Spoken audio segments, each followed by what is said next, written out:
So, I think we better get cooking. And show these guys up here how far you've come in this competition. You've got 2 hours to knock our socks off, and... The time starts now! Come on, guys.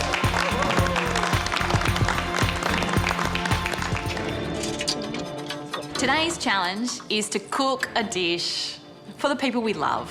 Mum. Yeah. We've got 2 hours to do it. The judges will be looking for the one top dish, and the maker of that gets to go home for a night. You can do it, Mum. You know, you always think that your family's here right through the competition, watching on, and today they really are, which is really nice. Alana, how you going? I'm good, thanks, George. Very happy. Look at you. What's the dish? It's Rob loves crepes with lemon and sugar, so what I'm doing is my MasterChef version of that. So it's going to be a crepe stack with lemon curd, some raspberries. I'm doing a chestnut and Armagnac ice cream to go with it as well. Yum. Yeah, so. I brought a couple of little gifts to help you today. What is that? What we've got here is a couple of photos of our little furry friends. They're our children, Miller and Belle. Her Geelong cat's scarf. Seeing the photos and the scarf are little reminders of our life back home, and it even just boosts my spirits even more. It smells so good down here, though. I want to hang around. You can try it later. Excellent.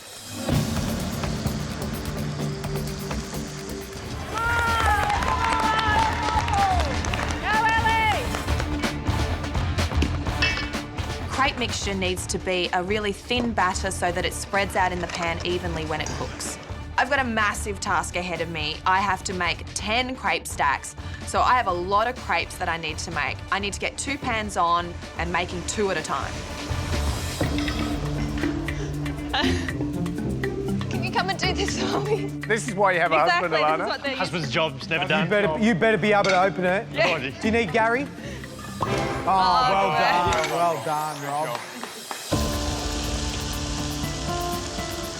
Mum. Yeah. You've got an hour and 5 minutes. Thanks, buddy. So at the moment, I'm just making my crepes. Got my ice cream on, my lemon curds in the fridge. I'm also making the little puree that will swirl through the ice cream at the end. And I have to make my meringue probably in another half an hour or so. Listen, everybody, the kids have got something to tell you. Yeah!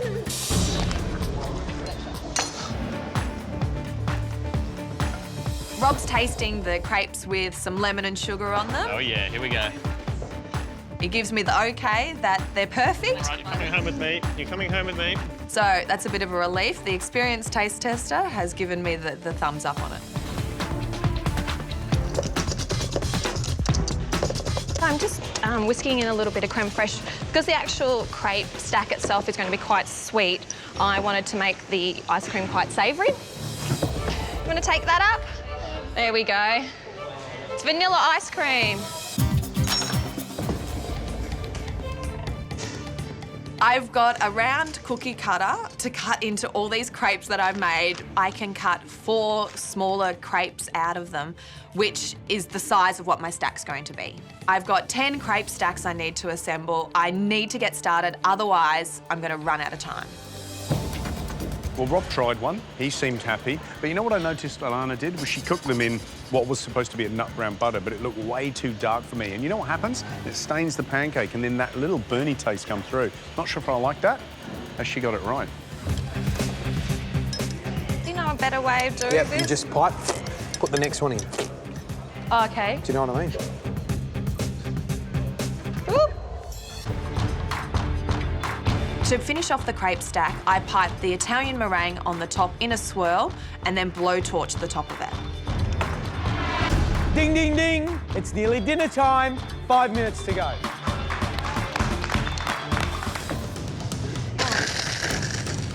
You have 10 seconds to go. 9, 8, 7, 6, 5, 4, 3, 2, 1. That's it. Time's up. Thanks for cheering me on. Wow. Yeah. Time to get Alana's dish.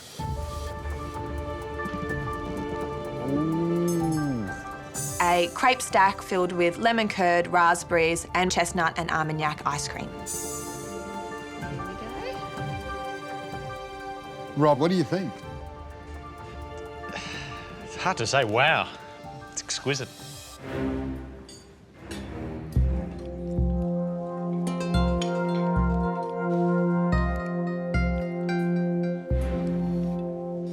So tangy. You like it? Love it. I can't pull that out every night after dinner. Oh, what do you mean? I thought this was the standard now. Your mind, how it thinks, just intrigues me how you've come so far in this competition, how you plated it up. That beautiful little scoop of ice cream, little crumble, those little beautiful flowers. This is spectacular cooking. Thank you. This is really spectacular. It's a very clever dish. You've got so much going on in the plate, but everything's working together. It's a bit like an orchestra playing the same tune. Everyone's reading from the same sheet music, and that's a great dish. And I think maybe the best dish you've cooked so far. I feel like I'm just that little bit closer to finally winning an individual challenge. Mwah. This one is a little favourite of mine. It's a lemon souffle, but with a little twist. We're going to make it like a crumble, so it's like a lemon tart, but a souffle. And we're going to serve that with lemon curd ice cream. All right, so we'll kick off. We've got 1 egg and 1 yolk into a mixer. And we're going to start whisking that. So put that on high. In a saucepan, 185 mils of milk and a little vanilla pod. Into that milk, 2 lemons, just zest. That'll come up to the boil. So what we're looking for here is just a bit of aeration before I chuck in some of that sugar. We've got 75 grams of sugar. So we'll let that go for another 30 seconds. Now, these are the moulds I'm going to use.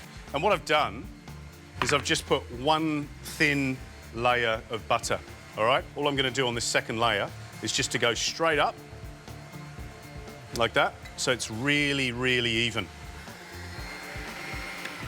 So, sugar in.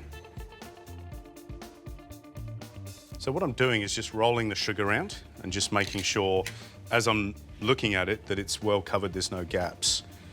So I can't see the actual tin of the pot. So that's the sugar. So all I'm going to do now is just slow it down, and then 50 grams of sifted flour, and then this. So 185 mils of that milk, all right? Next step, back on the gas. Don't want it to drop in temperature too much. And then this will just start sitting back down and thickening it up. And at any stage where you think you can grab that vanilla pod, that can come out. And remember, you can use this again. So what's happening is it's turning back into that classic creme pâtissière that you're familiar with. And what's going to go in it is just really a tablespoon of butter and 6 egg yolks. Okay, so we're going to let that cool down. Amazing. Amazing, it's cool. Yeah, so you can dip your finger in it, it's okay. Thanks. Oh my God, that is amazing. Next step, 5 egg whites.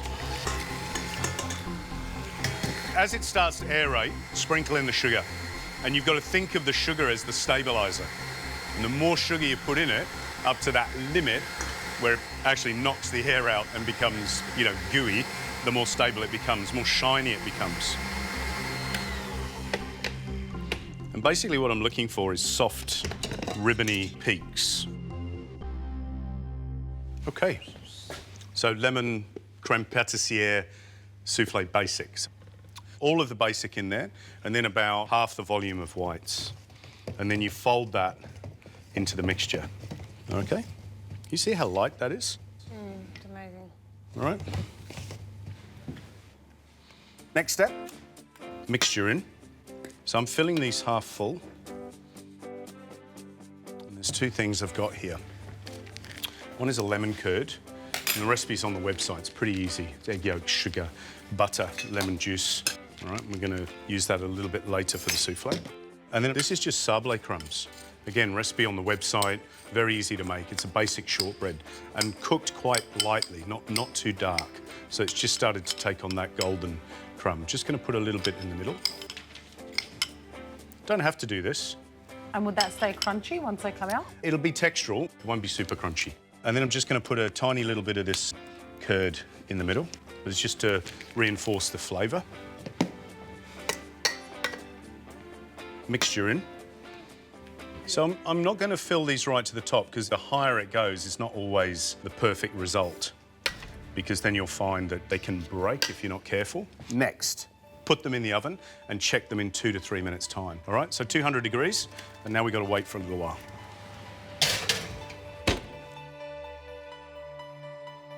Right, let's have a quick look at these. They're not fully cooked. They're not fully cooked, but I'm just going to do this. A little bit of the crumble on top. Oh, I'd love to taste one of those. So those soufflés have been in for about, what, 3 or 4 minutes? And the whole idea is to get them on the rise. You know they're going in the right direction. You can have a little look at them. Taking them out of the oven for that little spell will not do them any harm at all. And then now they're going to be in the oven for another 4 minutes or so until they're popped up high enough for us to go, hallelujah, the soufflés worked. Soufflés are nearly ready. I'm going to grab the ice cream out of the freezer. Now, what I've made here is a basic vanilla ice cream, all right? And I've used the curd, and I've piped the curd into the ice cream. Oh, yum. Good idea.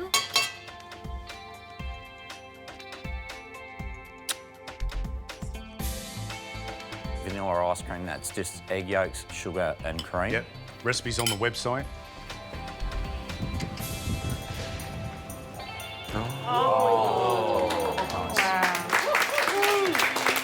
So, a little bit of icing sugar. Oh. And that is my lemon soufflé with lemon curd ice cream.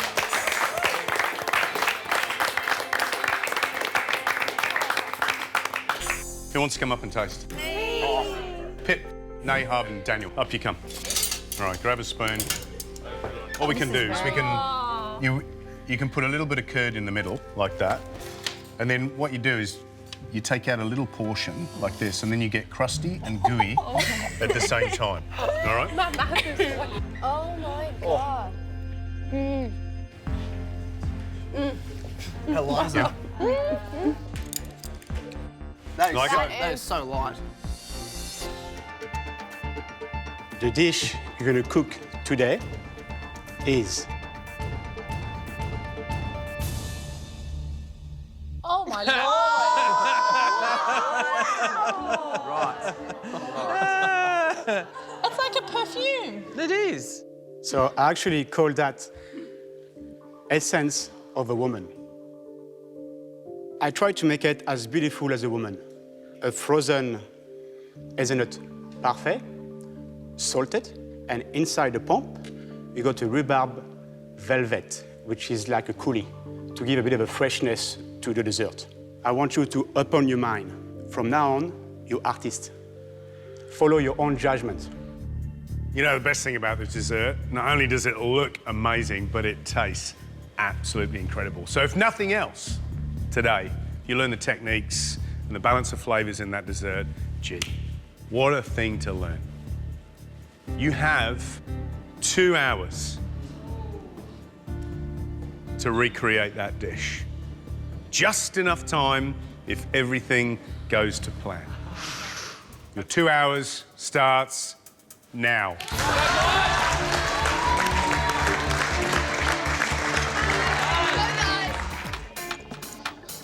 This parfait, it's got a praline base. It's also got egg yolks, some cream that needs to be whipped up. We also have sugar and honey that needs to be heated up with some gelatin, and that just holds that parfait together. There you go. It's very beautiful, glossy. beautiful.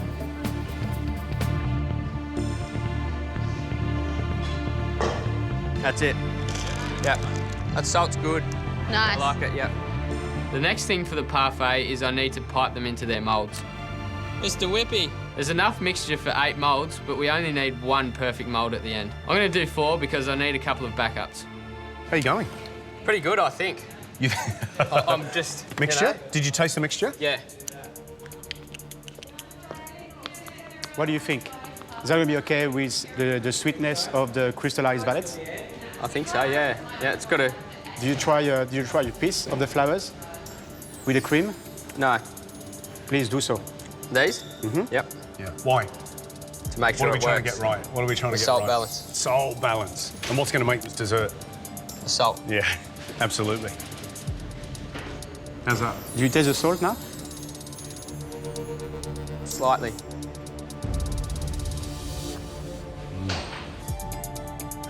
Come on. Can't do anything now. Bo. Salt. Salt? A bit of salt on top? You can redo it, mix it, and repipe it if you have to. Done. You've got time, mate, but you've got to move. I need to re-salt my parfait mix according to Vincent, so I take it out of the bag and re-season it. Wasn't enough salt? You put a fair bit in there.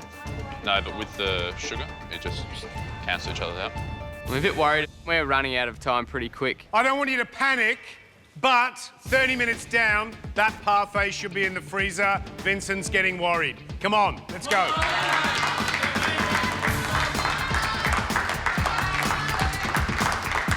Got to start moving, darling. Yeah. Once the parfait is salted correctly, I layer it with some crystallised violet and a little bit of freeze-dried rhubarb, then a bit more of the mix, and so on until I fill the mould up. The next step is to make the chocolate transfer, and that involves tempering chocolate, and I've never done that before. I think it can be quite tough if you've never done it. It looks pretty hard to do. You need to melt dark chocolate halfway. I take it off the heat and it looks half melted, so I start whisking. Come on, come on, come on. Yep, smooth it out. Just express yourself on the canvas, Bowie. It's like a flame. I'm trying to remember what Vincent's one looked like. I know his nozzle had a little hole in it, so it looked like a pump spray, and his hose was really thin and perfectly round. What do you think, guys? Yep, really good, Bozo. The next thing is the little pump, which has a rhubarb velvet-filled truffle inside. I start rolling it onto some cocoa and gold dust.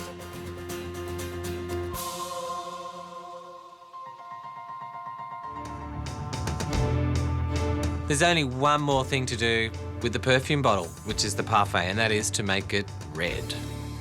To make the perfume bottle red, you sit it in a great big pile of red granulated sugar, and then you spray paint it with red cocoa butter.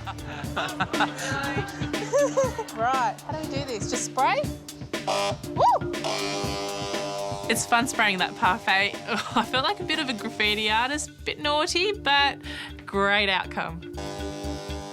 That's it. Now you should stop now. That's Okay. it. Well done, perfect, Amina, well done. Very nice, Amina. Thank you. Great work. Isomalt granules. What do they look like? Oh, that'll be it there. That's it there, yeah? What planet are isomalt granules from? I've never heard of them, but it's dead easy. You put it in a saucepan, you put it on the heat, you watch it, it melts, and then you decide what colour you want it to be. You put some food colouring in it. Here we go. What a crazy thing. And then spread over silicone mat. It's got a bit of vodka and that just helps to react. And we just shape it however we want. Go, go, go, go.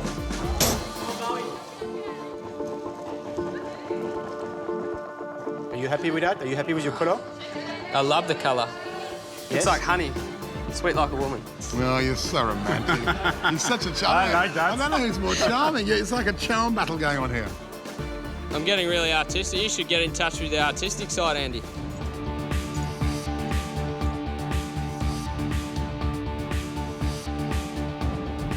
Seconds to go. 9, 8, 7, 6, 5, 4, 3, 2, 1. C'est fini, guys. All right, c'est fini. Amazing. Wrap it up there. Mate. Yeah.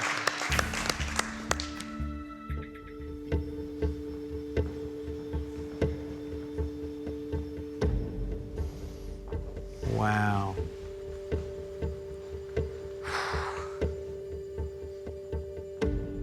You pushed yourself on that one, didn't you? Yeah, I'm done. Are you? Yeah. It's a really good feeling, but I've still got butterflies all through me. I don't know what's going to happen still.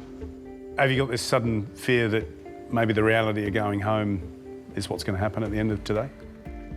I'm fearing the possibility of that, but at the same time, I'm wrapped with what I've done.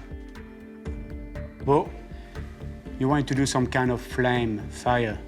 What is behind that? What is the story behind that? I guess I lost my opportunity to become a firefighter. And I told you guys that this morning, so I'll put that in there as well. Interesting. I like it, Bo. You better leave us now. We have to talk about your dish. Thank you.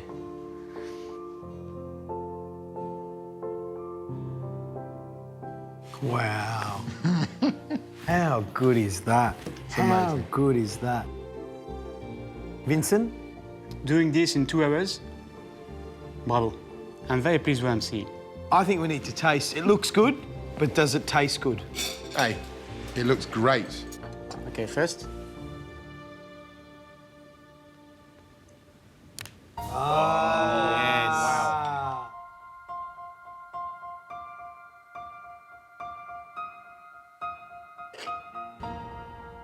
Nice. Let's taste.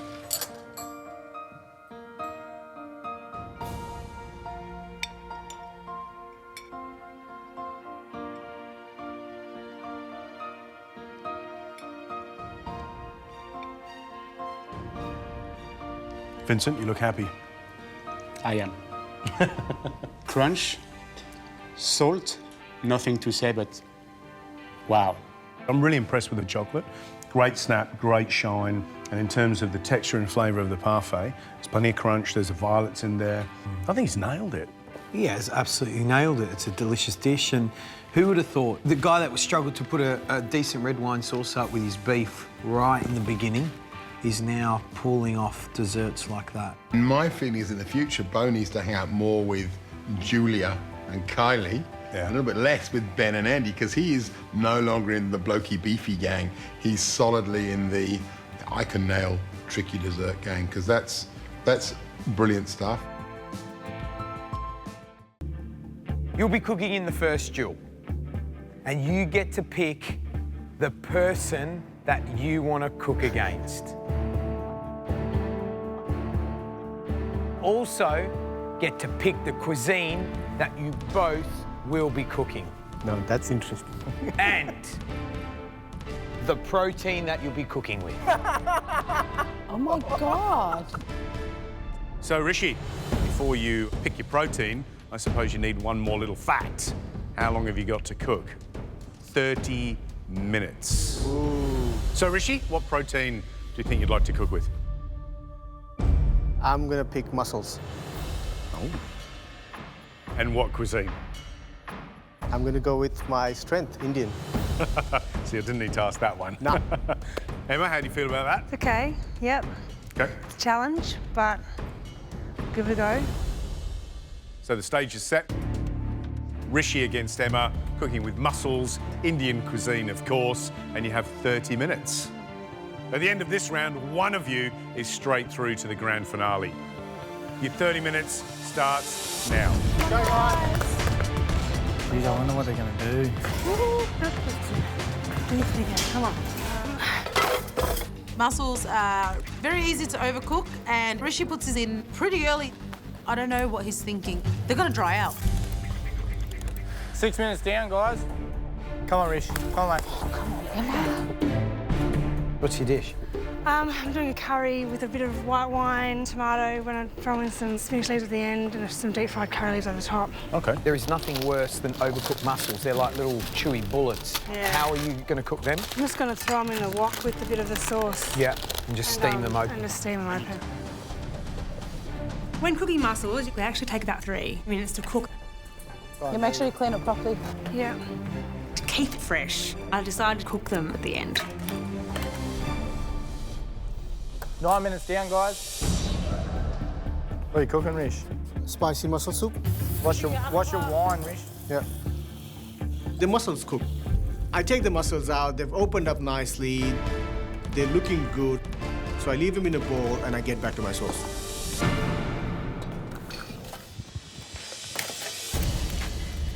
Come on, Em.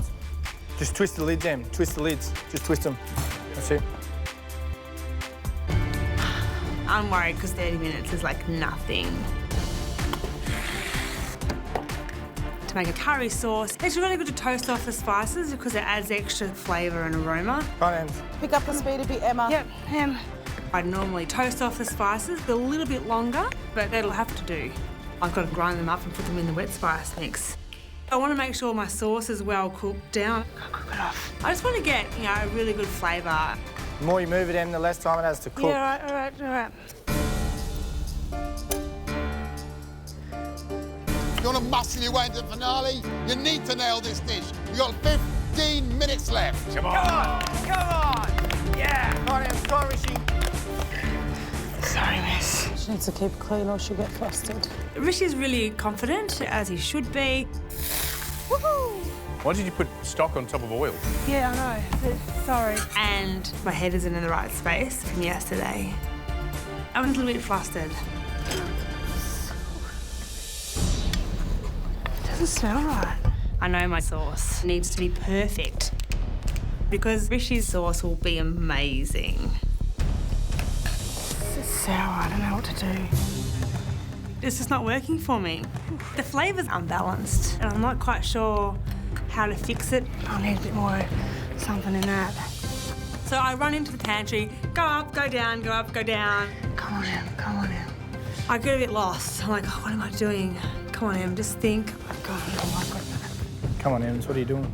Freaking out a little bit. It's all over the place. Yeah. Come on, Em, what's going on?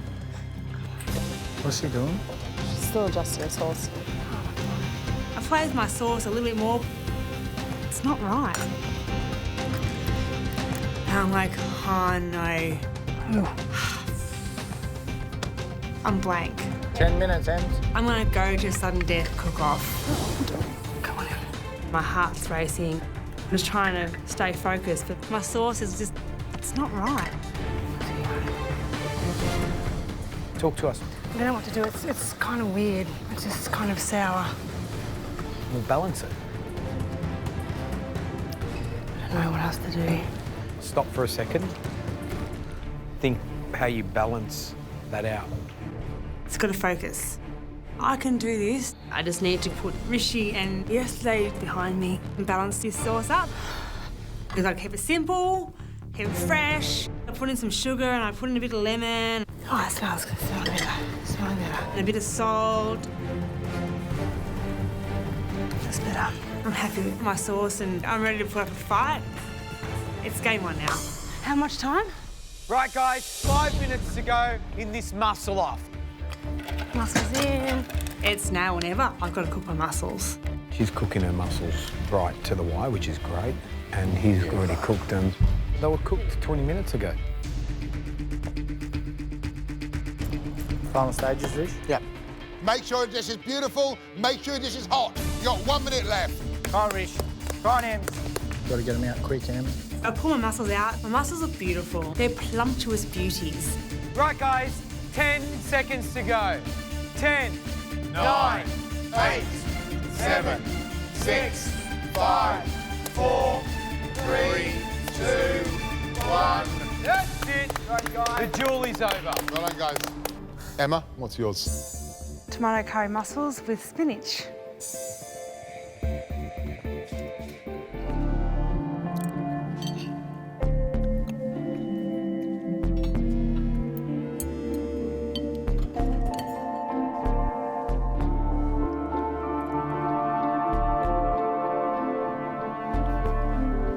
Emma, your mussels are so much plumper and juicier than Rishi's. What I love about yours, Emma, is it's delicious. It's slightly oily. There's a lovely balance. You know, the sweetness, sour, the freshness of the whole thing. And it's quite complex. On a negative side, the spices are raw for me.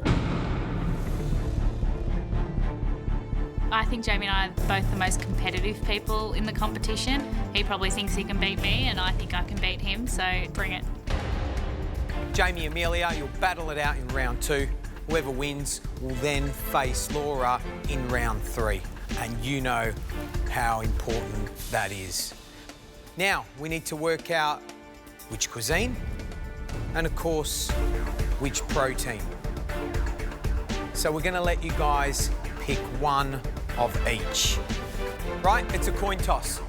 Amelia, Heads or tails? I'll go heads. Depends. What? Tails it is. Jamie? You can either pick cuisine or the protein. I'll pick the cuisine. Okay. Half an hour thinking about what I can do, packing in flavour. Oof. Let's go Indian. I love Indian food. I cook it a lot at home and I've spent time there, so it seems like an easy pick. Amelia? Indian? Indian food is not my specialty. I don't know a whole lot about it. I have no idea about Indian food. But there's a place in the semi-final on the line, and that's huge. So I need to tackle this head on. Right, Amelia, you get to pick the protein. I will go for shellfish. Shellfish. Done. Great. 30 minutes, shellfish, Indian, the cuisine. Off you go. When we step into the pantry, Jamie goes straight for the mussels and I go straight for the soft shell crab. Perfect, James. Well done, Mill. It's a fast cook, and if I learnt anything watching Laura and Brent, it's that I'm going to choose easy, quick cooking protein.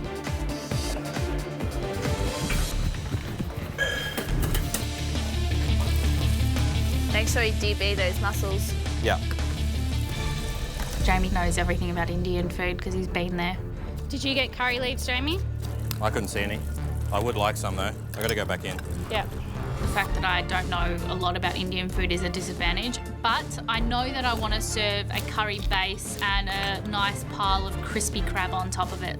Indian food is all about flavour and different layers, so I'm trying to achieve that by really sweating down my onions and garlic and getting them really nice and caramelised and burning my tomatoes to get that sweet, charry flavour into the sauce as well. A crucial cook-off with Laura beckons. You got 15 minutes left. Come on, guys. Come on, guys. At this stage, they're both travelling really well. I think watching how slow I was through my cook, they know to hammer and go from the start. Otherwise, it'll fall apart like it did for me. All right, Amelia, what are you cooking? Crispy soft shell crab with a tomato-based curry sauce. You've cooked with soft shell crab before? I've never cooked with soft shell crab. Ah. Have you ever prepared a soft shell crab? Nope. Why go with something you've never cooked before? If you put up a dish and you haven't prepped the soft shell crab, you've kind of guaranteed yourself that elimination end of the week. Choosing a protein I've never cooked before is a huge risk, but I want to push myself and show the judges that I deserve that spot in the semi-final. If I was going traditional Indian, I would go more for mussels. I mean, they're a lot easier to cook. I think soft shell crab is a bit risky. Do they have gills, Mel? No. Oh, they do have gills. They do? Yeah. Yeah, take them off. What is she doing? There's a semi-final spot on the line and this is not the time to be taking that kind of risk. I'm a little bit concerned Amelia doesn't know anything about it. Guys, you got 10 minutes. Yeah. Thank you. You have 5 minutes on the clock and you want to be asking yourself, what little extra thing can I do with that time that will make the difference? Come on. Come on, guys. Let's go. Come on, Mills. Come on, Jamie. Half an hour cooks go so fast. I need to cook my crab. I need to finish my sauce. 5 minutes is pushing it. That's good. Bit salty. My sauce is too salty, but I still need to adjust it with cream and lemon and some yogurt, and I just hope that's going to balance out when I do that. Got lots of stuff on it. You need to be asking yourself right now, have you done enough? 2 minutes to go. Come on. Come on, guys. You're gonna pass your sauce? No. You're gonna leave it chunky? I don't want that. From up here, both dishes look absolutely incredible. This is way too close to call. 30 seconds to go. Come on.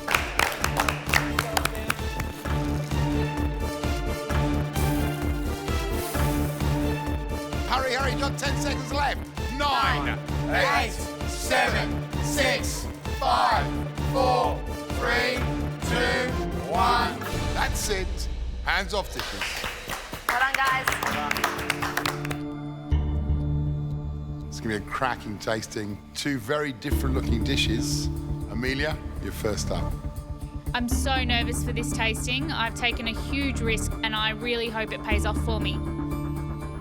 Soft shell crab with a roasted tomato curry sauce.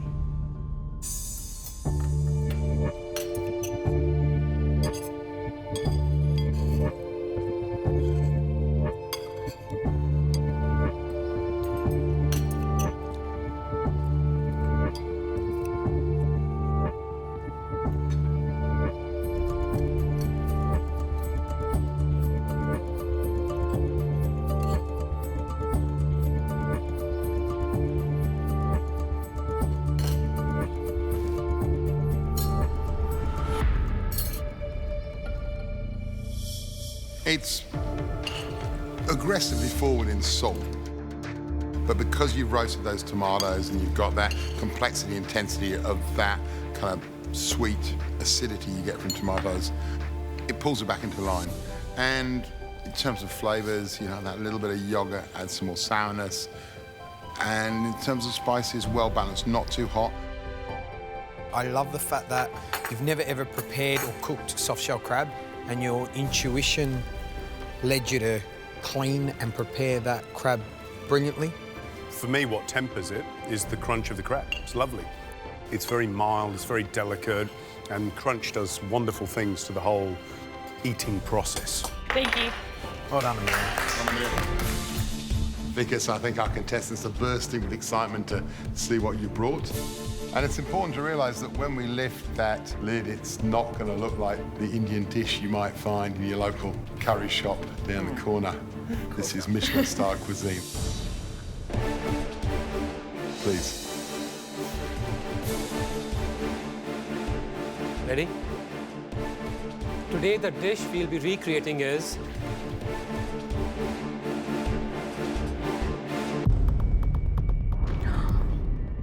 my roasty smoked chicken tikka masala. Looking at Vicus's dish, it's really refined and it's beautiful, and you know, there's just little elements all around the plate, and you know, I'd never expect that to see an Indian dish. So I am quite excited by this dish, but scared at the same time.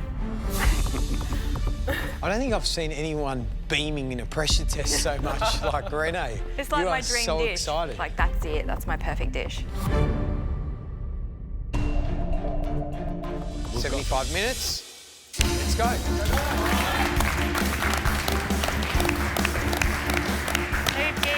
Fast, fast, fast. How do I turn it on? So you push the on and then you've got to hold it down and it will light up. The first thing I need to do is turn on my sous vide machine for my chicken roulade. Is that right? Yep. The water temperature needs to get to 52 degrees. Chop up a clove of garlic, mix it with your tomatoes. And I'm going to get on immediately with roasting my garlic, tomatoes and coriander because they need to roast for 15 minutes. And the garlic that's roasting will then need to go into the chicken before being in the sous vide for 40 minutes. So it's definitely going to be pushing it today. The chicken's the main pressure point because if that's not cooked perfectly, then that will be the difference between staying and going home. Straight in the oven, just so you can forget about it for a while. Renee, you need to get your spice mix together. Yep. One of my skills is balancing flavours. So I put in the exact spices that he used, I just changed the amounts. So where he said a teaspoon, I put in 1 or 2. Then I just kind of mix it all together, give it a shake, look at the colour of it, have a smell, add a little bit more. Danny, how are you doing? I'm nervous, but I feel like I just need to stay really focused and get the time You right. still look very meditative in that mode, right? Yeah, I'm not going home. So. You've got to stay. Yes, 100%. Well, let's have a look. How's that? How's that little mixture of... Fantastic. I put a little bit extra because I always like a little bit. Did you put a little extra in, did you? You're changing the recipe. Don't Just do a that. tiny bit. So what I'm going to do today is quite risky, but I have made the decision at this point that I'm just going to make it up myself. The main component is the chicken roulade. I have to make sure that it is perfect. The first thing I need to do is remove the chicken skin from the crown. You're gonna take the skin off, Yeah. both breasts in one piece, yeah? Yeah.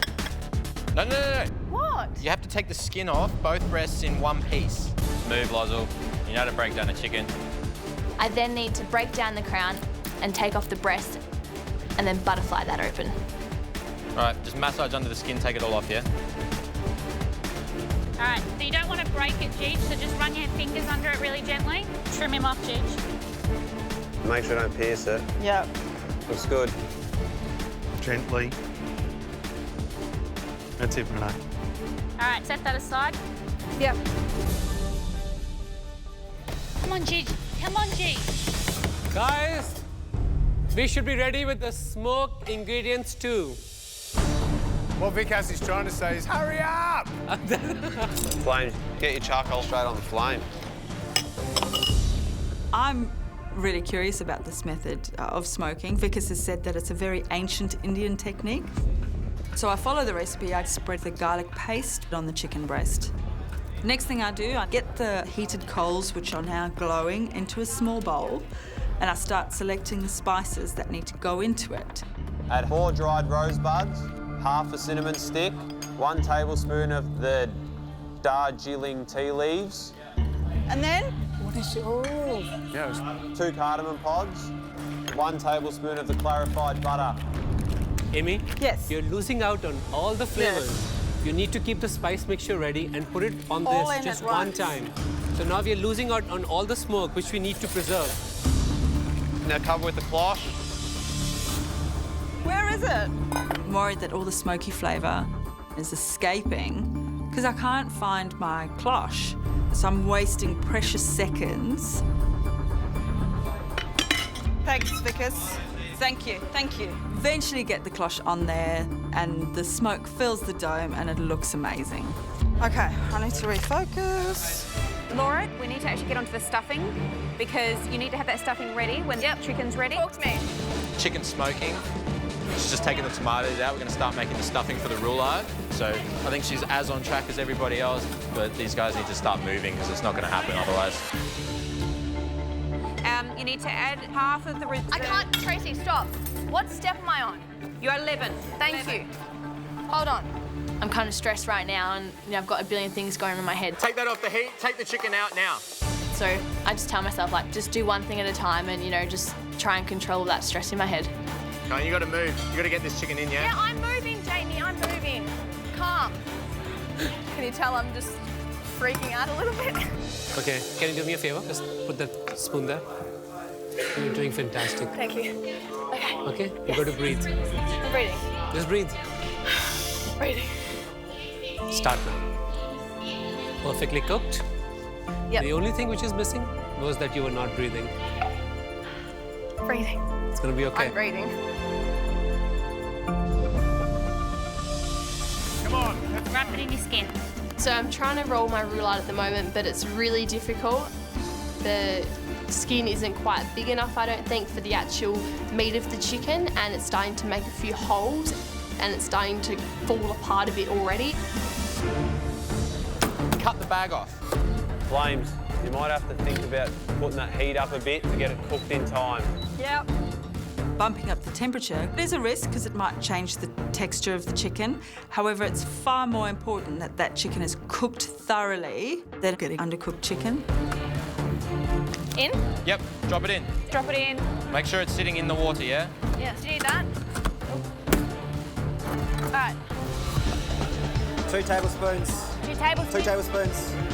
Not too much. That's it. Yeah, that'll do. To make my sauce, I'm frying off the onions and I've got the tomatoes roasted. I have a taste of it and I'm not happy with it. It needs more cream. Because I added extra spice, I think it needs a bit more cream to balance out the flavours. It's not as smooth, nowhere near, so... Renee's already added as much cream as the recipe states, but she keeps adding more. I'm wondering if she's doing the right thing. Renee, no, Renee. Add some water. But add some sugar if it doesn't taste right. I just hope that changing the recipe hasn't jeopardised my sauce. I want you to taste it.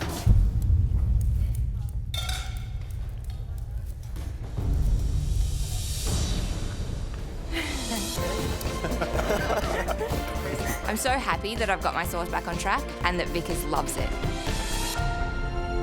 Nice, looks good. Simmer, simmer. Turn it down. It needs to be simmering. So I've got about 20 minutes to go and I haven't even made my rice papadum yet. I've never made one before. And you need 2 pieces of baking paper and then you got to bash it. For this rice papadum to work, the rice has to be cooked perfectly. Then I need to bash out the rice so it forms together and holds its shape. Laura, give me 1 second. Bash? Not my hand. No. No. I'm letting out the steam. steam. I'm literally like bashing absolute jeebus out of it. Look what's happening. Is it cooked through? Yes, yes, it's cooked. Did you add the orange blossoms and everything, the vinegars? No. I'm so angry at myself for missing this crucial step. Without the orange blossom and the vinegar in the rice papadum just isn't going to work. I do not have time for this. Okay? Yep. No, that's not going to help. No. We don't need salt in that rice, too much salt. There's no salt in it. From the tears. Okay? Okay. Okay. Yep. Now you got to do it fast. How much time have I got? 12 minutes. Fast and hard, fast and hard. I've never made a rice papadum before. We shouldn't bash the rice too much, otherwise the grains will spread apart and they won't stick together. I'm not sure if I've bashed too much. It seems to be okay, and it seems that they are sticking together. Sprinkle them on, crush them with your hands if you can. And then into the 100-degree oven to dry. All right, get your coriander oil done. All right, so 2 large bunches of coriander picked. Come on, G. This whole cook so far has been pretty up and down. I feel like I'm starting to get back on top of it now, but I know that it's going to go quickly from here. Just strain it. You just need a little bit of oil, you know? Now get in your chicken. At this point, I remove the chicken from the sous vide, and I'm quite confident that it's cooked properly. Get your pan up. I brown off the chicken, basting it with that ghee, and I'm so relieved. I feel like this is doable now. You're looking good, Flame.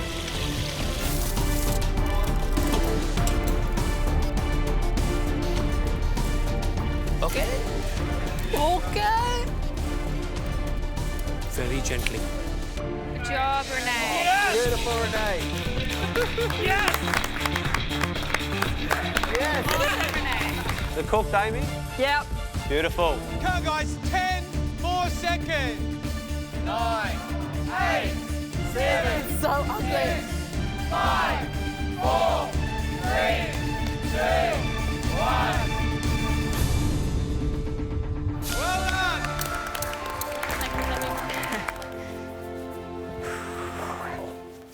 Shall we taste? Let's taste.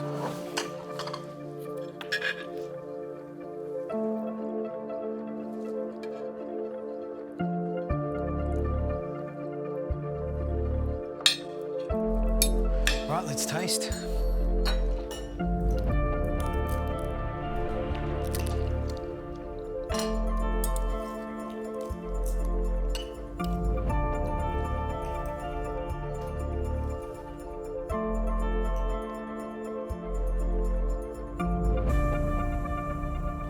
Wow. Sauce.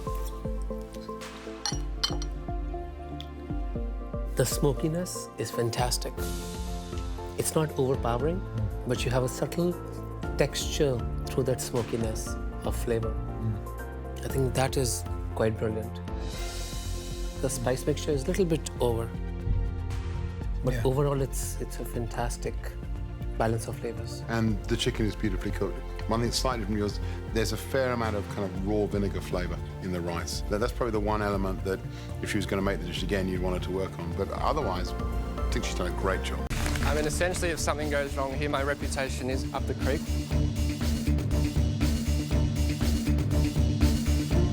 I need to pipe my Italian meringue onto my tart, blow torch it. I need to make this as pretty as I can. 10, 9, 8, 7, 6, 5, 4, 3, 2, 1. Yay!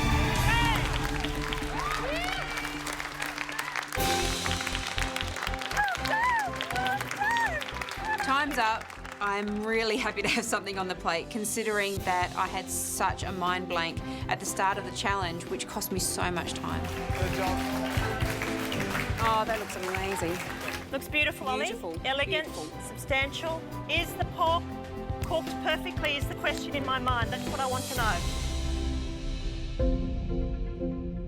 I'm really pleased Tracy got a chance at immunity. I think she's a good cook and she's intuitive. So I think if anybody stands a chance of beating the chef, beating Ollie, then she's the one. Good, let's get the first dish in.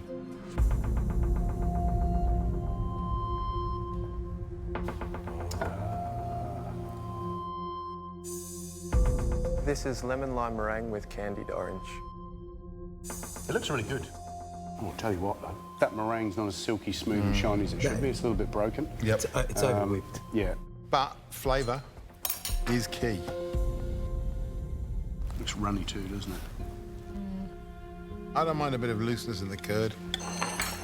Right, shall we taste? Yep.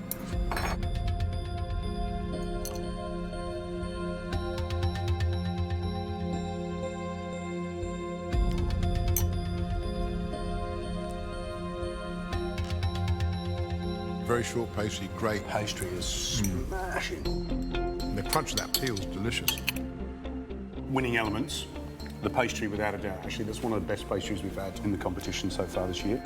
I love the curd. It's really beautiful. It's really smooth. It's got the right acidity. It's not too sweet, but it is runny, like too runny. Because what it's doing is compromising that pastry. Yeah, that pastry's awesome. Let down some meringue. Shall we score?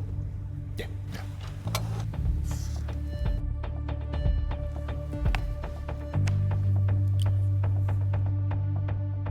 Shall we get the next dish in? Yeah.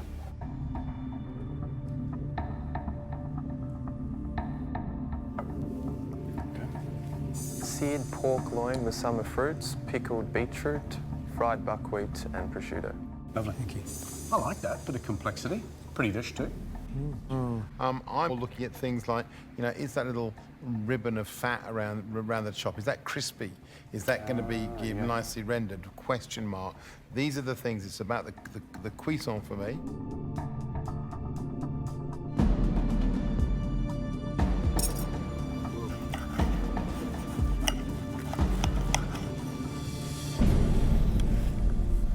Nice. Really nice. How's the fat around the edge, George? It's really fatty.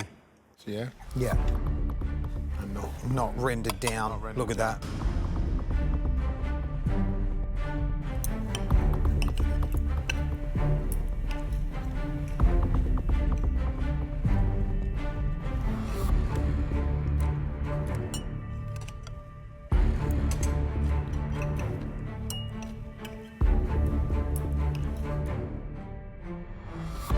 I think the flavours that work for me on that pork buckwheat, which is crisp and toasty and kind of crunchy, which I like because it's texture.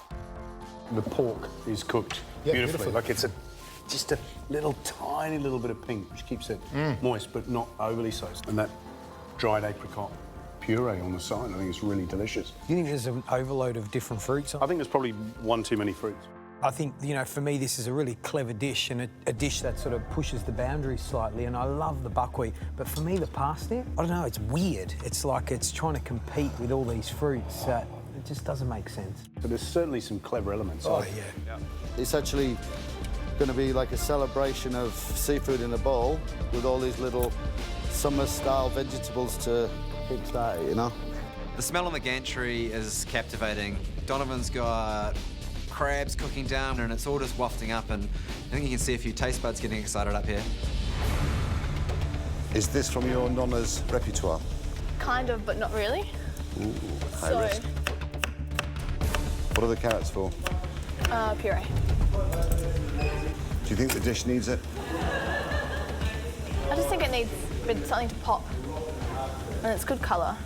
Think about the ingredients you're using. Do you think they're nice with carrots?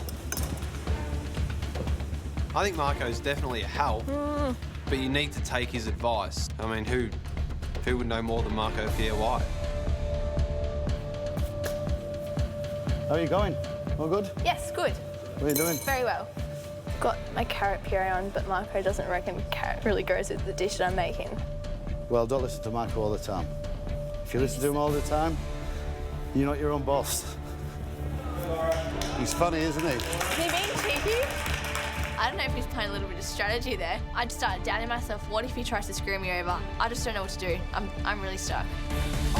I'm lightly cooking the prawns, the mussels and the pippies to get that stock to let down the soup and add an extra dimension to it. And then what I'm doing here is cooking off the fennel Then I'll cook off the carrots, zucchini, mushrooms. Last thing I'll be cooking the fish, plate and serve, hopefully. Be a push, but I'll be able to do it if I concentrate. 1 minute to go, come on. I'm looking at the fish and it's still not cooked enough. So now I start to panic, not panic, but move a little bit faster.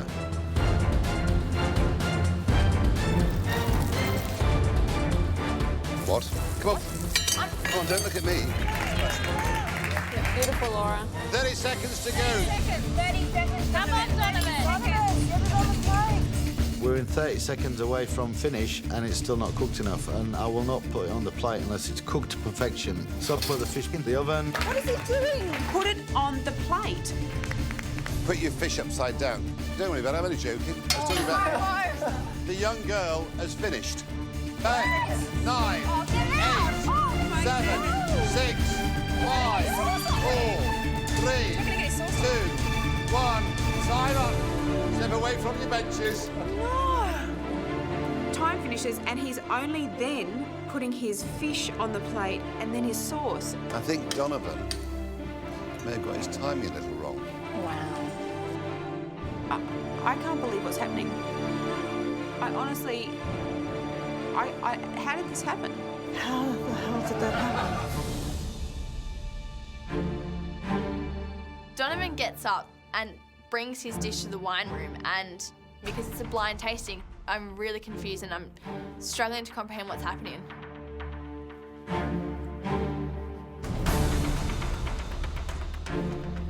Gentlemen,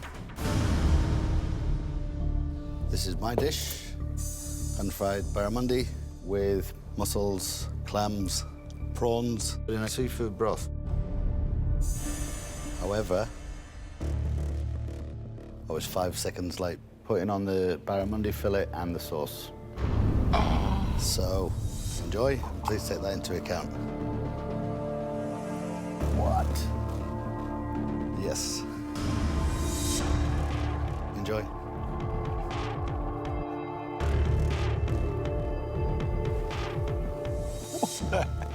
What's going on? Wow. Are you kidding me? And he had an hour to cook the dish and he put it up late. What was he doing?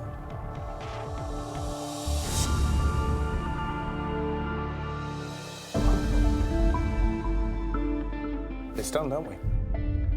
Well, I don't think we've ever been in this situation in any tasting. No. In any series of MasterChef. No. I mean, yeah, amazing cooking. And when you think about it, he actually had a lot to do. Yeah.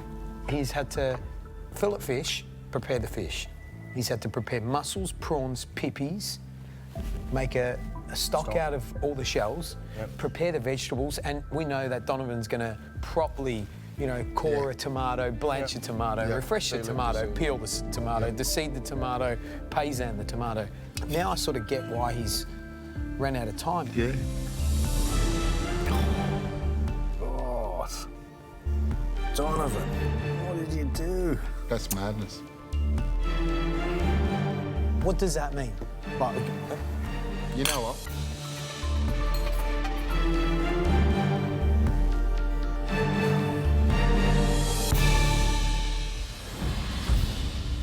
Oh my gosh, no.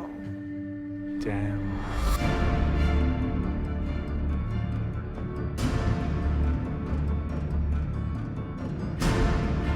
My roast chicken, summer vegetables, and green herb consommé.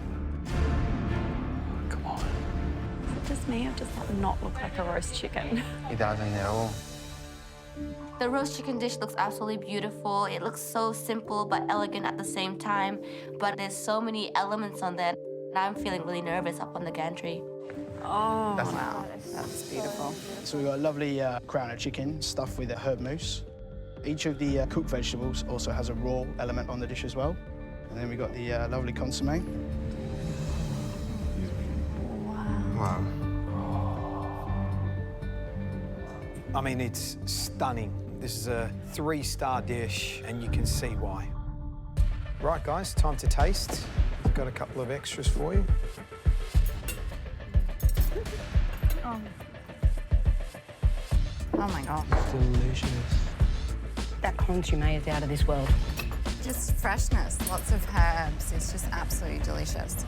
The chicken is just melting in your mouth. I'm absolutely petrified at this moment. The obvious opportunities to fail here are overcooking that chicken.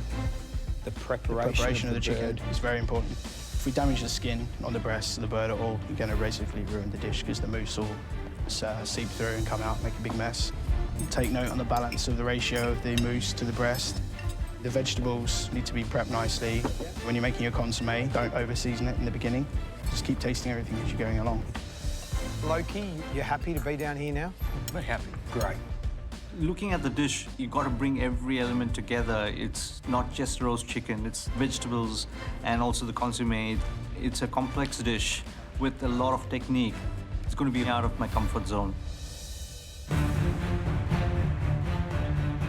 You have 3 hours to recreate Matt Arbe's dish. The dish least like Matt's will send their maker home. Good luck, everybody. Your time starts now. Come on, Chloe, let's go! Come on, Sammy! Like on a super high speed right now. Oh, looks good, Kristen. Come on, Loki, pick out the paste! Sarah's on a herb oil. Sarah's going to push a bit. So cool and calm, Benny. I've just got to wait for that raft to come to the top. I'm under the pump now. All systems go. Nice, Joe. Go, Jojo! My chicken has been in the water bath for 1 hour. I now need to unwrap it. Oh my God, it's like Christmas. Put some oil and season it, and then get it into the oven. You got your chicken out. I know. Well done. Looks fantastic. How good's the shape? Very good shape. It's like a football. Is this your thing, Precious? Wait till we taste it. I don't want to get cocky. Fingers crossed. Good luck. Thank you. I'm going to put the chicken into the oven for 11 minutes on each side, and it'll be ready to take out and rest. Kristen, that looks so good. Thank you. Yes, Gina! Come on, Aldo! A little bit of oil. Season. Get it in the oven. Good job, Ben. Oh, that looks good, Aldo. Come on, Chloe, that looks great, babe! Let's go, guys. Keep up the pace. Got to turn it so the other side gets done. Now I'm going to get onto some of the vegetables. Guys, your chicken should be out of the water bath now, and ideally it should be in the oven. 30 minutes to go. Loki, don't forget your chicken. Come on, Sarah. The time is just melting away.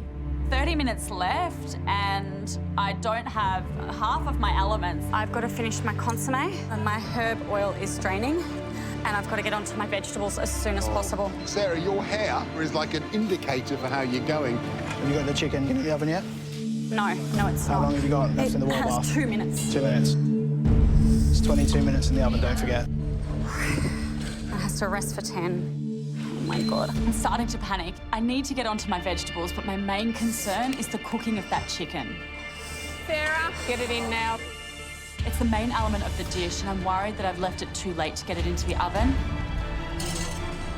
And that means I won't have enough resting time. Pick up the pace, pick up the pace. Halves, onion. If I don't get all my elements onto the plate, then I could be going home. Let's go, Sarah! Come on, Sarah! I'm still working on my vegetables. Cut the chicken, Sarah! I've left my chicken in the oven as long as possible, that I'm not going to be able to rest the chicken. Sarah! Cut the chicken! Hey. Cut your chicken! Oh my God! Yes. Come on, Sarah! Come on, Sarah! I'm happy that it's not undercooked. That's all I can say, because I'm really, really worried that it's over. Loki, get it on the plate! 1 minute to go! I'm plating up my chicken and vegetables. I had to rush. Loki, pass off the consommé. Get into a jug. Come on, Loki. Pick out the base. Loki, oh, no. I spilled my consommé. Disaster. 30 seconds! Okay. flowers. Okay. That looks great, Chloe. Let's go. Loki, how much left? I thought I don't have any more. See enough? Yeah. But I'm seeing inside the jug there's little left, enough to pour the 30 mils. I still have some consommé to serve the judges. 10 seconds to go.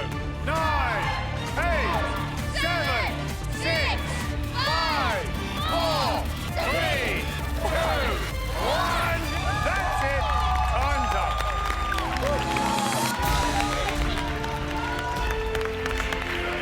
Oh my God, that was so scary. It looks good, honey. That looks cooked to me. Come over for dinner. I'm never making this for you, just so you know. We're going for a pot and parma.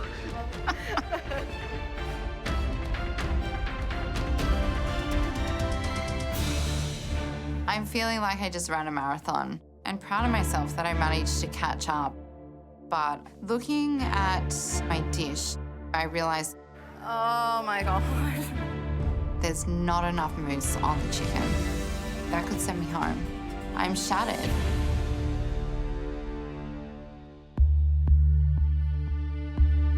Good luck, Joe. I have had the most amazing day today. I've given everything that I got. It's all gone to this dish, and I just hope it's been worth it. I've just cooked a 3-star Michelin dish. This means everything to me right now. I'm really proud of myself today.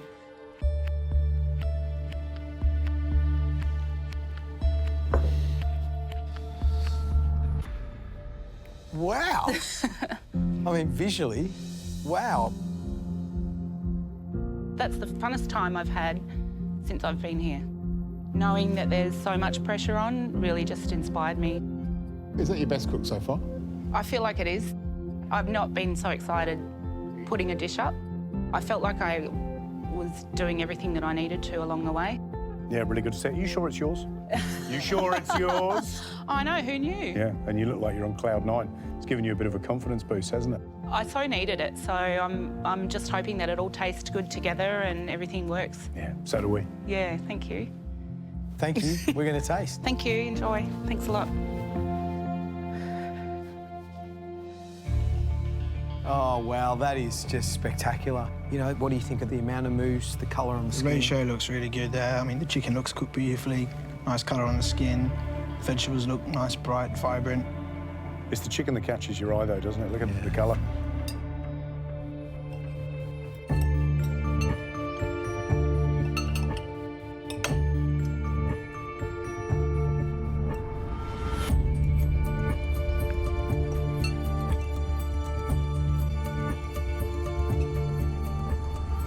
Hey, there's nice grins on everyone's faces.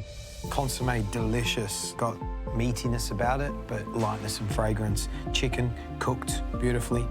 Consommé, like you said, it's delicious. It's delicate. The celery, the carrot, the turnips and the radishes are cooked well. The things that stand out for me are how well the chicken's cooked, how well the mousse is seasoned, how well the herbs stand out, and how good that consommé is. It's beautifully seasoned, it's clear, it's light. I don't think many people are going to do better than Joe. This dish shows a woman under control and cooking at her peak, which is great to see. For today's summer dish, I'm doing pan-seared barramundi with rasam broth, grilled fennel, and cherry tomatoes. I want to get my crispy skin in the oven so it can get golden brown. Then I start working on my rasam broth. I need to make sure it's packed with flavor. So I get some fresh coriander. Rasam is primarily made with tamarind tomatoes, spices, garlic, and turmeric. I'm liking the smell of this. What I can smell is sourness, is tamarind, is that right? I'm making a tomato rasam. Yeah. It's a refreshing broth. I'm serving that with a pan-fried barramundi. Okay. And a grilled fennel. Why is that summer for you? For me, it's summer throughout the year in Singapore. So rasam is part of our daily meal. I love it. And this is refreshing, I suppose, because it's acidic and sour. I'm adding a tinge of lemon juice based on the sourness of the tamarind. Yeah, nice. Do you reckon you can beat that fella across there? He is good. So you're good too? Yeah. Let's see who wins. Hey, Sashi. Yeah, man. I can see exactly what Sashi's doing. It smells incredible. So if I want to beat him in this round, my dish has to be on point. Khan. Hi. Summer. Summer Talk to parties, us. day parties, Yeah. cocktails, pool, beach kind of vibe. So my favourite drink of choice has always been absinthe. Wow. It's an absinthe and cucumber granita. So that's going to go with a coconut ice cream. I'm going to also do a lime sago pudding underneath and a cucumber and absinthe granita on top. Nice. Everything works for me. And it's a great little concept, isn't it? Awesome. Let's see if you can get it done in time. Huh? I think my biggest challenge in this dish is making sure that I get the balance of absinthe to everything else right. Absinthe is quite overpowering if I use too much of it, and it could dominate the dish.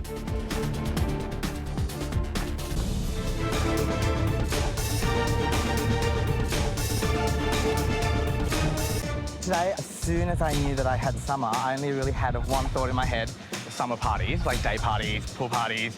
I've gone for a cocktail kind of vibe. A cucumber and absinthe granita with a coconut ice cream and lime sago pudding. The sago pudding is on the stove. It's time to check on my desiccated coconut. And it's perfect. So I let it cool down a bit before adding it to the ice cream. Can't this dish, it really sounds summery.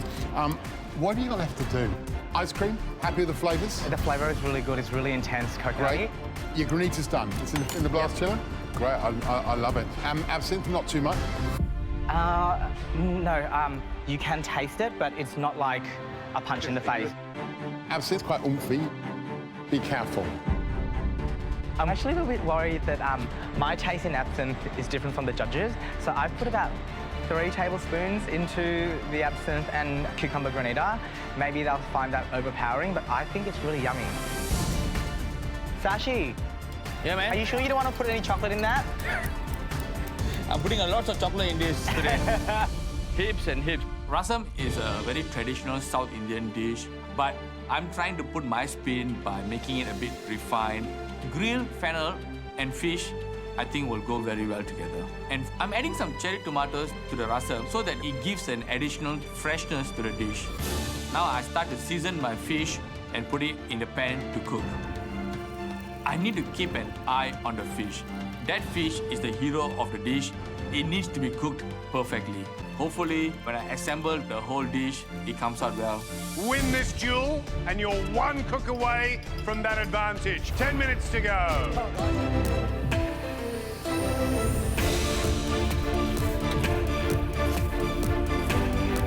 10 seconds.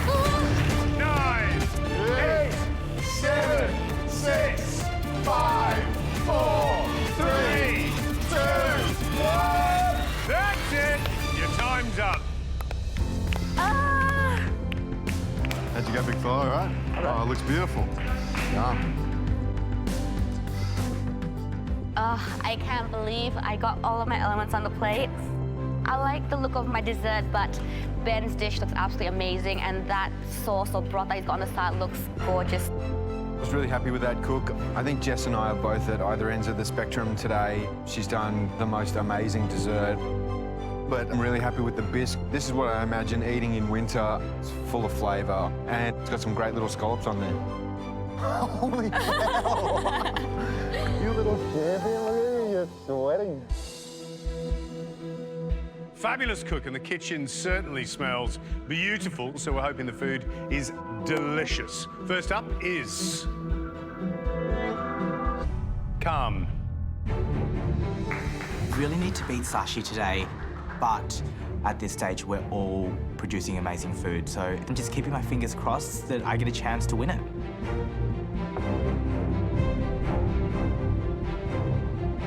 This granita has melted so quickly.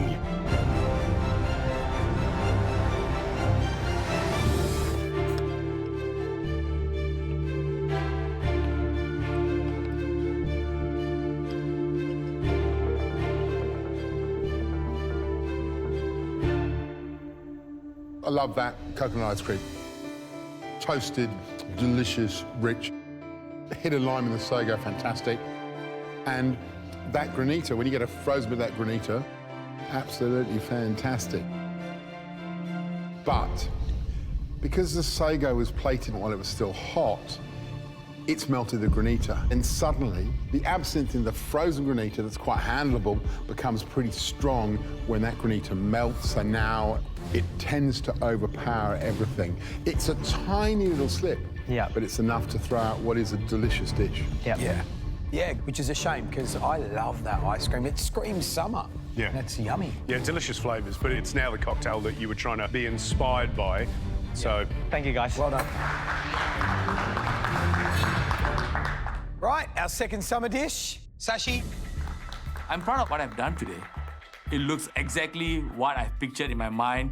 Hopefully, it has a very good balance of flavors and textures. What's the dish? Pan-fried barramundi with grilled fennel and rasam. And I also have some crispy skin barramundi. And the summery elements? Summer, it reminds me of Singapore, very hot. Rasam is part of our daily diet. Beautiful, love it. Get up here and sauce, let's taste.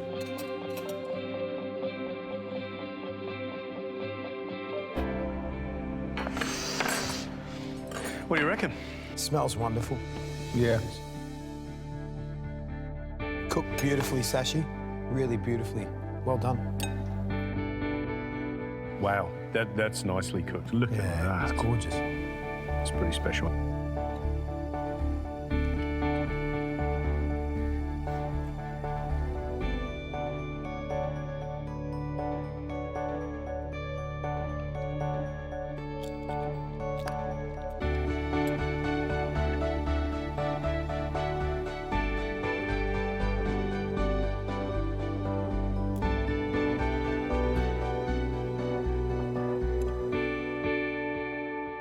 It's a beautiful dish. Fish cooked really well. I love that crispy, sort of salty skin. That broth is yum. Oh, thank you. This is a summer dish. Makes me happy. You all right? Yeah. I love it. I love it. I mean, I know what the traditional dish is, but I like it in your version. I like the fennel, I like the tomatoes. It's delicious. I like the crispy skin. I like the fact that that gorgeous sauce is championing that piece of barramundi. It's lovely. Yeah, what I love is you've taken a classic Mediterranean summer dish of fish, grilled fennel, tomatoes, textbook flavours of the south of France, and you've combined it with this lovely South Indian rasam. And the clever part of it is adding those peeled tomatoes and grilled fennel, because they add some more freshness, and pull down the heat and the intensity of the rasam. So, Sashi, really good. As you were saying it, I'm going, oh, you're right. You're absolutely right. Oh, yeah, you're right. Delicious. Well done, Sashi. Great job. Whatever happens is what's going to go on the plate.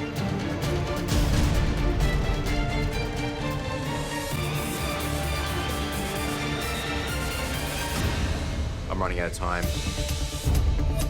The spiral's still not perfect. I've got no choice. I'm going to have to use it You're gonna have to do, mate. and hope for the best. Come on, Trent. Come on, Trent. Trent, move. Doesn't matter. Don't let this dish burst your MasterChef bubble. Half an hour to go. Come on, guys, so much to do.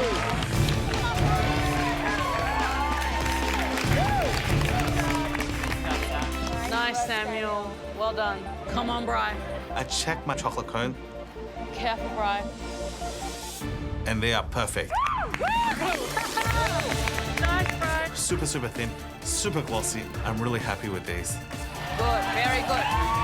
Yeah, Bri! The semi-fritted bowl looks perfect. The cocoa butter looks really nice around. It's really smooth. Come on, you got this, Bri. Nice job, Brian. Brian lost a lot of time tempering, but he's absolutely flying now. Come on, Brian. The crowd is cheering, and it really helps boost that confidence. I'm impressed with Brian. I think it's all starting to come together. I was at the really, really slow bottom of the pack, but I somehow caught up, and I'm feeling really confident at this point. But there's still so much left to do. I have to keep pushing. I'm not going home today. There is so much to do. You got the chocolate sauce to do. You got to spray your little truffle, speed up, focus, and go. feel like I've worked so hard today to get to this point and all my elements are coming out nicely.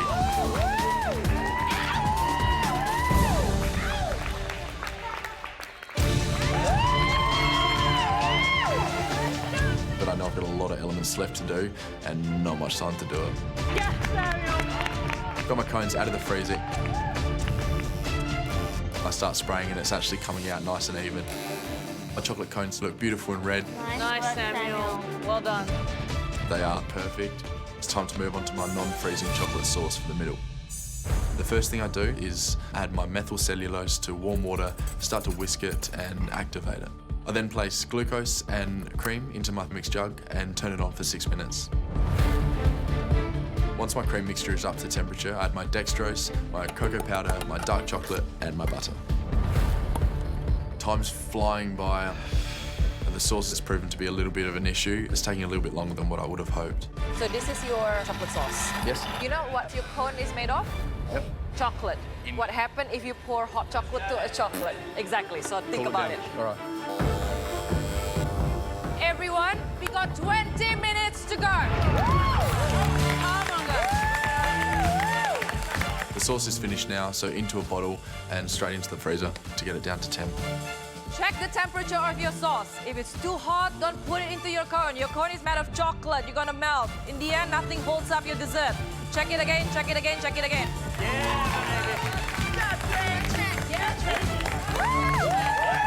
Most of my elements are made, now I really need to put them together. The important part right now is to get your desserts together. Start assembling, start assembling. Come on, Trent. So I need to fill my chocolate cone with dark chocolate sauce that's been cooling in the fridge.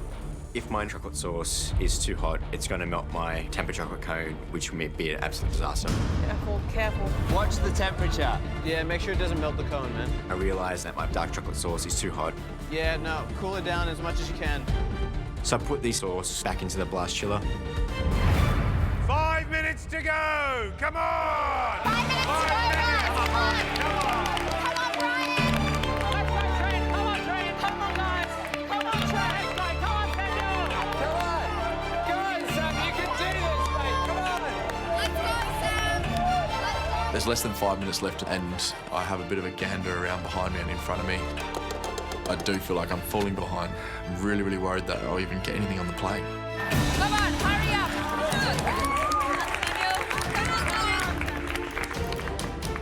Do you have your dark chocolate sauce ready? That's next. So that's next on my list. So, right, under that, yeah. Come on, fast here, fast. I want to taste something from you, darling. I have to get a move on. It's time to start filling my chocolate cones now. I know it's really important to make sure that temperature's correct. It can't go in too hot. Just gonna put the chocolate sauce in. Let's go. You got this, Samuel. So I test the chocolate. Feels pretty cool to the touch. Here we go. This is the nerve-wracking part. So I squeeze it in halfway up the cone. Oh, here we go. Come on, Samuel! Oh my God, I hope this isn't hot. Don't be hot, don't be hot, don't be hot. Oh, is it staying? It's staying. It's staying. It's staying. It's fine. Looks good, Samuel.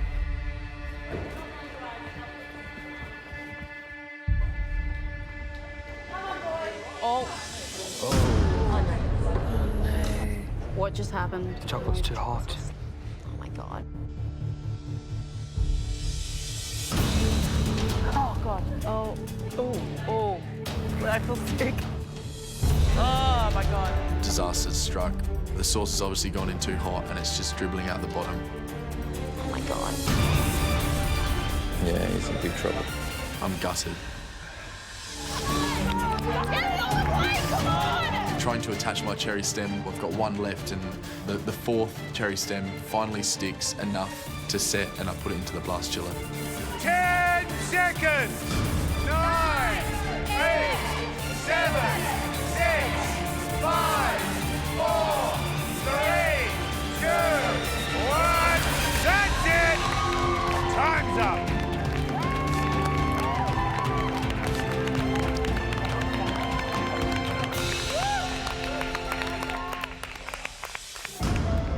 That's nuts. That was insane. It doesn't look as pretty as Christie's, but I put everything to that. So I'm hoping my balloon worked. Samuel! Is it together? Did you get the hole plugged? I've never done anything like that in my life. This has been the hardest cook of my life by far. To recreate such an amazing piece of artwork, it was difficult. It was really hard. It's a roller coaster ride. It's so much to do. I was so worried I had nothing to put up at the end, but I got something up. It's not the prettiest, but I hope all the flavors are there. Food means a lot to me. It's where I go. It's where I find my happy place, and I really want to stay. That was an incredibly serious and frenetic cook. I think because those three boys desperately want to stay in the competition, and I think, other than Brian, it was probably their worst nightmare, Trent and Samuel. But at least they got 3 desserts up, which is fantastic. They sure did. I mean, geez, that is a mesmerising and tough dessert for sure. Well, actually, there's been more than a few chefs that have been playing around in this space with this concept for a decade or so. I think people love that theatre of a dessert that seems to seemingly defy physics, and this is another one. We've still got the balloon to go, and everything could hang on that balloon, literally. Chrissy, I think they're going to need a hand. I think so.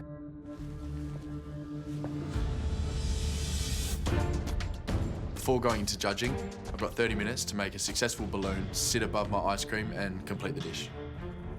I need to get this right. If I can't get a balloon up today, it's not going to be a complete dish, and it's going to lose the theatre of the dish completely. I've got Christy by my side, and she's going to be one that ties my balloon off and get it on the string. I've now got to add my hydrocolloid mixture to my isomalt, fully combine it to make my balloon mixture. Stirring my mixture over heat. The mixture looks good, but until I've actually got it in the sky, I'm a little bit worried. You tell me when you're ready to blow, okay? My job is to catch your balloon. Sure. Okay? It's looking nice and smooth. Let's do it. This process is a little bit of a juggling act. You've got to lift the isomalt out really slowly from the saucepan while turning on the helium. Slowly, slowly.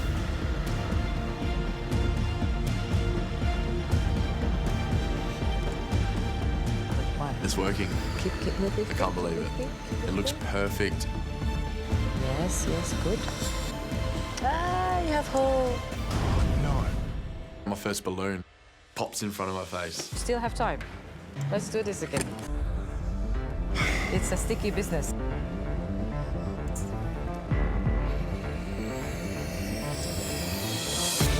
All of a sudden, it just seems to work for me.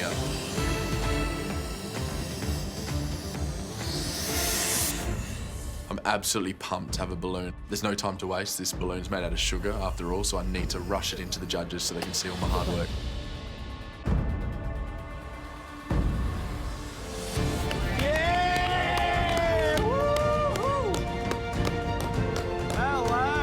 It's fantastic.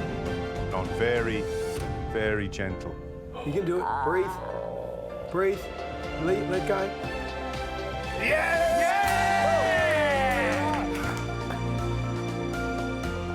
That's fantastic. Samuel! Oh, mate, sit down. Come on, sit down.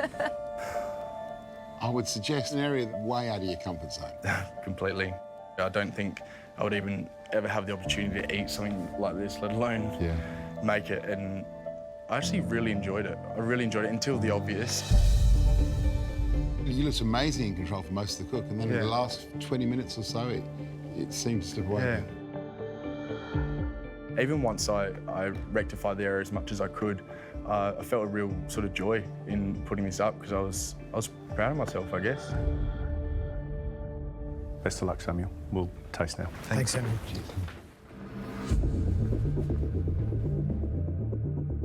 When do we ever applaud when they bring a dish in? When somebody does something that's almost blooming impossible, that's when. That was incredible.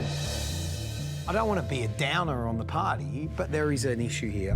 What is that, Christy? Pour the chocolate sauce when it's still hot. And the cone itself is made out of chocolate, so it melts as well.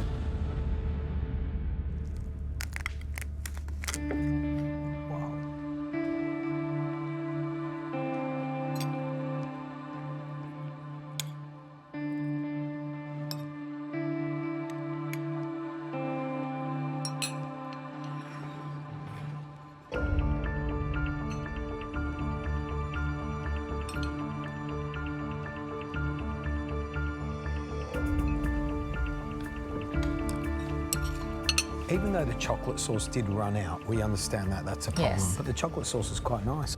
I think it's beautifully smooth and soft, which is what we want it to be. There's a good crack in the temper.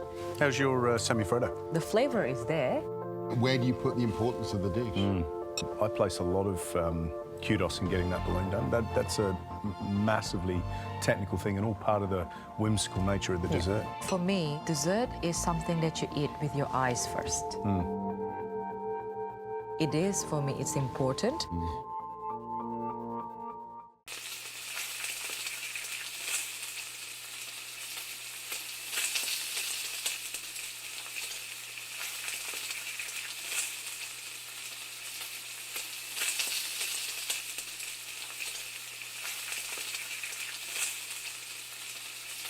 Danny, Hi. Middle how you Eastern. doing? You were Yes. saying earlier today that you're reading Middle Eastern cookbooks. Yeah, I love the flavours and I'm really excited by the food. What is your dish? I'm doing a fig and pistachio frozen baklava. Frozen baklava. Teaching us something. Wow. Great. Yeah. What's that all about? So I'm making like a baklava ice cream, so hitting the citrus and honey and spices notes and then using the filo pastry as like a sandwich between the ice cream, and hopefully the ice cream will set in time and it will all come together. Danny, rock and roll. Thanks, mate. Too good. Today I'm cooking a sweet dukkha, baked fig and panna cotta tart. A sweet dukkha? Yeah. Beautiful. Yeah, I like the sound of that. With the fig. Yeah, so it's going to be dukkha crusted fig tart with a fig panna cotta. That's inventive, and that's what this challenge is about. And I love the fact that you've come up with a little sweet dukkha. Never heard of it before? No, never have I.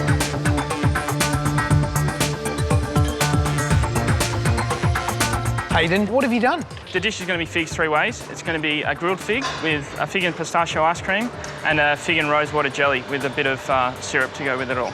And is your ice cream made? Yeah, it's in the ice cream machine down here. Churning? Yeah. I'm expecting an absolute cracker dish. Yeah, it's It's got to look beautiful. I suppose the sticking point is going to be getting that jelly set right and making sure it turns out onto the plate nicely. Top 10, we want more. Okay. I've got my vegetable casserole is in the oven and it's coming along. It's just got to be garnished up. I've got to finish off my dip and my flatbreads. That's it. I've got everything chopped up. It's just a matter of cooking it. Don't forget, we're looking for a big-alicious dish. You've got a half an hour to go. This is my ice cream. It hasn't turned very well. Without this element, it's just going to be pastry. I'm getting it in the blast freezer now. I'm going to give it half an hour in there. Hopefully it will be cold, frozen, maybe not. Hopefully it will set in time.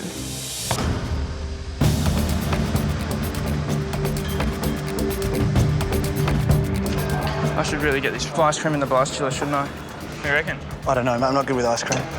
There's 20 minutes to go and I check on my ice cream and it's just not set. It's getting really frustrating.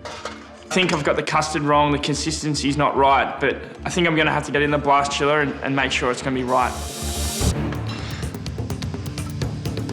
How do you think it's all going? Jelly's worked? The jelly's worked, the sponge base has worked, the ice cream has worked. I check on the ice cream and the jelly, both are set beautifully. I'm really happy at this point in time. This dish looks like it's going to come together.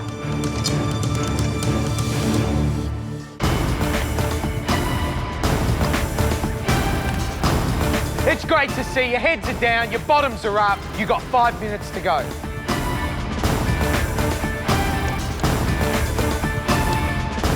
I am so thankful that that ice cream has set in time. It's actually set to the point where I can cut it. This is good. This is good.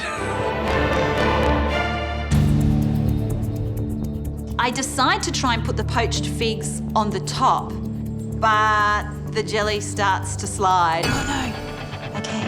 And I'm thinking, oh no, this is all turning to a disaster.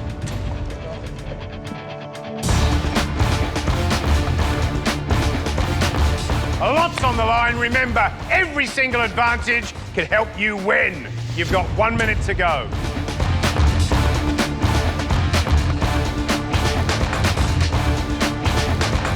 I'm leaving the jelly and the ice cream in the fridge and the freezer right to the last minute so that hopefully it'll be set in time. the last minute and I spoon out my ice cream. It's sort of runny and wet, it hasn't set. Last little touches, 10 seconds to go. I get the jelly out, flip it onto the plate. 5, 4. It sort of goes and then 3, splatters everywhere. 2, 1, Saha! 3 elements on the plate, only one of them worked. Danny?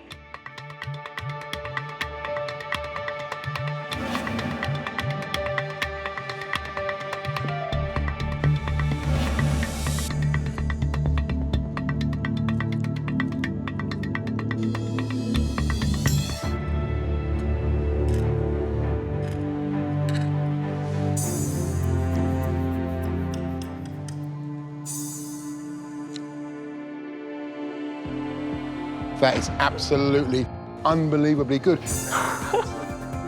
Crisp sheets of phyllo, a lovely orangey, orange blossom flavoured syrup on the top, little crunchy bits of pistachio, and that amazing fig ice cream. It's just plain brilliant. It's so good. I'm so happy to see you deliver something that at last shows us the potential that we've known you've had all along. Well done. That is exhilarating cooking. Thank you very much. Walking back to my bench, I could not be happier. I feel like I'm floating on a cloud. I'm really excited. So, our ice cream mixture is made, our pistachio sponge is baking in the oven. Now we need to move on to the chocolate mousse. Brent, you're up. Yep. Okay, first, we've got to melt the chocolate. So I've got 250 grams of good white chocolate buttons. So I want to melt the chocolate. We've got 7 grams of gelatin, which we've bloomed in the water, all right? So we'll get rid of the water and we're going to melt that gelatin as well, all right? And then I've got 100 grams of yolks, which is 4 to 5 egg yolks. So you can put the egg yolks into the mixer and get them whisking.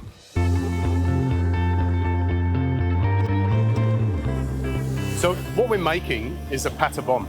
Have you heard of that before? No, so never. it's basically a egg yolk mixture with a sugar syrup, like an Italian meringue, poured in down the side of the bowl, all right?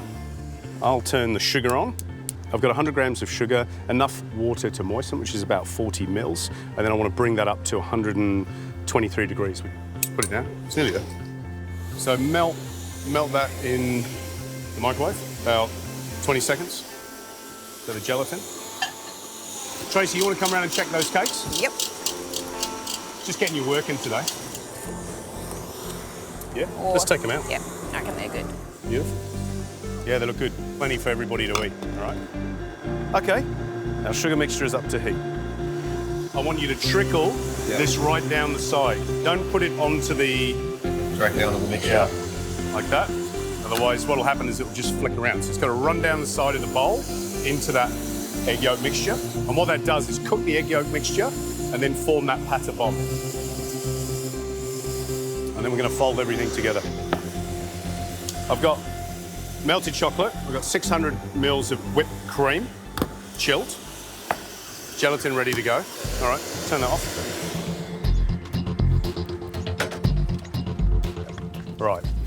Bren, you can fold those components together. Put the cream in first. So, fold. Then add the gelatin and then the pâte bombe. That's right. You have turned that into such a mess. Oh. That's too full. Have you got a bigger bowl? Right, here goes. This is the Brent bowl. It's good anyway. It's beautifully mixed. It's going to have a little density. Goes into the fridge, right? And it will set perfectly. You can do it if you want.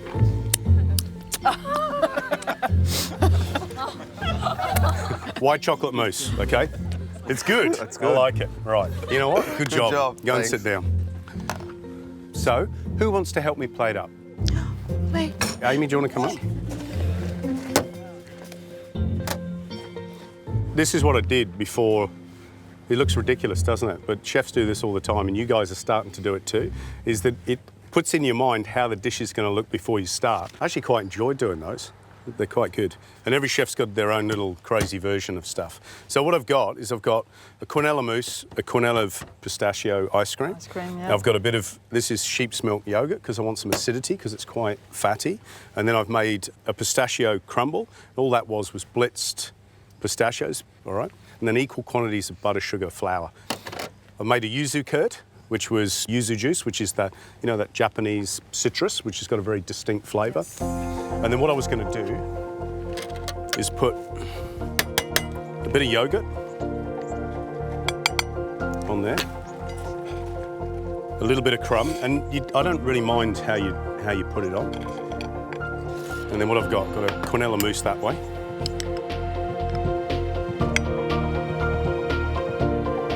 Make that look so easy. A little ball of the pistachio ice cream.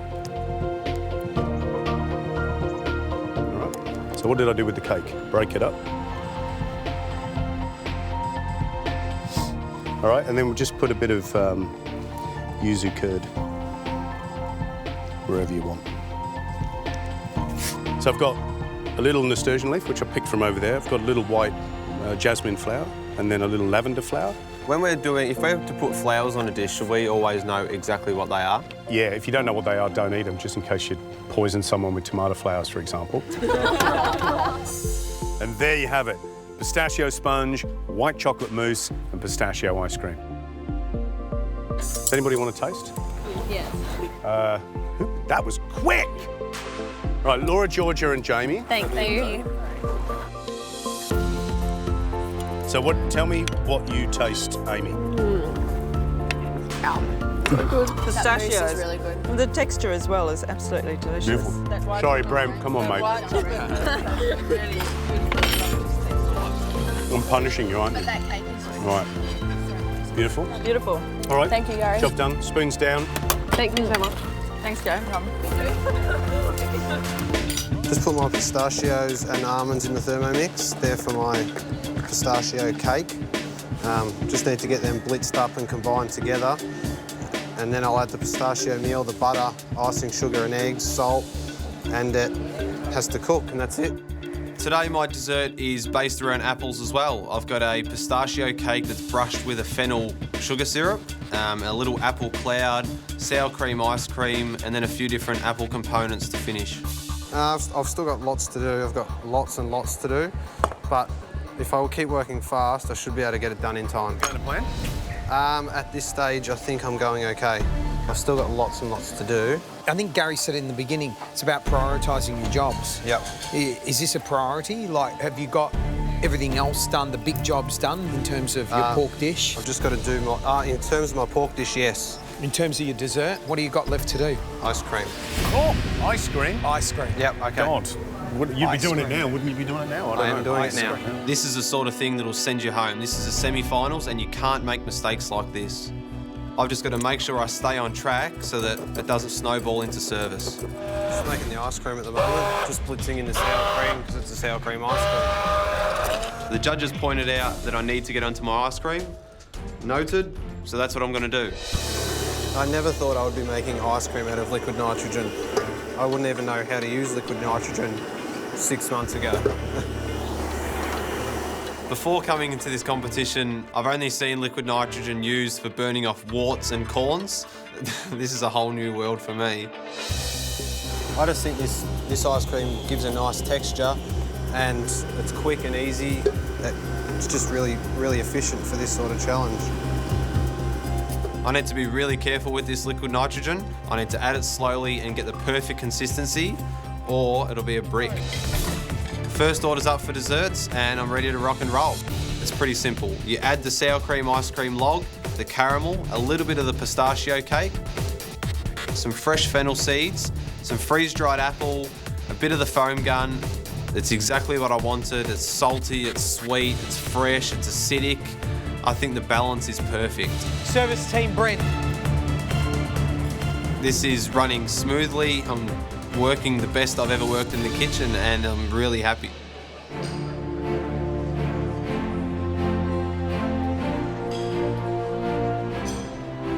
Oh my. It looks really good, doesn't it? Stunning. Absolutely stunning. I know this dessert is going to be so well balanced, just for the fact that you've got that little parfait, that little foam, you know, and that pistachio cake, just perfect symmetry. Really, really attractive. Here goes nothing.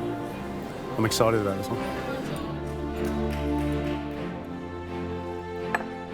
Oh, wow. Oh. Wow. That is absolutely knockout. That is one of the nicest things I've eaten in the kitchen this year.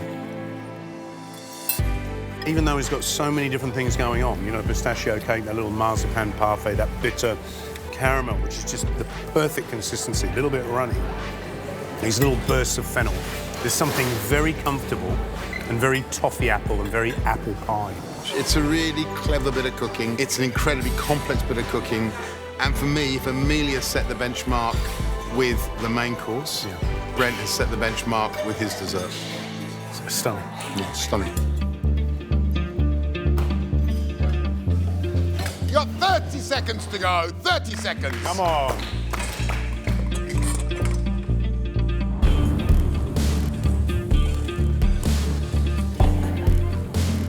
I'm really frustrated with myself.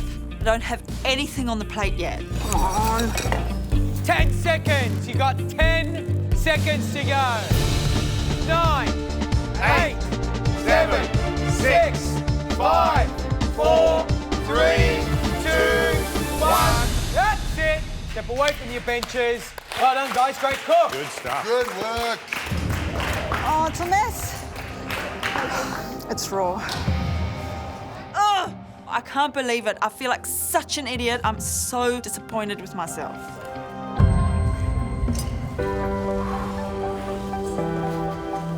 Plating looks all right. Plating's amazing. I'm actually happy today, so this is really exciting because I feel like I took my time, I took some time to put it all together in my head and on the plate, and for the first time I think I'm generally happy with how the cook went. So I cook it like this at home, and because I had the pineapple on the base, I was pretty happy with it. The flavour's there, but whether they like my rustic presentation is another question. Pistachio cream? Yeah. Well done. I've had to throw my chicken into the machine and it's only had 8 minutes, but I just hope that it's long enough. Please be cooked.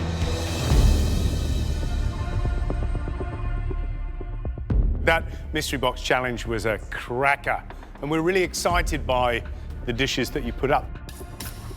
Remember what we said at the beginning of the challenge, that we were only tasting 3 of the very best dishes. Let's hope you're one of the 3. First up, Tash.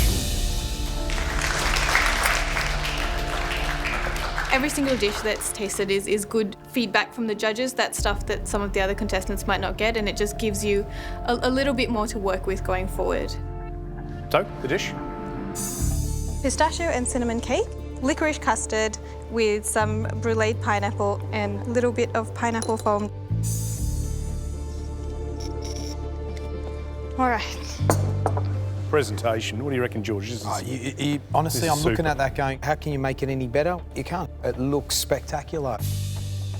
It could all go horribly wrong on the tasting.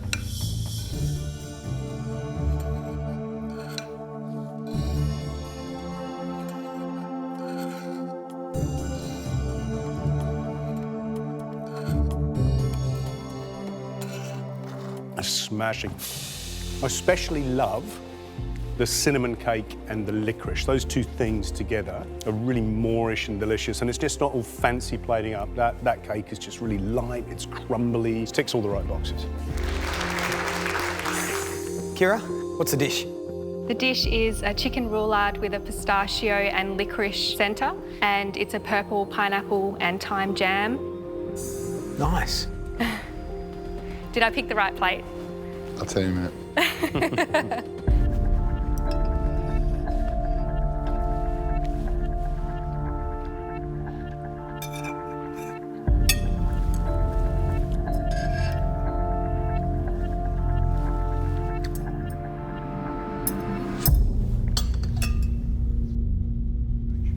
I love it. Absolutely love it, because I don't like licorice, but you make me love the licorice and look for the extra chunks of licorice. Did you use the right plate? For me, you made the right choice. puree of pineapple that's got beetroot in it looks like pure beetroot puree. But then when you taste it, your brain's playing games with your mind and you're like, wow, this is cool. So not only have you brought us a dish that tastes great, that's cooked really well and tasty, but you're also doing other things to my mind. And as an amateur cook, flippin' believable. Amazing. Thank you so much.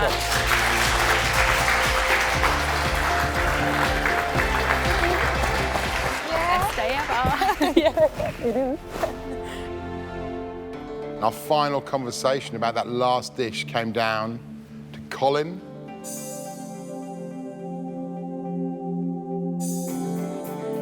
to Renee, and to Byron.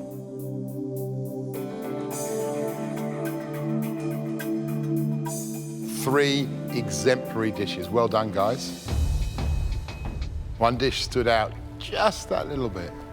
We said to ourselves, we have to taste Renee's dish.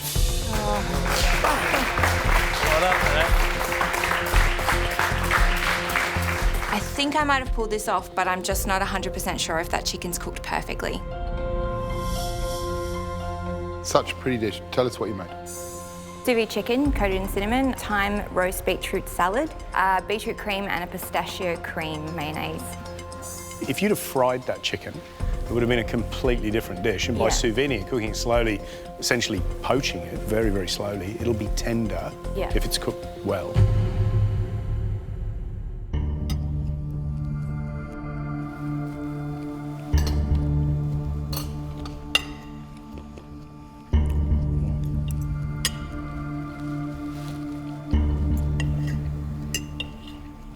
That's lovely. What a nice combination of flavours, cinnamon, pistachio, chicken. Yeah, really lovely. The chicken is cooked, you know, just to that point when it's so juicy, it's almost weeping in your mouth. Love that. I thought you weren't going to get it cooked. You proved me wrong. Thank you. No worries, thank you.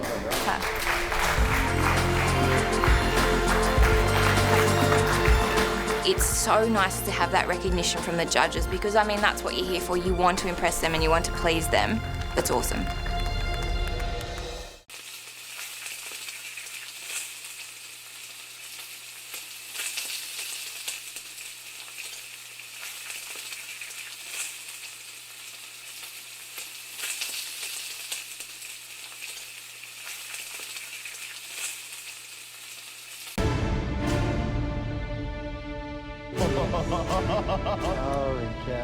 Who knew a 1-inch cube of food could be so terrifying? Like, we're up in the gantry, we don't have blindfolds on, and I can't even tell what these cubes are.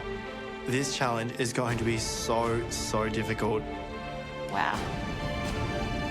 Oh, no.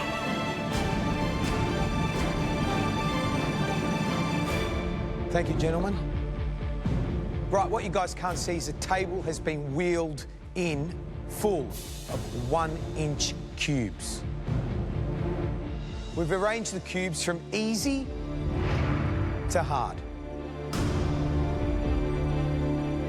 The longer you stay in the game, the harder they're going to get.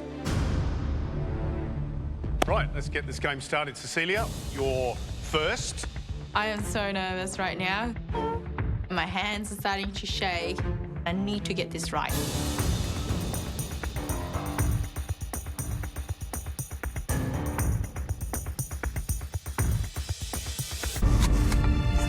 I bite into it and the fragrance pops out straight away.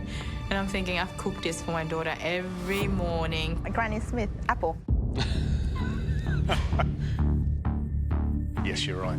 Apple. I'm really relieved. I'm not the first person to get out of this challenge right now. Charlie? I've never done a blind tasting before. I can barely contain my nerves. I know I have to get this right because there's no way I want to go into round 2. I grab the cube. It feels pretty firm. Cheese? What type of cheese, Charlie? Like cheddar cheese. Correct, Charlie. Well done. Now I've got one correct. Got a little sigh of relief. Hope that I can guess a couple more right. Heather, off you go. Having one of the major senses taken away is scary. My heart's out of my chest. Please be a cucumber. I'm not, but what you just tasted is. Well done. Brilliant.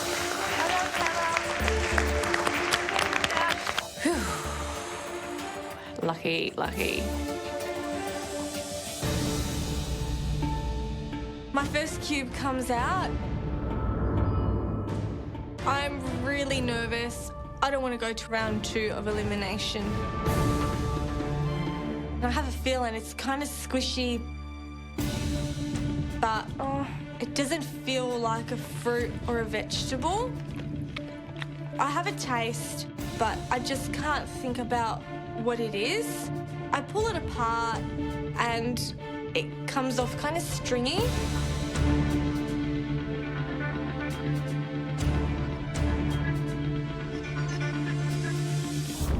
Chicken? Correct. Well done. There you go, Elise. Better? You're absolutely right. Mimi? It's an orange. Orange is right. Right, Anastasia. It's avocado. I'm really used to just picking up something and I just know it by the shape.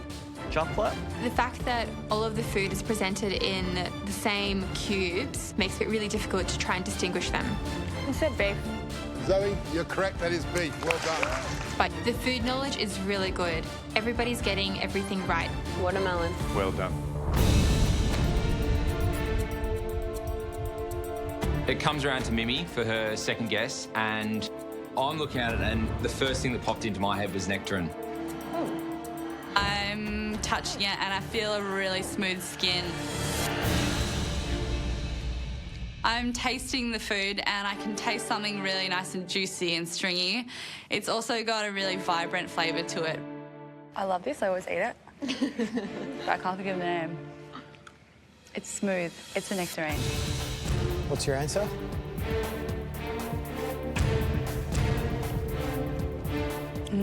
It's a nectarine. Smooth. Mimi, Yes. take your blindfold off. Oh, shit. I'm sorry, it's wrong. Oh. Can you tell now? Mango. Mango is my favourite fruit. I pretty much eat it every day and I got it wrong. It's something so familiar, but without sight, I had no idea what it was. Right, go and stand over there. I'm so sorry. You're into round 2. Sorry, Mimi. I'm the first one through to round 2. I'm really disappointed.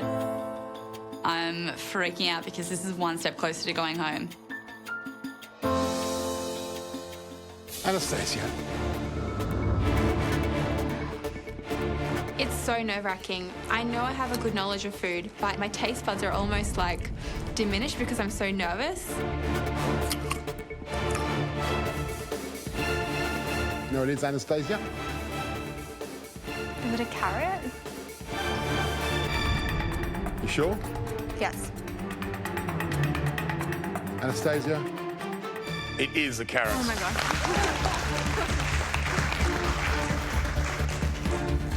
Right, Cecilia. One spot is taken for the second stage of elimination. There's 3 left. It's getting harder and harder as the rounds go. Oh, it's so smooth.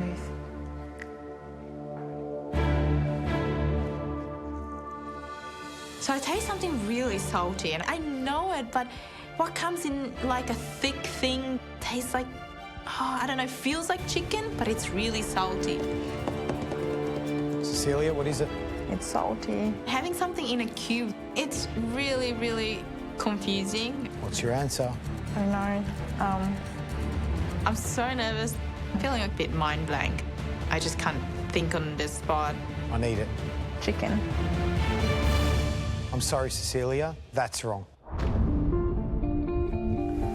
Oh. What is it? Ham. Ham. Please join Mimi. You're in round 2. I eat it every day. My heart sinks because I was only in elimination a few days ago. I can't believe that I have to cook for my survival again. So Mimi, Cecilia, you're the first 2 contestants through to round 2. And remember, guys, we're looking for 2 more. Pressure's on. Charlie. A little gem for you here. Is it eggplant? Charlie, well done. That's eggplant. Heather? Pineapple. Right, Zoe. Tomato. There you go, Elise. Elise, we need an answer.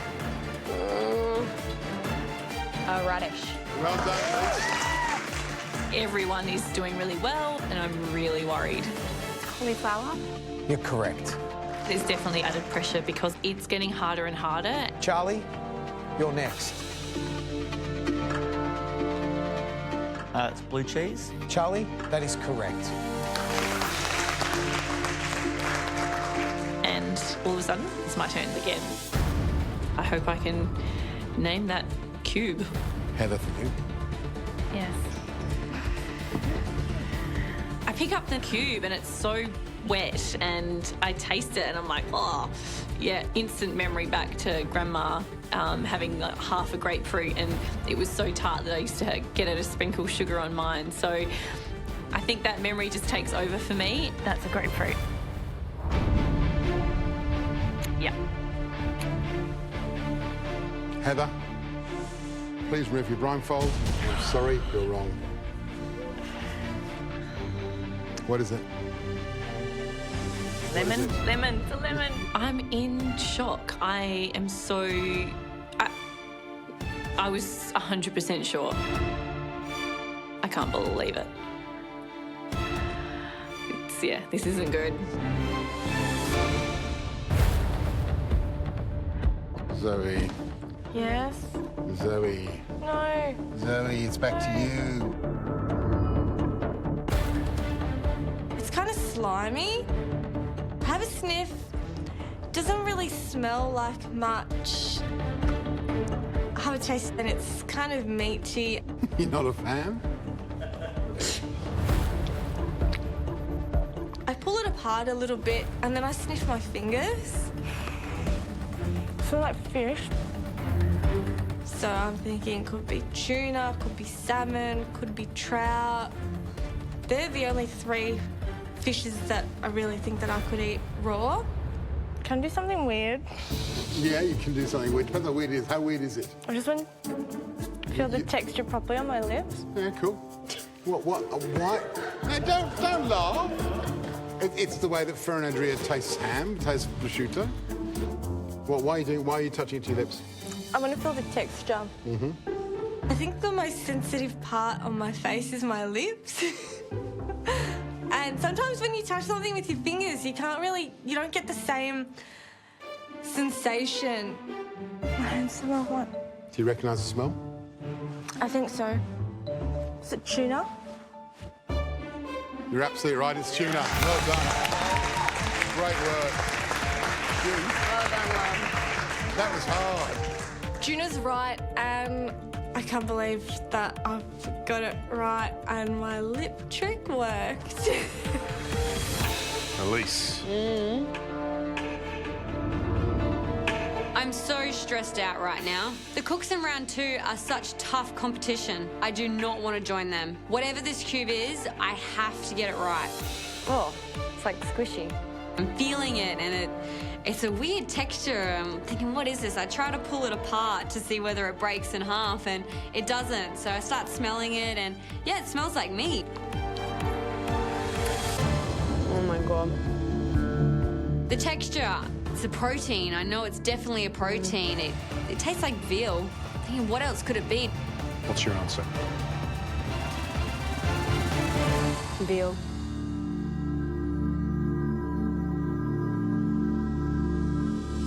Sorry? What? It's not veal. You can take off your blindfold. What do you reckon it is now you're looking at it?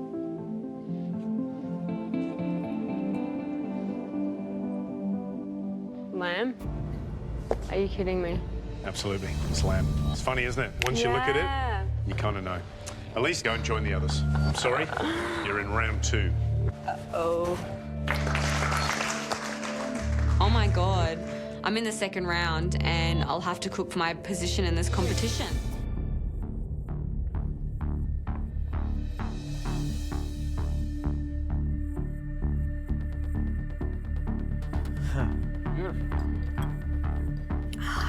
I know this smell, but I don't really know what it is yet. I'm just thinking of Nonna's homemade pasta, but it has a very different texture.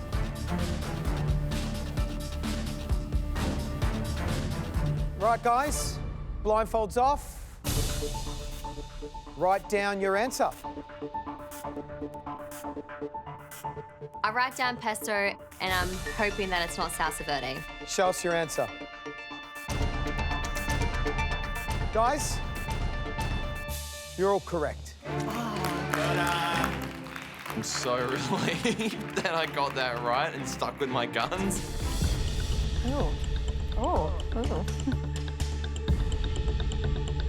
I think it is a type of mushroom. I stick my finger in it, and it's a bit thick and gluggy, and it smells a little sweet, so there goes that idea. I'm not sure if it's dates or prunes, and I've just got to take a guess. Alrighty. Write your answer down. Okay, all happy? Show us your answers. All right, one wrong. I think it's me. Yeah. Joe? Yeah. It was medjool date, so date was perfectly acceptable. Gonna get a little bit tougher now. A little clue, this one's not an ingredient, it's a dish. I can smell something, can you? Yeah. I'm having a smell of this dish, and it does not ring any bells whatsoever for me. Get the fork and I have a taste, and the first thing I get is what feels like a mouthful of cabbage, which is like, it's not a bowl of cabbage. I'm sure it's not a bowl of cabbage, it's a dish. I'm feeling noodles. The smell, the feel brings me back to Thailand. Right, guys, time's up. Sorry. They take the bowl away and I still have no idea what it is. You can write your answer.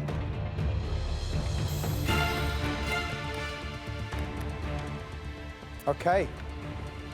Steph, done. Ready? Nope. Let's go.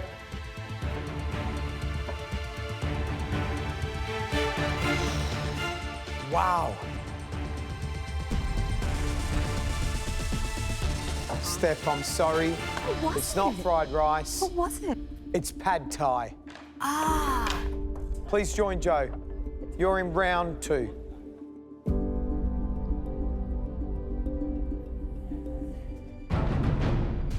Okay, we're looking for not just what it is, but what the flavour is.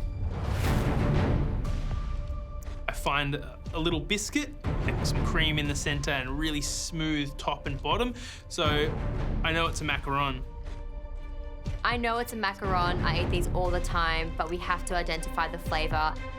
It kind of tastes like tahini, which is something that I have all the time. I'm thinking it could be like a sesame seed flavour.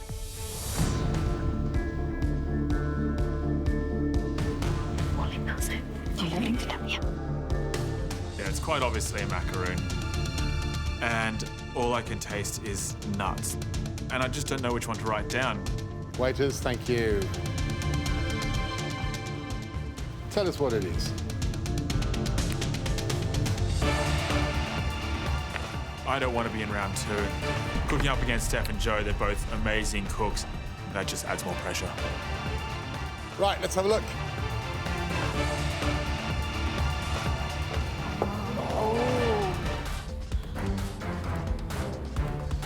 Wow. Simon, you're wrong. Waleed, you're right. Kyle, you're wrong. Larissa, you're right. Christina, you're right. Ben, you're wrong. Sorry. Just to make things that little bit harder, the ingredients that you will taste are all one shape, spheres. The blind taste test is going to be done with small spheres. Without the shape of the ingredient, it's going to be even harder to guess what it is. So here's how it's going to work. You're going to take turns tasting. Guess correctly, you stay safe. However, if you're one of the first 3 to get it wrong, you go into round 2, where you'll cook a dish hearing the ingredient that you got wrong. Right, let's see who's going to go first. Hands on the knife. Let's have a look. I'm a total MasterChef nerd, and I know from watching these blind taste tests that even some of the most brilliant cooks can be really stumped on very simple ingredients, and I need to have all my wits about me today to make it through. Because it's Sweet Week, everything that you taste will be either sweet or can be used in a sweet dessert.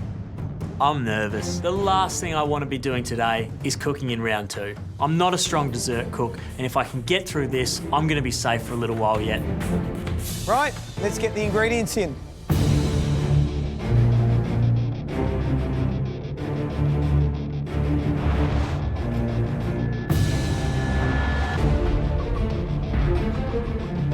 I'm watching from the gantry and I can actually see the spheres, but I have no idea what they are. I'm really glad I'm not down there. This is going to be tough.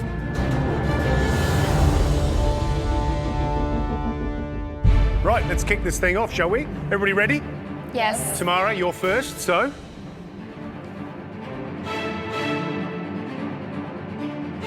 I'm really nervous. All my other senses are heightened. I just hope that one of those senses includes taste.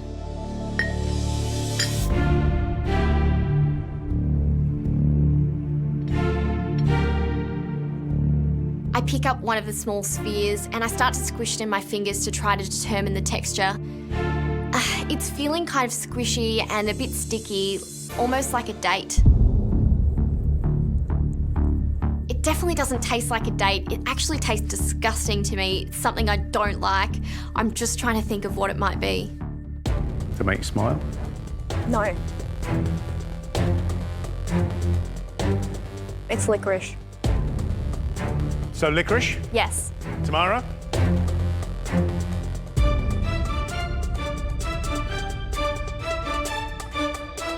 You're right.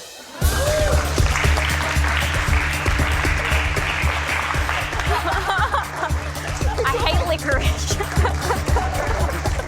I'm absolutely stoked that I've got the first one right, and I have my fingers crossed that I don't need to taste again. Nicole, you're next. Yep. Off you go.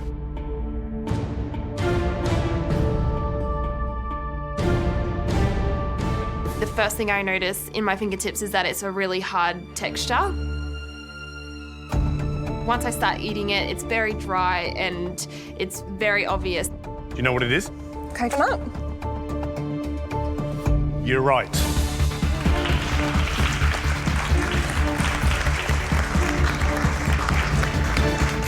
Next one, Samuel. I'm pretty confident with my ability to identify flavours, but I don't know how much of that I rely on the ability to see the food as well. I have no idea what I'm going to have to put in my mouth.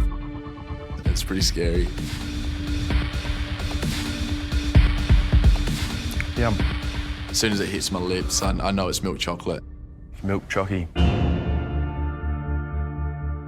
Well done. You're right. And I'm super relieved.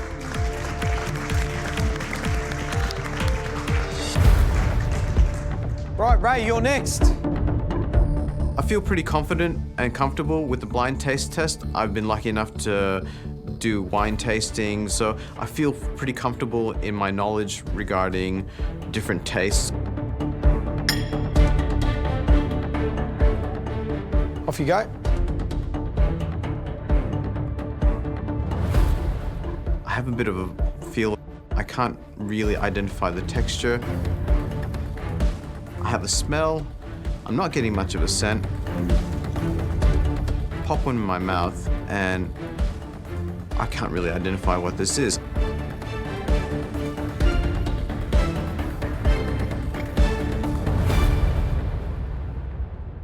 You can feel the tension and the pressure just elevate completely. I'm not really sure what this is. Right? Watermelon. Watermelon.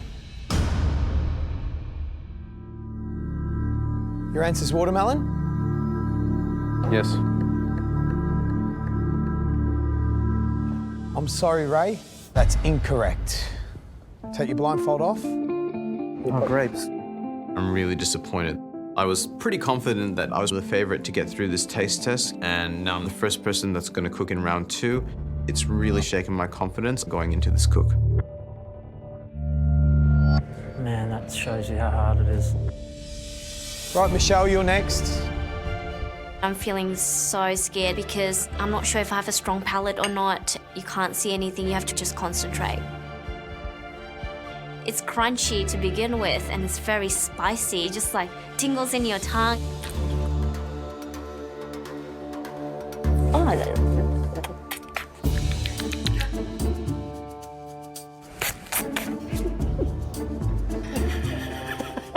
I start spitting it out. I just was like, what is this?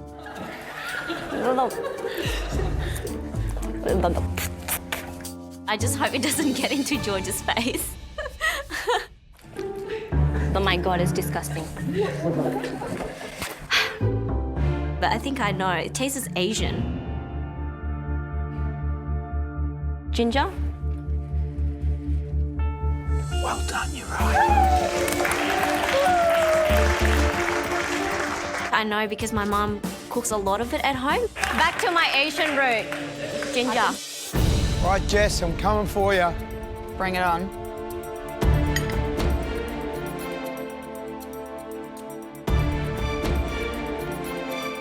I give it a few chomps, and I know it's definitely a nut. It's got a creamy texture, so I'm pretty convinced it's going to be a macadamia. It's macadamia nuts. Congratulations, well done.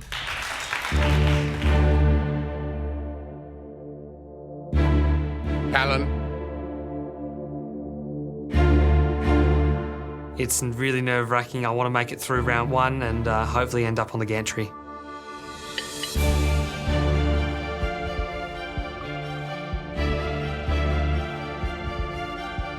I put the ingredient in my mouth and it's a creamy, sort of fresh, fruity texture to it.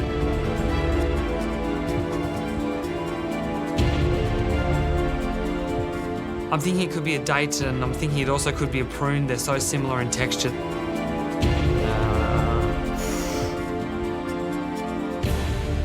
What is your answer?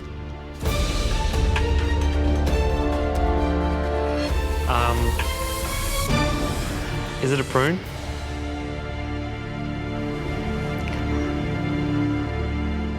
No, I'm gonna go dried dates. What is your answer?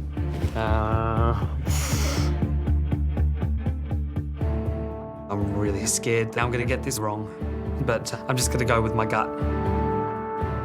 Dried dates. Callan? You're correct, well done. Oh, I'm so relieved. That was a very close call. Benjamin?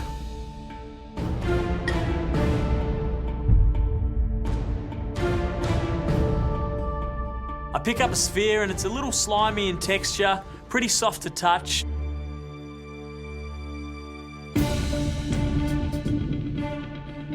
Oh, damn it, I know this bloody flavour.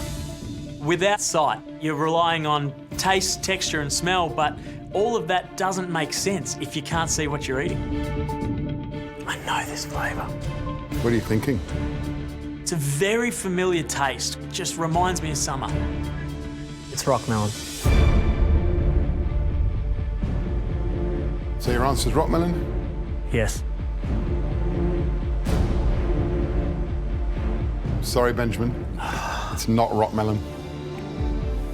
It's a really familiar flavour. It is. Try it again now. You know what it is? Oh, banana! I must eat a banana every week, 2 or 3 of them, and I can't pick it in a blind tasting. Fruits are hard.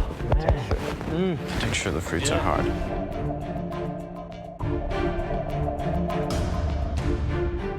Tamara, back to you again. There you go. There's only one more spot left in that second round, but now I've got to taste again. I need to get through this second tasting, and then I'm sure that I'll be fine. I pick up the ingredient as I did before. I really want to try to feel the texture of the ingredient. And I'm trying to, you know, squeeze it, but it's not really breaking apart like the first ingredient did. My mind's racing about the ingredients I most often use in desserts, but it really has quite a neutral, very, very subtle flavour, and I'm trying to think what the hell it could be. Is it an obvious flavour to you, or is it something you're struggling to find? A little bit struggling. It's definitely a fruit, like similar to watermelon kind of texture, like when you get to the rind part, but not watermelon. What about the flavour? Didn't have a whole lot of flavour. I'm feeling really unsure. I'm not feeling confident at all right now. Can't determine what it is. I'm going to need to push you for an answer. Yep. I'm going to go with rock melon. So rock melon is your answer?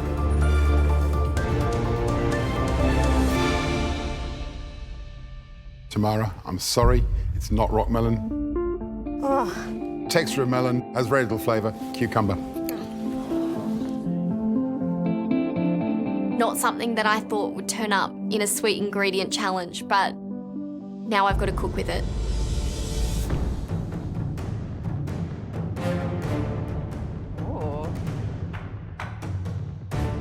So those wonderful, pickly, spicy, sweet, sour, creamy, smoky flavour bombs that you find in bowls and bottles and jars and middle of table in every culture and every country. Dijon mustard? It's Dijon mustard, well done. I think this challenge could lull you into a bit of a false sense of security because there's lots of easy, obvious ones to begin with. Whole egg mayonnaise. That's absolutely correct. But as they're knocked out, it's going to become harder. Pico de Gallo. Bang on. Well done. Chili oil? You are correct. Yeah, it's a shallot vinaigrette. Well done. Cranberry sauce. Well done. Not charm. Correct. It's not charm. Well done. Yeah, Derek. Let's go, Mandy. Oh, Maddie. There's 9 of us left at this point. You know, I'm pretty confident there's still a lot of things on that table that I know. I get to the table, I look down and I see this yellow dish with the corn in it. I pick it up and I think, Sweet mustard pickle. That is incorrect. You're in round 2. Wow. simply cannot believe I've said the wrong thing. It's just dawned on me now what that was. Don't say it out loud. No. Oh. Jess, come along. Go, Jess. I don't want anyone to touch that bowl. Don't make the same mistake that I did. I see the condiment that Mandy just tried and curiosity gets the better of me, so I go for it. So, Jess, this is the one that Mandy just got wrong. I taste the spoon. I don't even stop to look down and see what's in it. Piccalilli? I immediately see the faces of the judges. I'm afraid that's incorrect. You're going to have to join Mandy and Tatty. Near the other one, why don't I take it? I cannot believe that I've just made this mistake, and it's got me into round 2. It's the death bowl.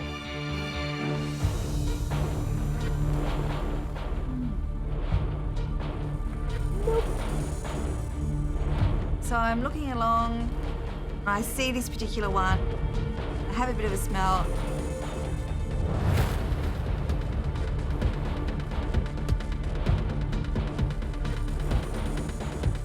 what this is. It's white, it's peppery, it's beautiful and smooth. It's horseradish. Is it wasabi? Please let it be wasabi. It's not wasabi. Steph, sorry, it is not wasabi. Far out. The wrong word has literally come out of my mouth. I knew that wasn't wasabi. The pressure has obviously just taken over my brain. I could go home based on these silly mistakes. I knew it wasn't it. Blake, you're next. I think I know what Steph's done. I have a taste of this white paste,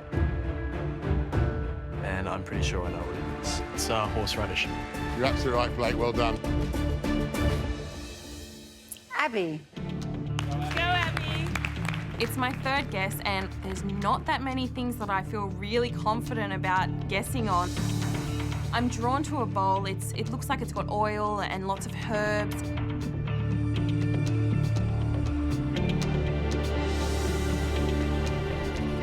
Salsa verde. I'm sorry, that's incorrect, Abby. Please join the others. You're in round 2. It's wrong, and I should be having a little bit of a panic right now, but I'm secretly happy that the very last cook of this week, I'm going to be cooking once more for Nigella. So, Tati, you said Tabasco, and it was ricotta. It's Peruvian chili sauce. Mandy and Jess, you both got corn relish wrong. Yeah. Sorry, Abby, that was chimichurri. Yeah. And Steph, you know now, it's horseradish. Wrong word came out of my mouth. Oh, cheese. So it's a cheese challenge, and I love to eat cheese. It's awesome, and who doesn't like cheese? This is how round 1 is going to work. Take it in turns. You're going to walk up. You're going to touch the cheese, smell the cheese, cut the cheese, taste the cheese, and then identify the cheese correctly. Looking at the cheeses, I know what blue cheese looks like. I know what Swiss cheese looks like, but I'm going to have to be a little bit more specific. I am trying to count up how many of those I actually will know, and it's not many. You can taste as many of these cheeses as you like before you have to name one. I am in hell. I buy cheese for my husband, and I might try one now and then, but this is definitely not my ideal challenge. Get the cheese right, and you're still in this mini challenge. You're still in with a chance of cooking off against the top chef for that pin. Get it wrong, and you're gone. I think I'm best suited for this challenge. I mean, Rachel doesn't even like cheese. I'm feeling pretty good, actually. It is a sudden knockout. Just one word of warning. Think before you pick. Not everything is as it seems. It's time to name that cheese. Brent, you ready? Yep. Let's do it. Go, Brent. Right. What do you know, Brent? What do you know? You always second guess when you're up here. Always.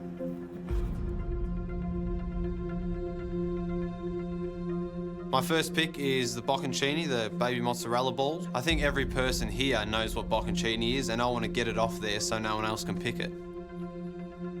What is it? Bocconcini. You're absolutely right. Well done.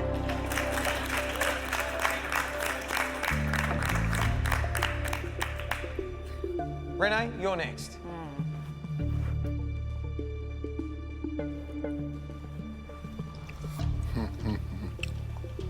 I know that's the one you guys don't think is what it seems, I think.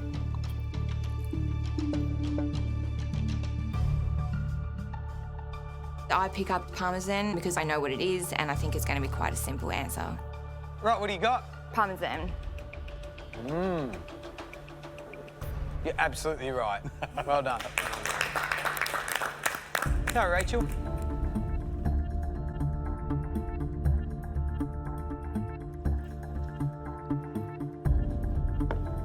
The first one I choose is feta. Right, what do you got? I have feta. You're absolutely right. Greek feta. Brent, you back up, man.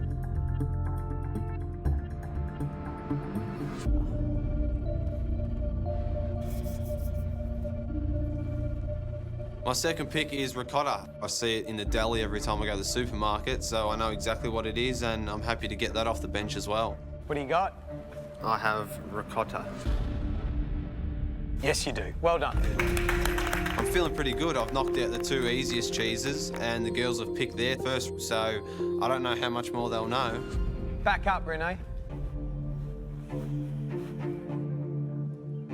Before I choose my next cheese, I have a nibble of a few of the other cheeses just to make sure in my mind that I know what I'm going to choose after this one. My second pick is the Swiss cheese, and I choose that because it's something that I eat quite regularly and it's something I buy for the kids. I think it's Swiss cheese. More information, please. I'm thinking, really? Has she made a mistake? When the judges tell me I have to give them more information, that's when I know I've got myself into a bit of a pickle. Like Gruyere? And I say Gruyere because I know that's a type of Swiss cheese. Renee? You're incorrect. Oh, damn Put the cheese back down and head upstairs. Immunity, not today for you. I'm really upset. I'm actually having to hold back tears. That is something I've been looking forward to for a long time, is going into immunity, and as I walk up to the gantry, I'm actually gritting my teeth. I'm really humiliated by the fact that I didn't know it. Right, comes down to you two. Brent, Rachel. Do you go shopping for cheese with your husband? I buy him cheeses for him to taste. My second pick is the big block down the side. Salty. I taste it, feel this saltiness, little cracks in my mouth. Brent, how many of these do you think you know? I think I know about 3, possibly 4 more. Wow. Rachel, what about you? The one. Brendan knows about 3 or 4. Okay, mate. I know 1. Right, what do you got, Rachel? My daughter's favourite, a good old cheddar. No. Absolutely right. Well done.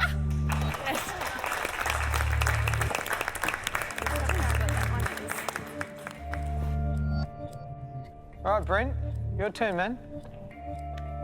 Alrighty. You should be right. You know 4 of them. I love eating soft cheese. It's probably my favourite cheese to eat, and I'm in 2 minds. Is it brie or is it camembert? Is it brie? Is it camembert? Is it brie? Is it camembert? Which one?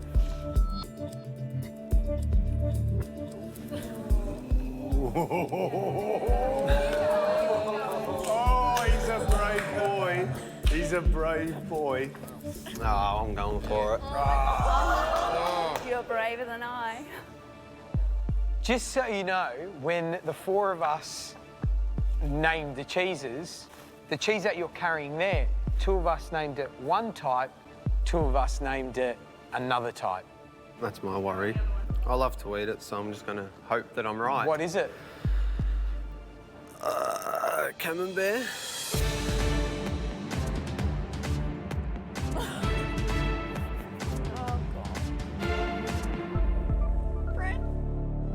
I'm feeling pretty confident. I mean, it's pretty firm and it's got the shape of camembert.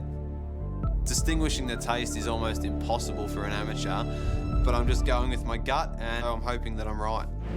Brent, this is your second chance at immunity. You picked one of the hardest ones. Matt and I, we said that cheese was camembert.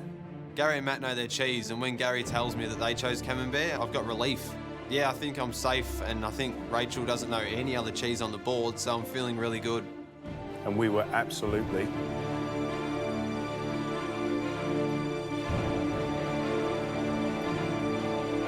wrong. It's actually King Island Dairy Brie. That's okay. Oh, why didn't you just pick a cheese that you know what it is? I mean, I know 2 or 3 more cheeses on the board. Why wouldn't I just do that? A wasted opportunity.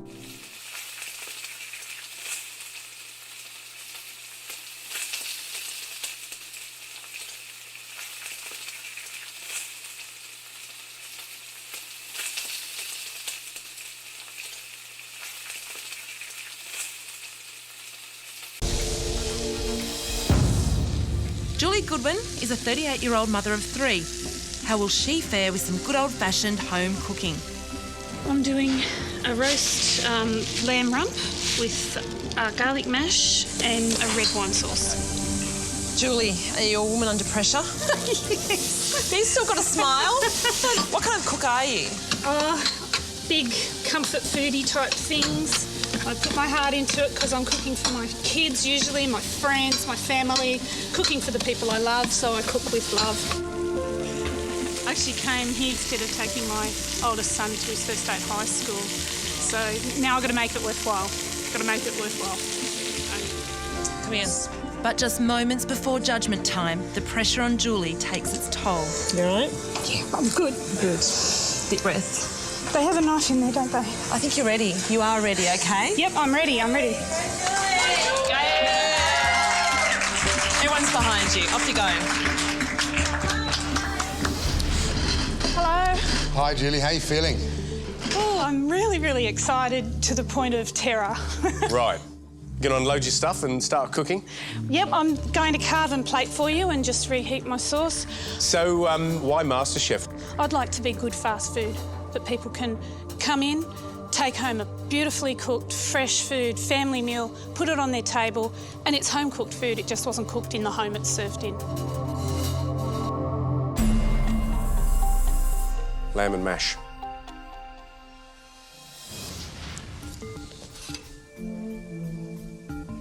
That's just a little bit undercooked, I think. But the lamb's nice. It could do with a bit more seasoning for me, a bit more salt.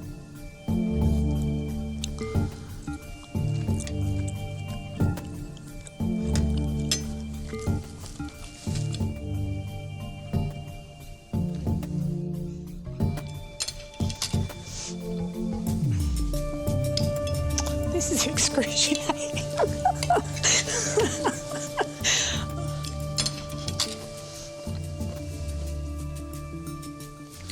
Come here. Give me a hug, because that is fantastic. Oh, my God. Lovely. Really good. I've been looking for someone to do that sort of dish the whole time. Real home cooking that tastes of food and flavour. So really well done. Thank you so much. Well, the verdict. Well, look, I'll go first, because really... I think you know what I'm going to say. I know what you're going to say. That's a monster yes from me. I love it. Really good. Really good. I think I'm going to love you, and I want you to be in Sydney. Really? Yeah. Then it's a yes for me. You're going through to Sydney. To the semi-finals. Well done. 1 of 50. Thank you so much. And who thought on the back of lamb and mash? Excellent. You've made my day. It's not us, it's you. Oh, just remember thank that. Bye. Bye. See you next time. I just love it. I love cooking. I love people. I love cooking for people.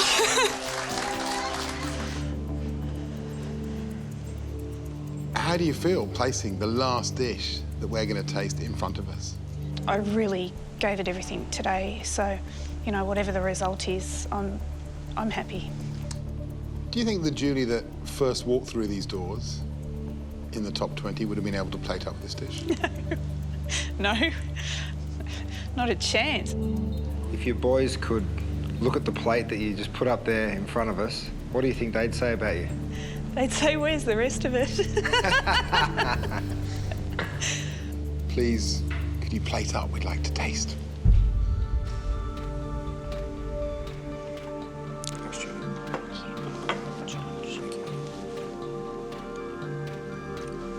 I'm curious to see whether or not that chocolate's tempered.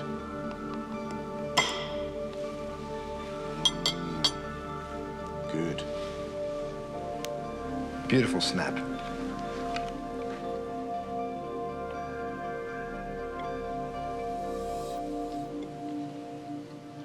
It looks beautiful. It doesn't look as good as Poe's. I'm going to say it right from the word go. There's too much pastry as a comparison to the amount of tart. Julie, that chocolate tart is beautiful. The macaroon is chewy and delicious. The sorbet is beautiful. Absolutely beautiful.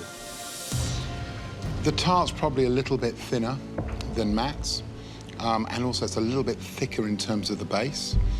But having said that, that sorbet is as good as I've had anywhere in Australia. It's rich, it's light, it's bright, and the texture is absolutely like velvet. Julie, really tricky dessert. Didn't think you were going to be able to do it, and I think that is fabulous. And I think the difference between when you walked into this competition with that big lamb and mash to that final dish of a beautiful and delicate chocolate dessert is a testament to your determination. Fabulous. Thank you. Come on, guys. You need to push this along. Try and keep up with Matt. Quail, I think, is done well. I've got some nice colour on it, but we can't overcook it. It's a very thin bird, very small animal.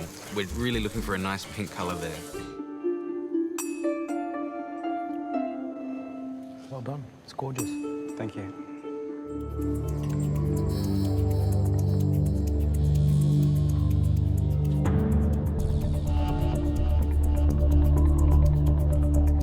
Adam, how do you think you went?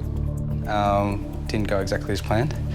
Tell us why. When I put the twirls on top of the snow eggs, when I was applying the blowtorch, they were cracking. Okay. And just not sure what went wrong there. Well, I think it's time for us to taste.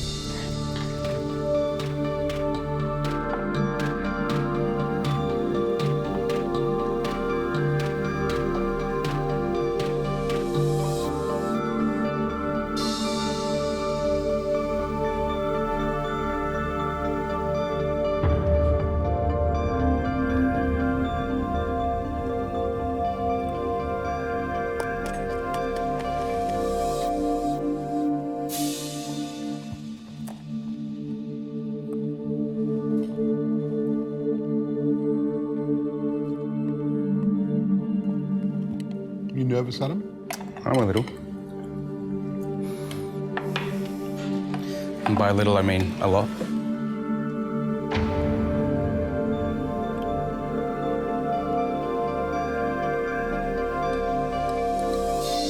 What makes this dish is the textures as you plunge your spoon through. The first crack of that twirl, and as your spoon sort of disappears into this nothingness, which is the meringue. That's the first test. What I love is you've managed to get that real lightness in the meringue, and then you've got a wonderful fineness in that maltose cracknel that you put over the top. And well, you stood there, you heard. It's all about that sound. When you hear that crack like that, you know you've done a good job. For me, that's a nigh perfect copy of Peter Gilmore's dish, and you've done his recipe proud. Well done. Thanks, man. I did have the one that had cracked a little bit on the top, but I really could not fault the flavour of the dish. It was really spectacular. Well done. Thanks, man. You didn't get the cracknel perfect around all of them, but my gosh, you got the flavour right. And that's what represents a good dish. You're standing here with a 50-50 chance of winning this thing, with 4 points up on the board. How much are you hoping that this is going to fall your way? I don't know if it surprises you or not, but I don't actually win a lot in my life. There's a lot of second places. How badly? With everything I've got.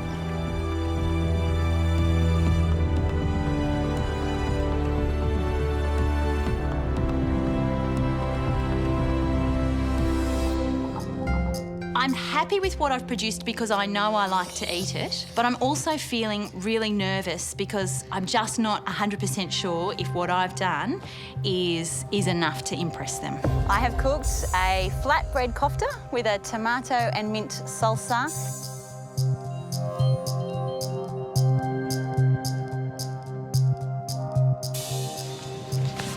Can you cut a little bit off? Yeah, give us a little as well. Just cut a nice little triangle. Come on, share. Just cut it.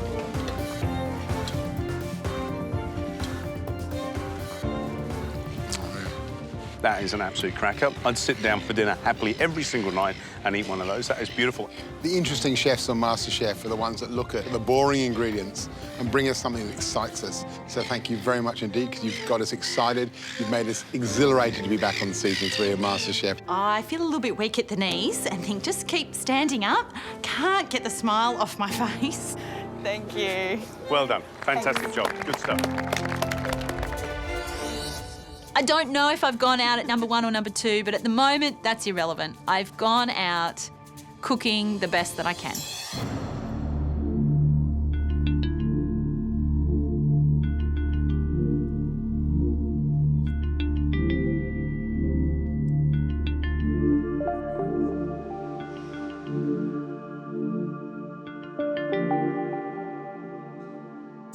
So, Kate, are you happy with what you've just put in front of us?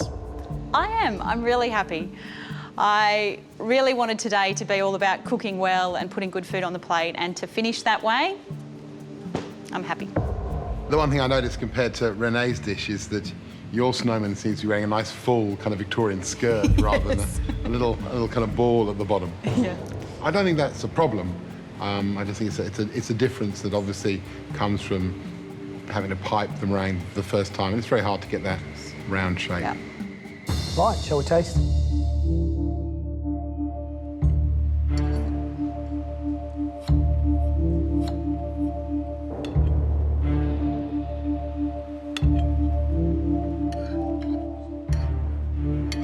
It's impossible to read the judges' faces. I hate the waiting. They chew and they deliberate in their own minds. Is it good? Is it bad? I don't know. And I just want to know now. I don't want to have to wait. And it's like the judges just enjoy this moment of torture.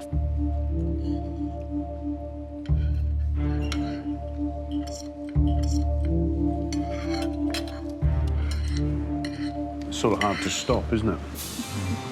Lovely balance of acidity and sweetness. I have stopped, so I've finished. But I'm more than happy to eat yours. You know, you've just cooked the hardest dish in the repertoire at Noma. And you pretty much nailed it. #1 restaurant in the world. Is that enough to make you the #1 amateur cook in Australia? Hopefully. Beautiful job, Kate. Really, really well done. You're a dream to watch in the kitchen, the way you worked precisely, correctly, and what you've put up is spectacular. Thank you. That was an absolute delight to eat. Beautiful textures, just beautiful balance. It's a very, very special dessert. As you can tell, it was horrible. If I could lick the plate, I'd do it. And even George ate the little carrot nose, which he must have liked it. Good stuff. Can I just say that was such a lovely way to end my time in the MasterChef kitchen. I just enjoyed every minute of it, so it's been a very special day.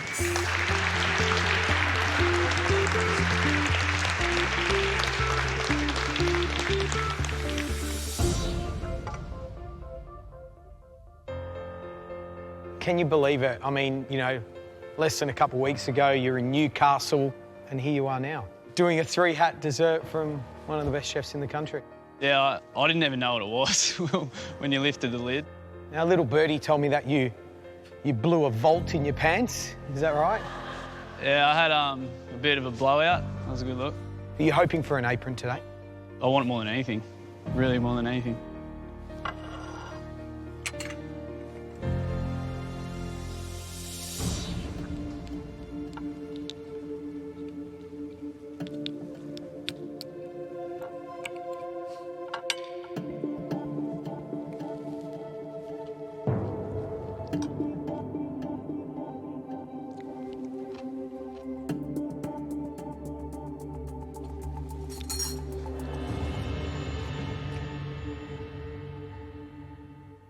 Wow, that's special.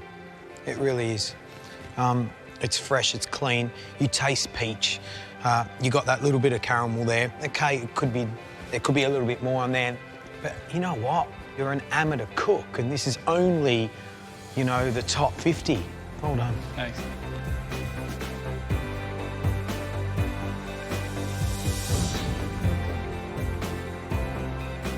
Really good. The acidity of the raspberries, the crunch of the caramel. So, well done, Andy. Cheers. Thanks heaps. Thanks heaps. Appreciate it. Come out here, mate. No, round here.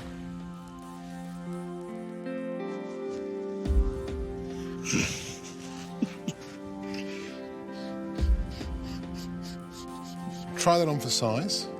See how you feel. Because I reckon you might be getting a real one of those in a minute. Cheers, guys. Okay, Andy. Thanks.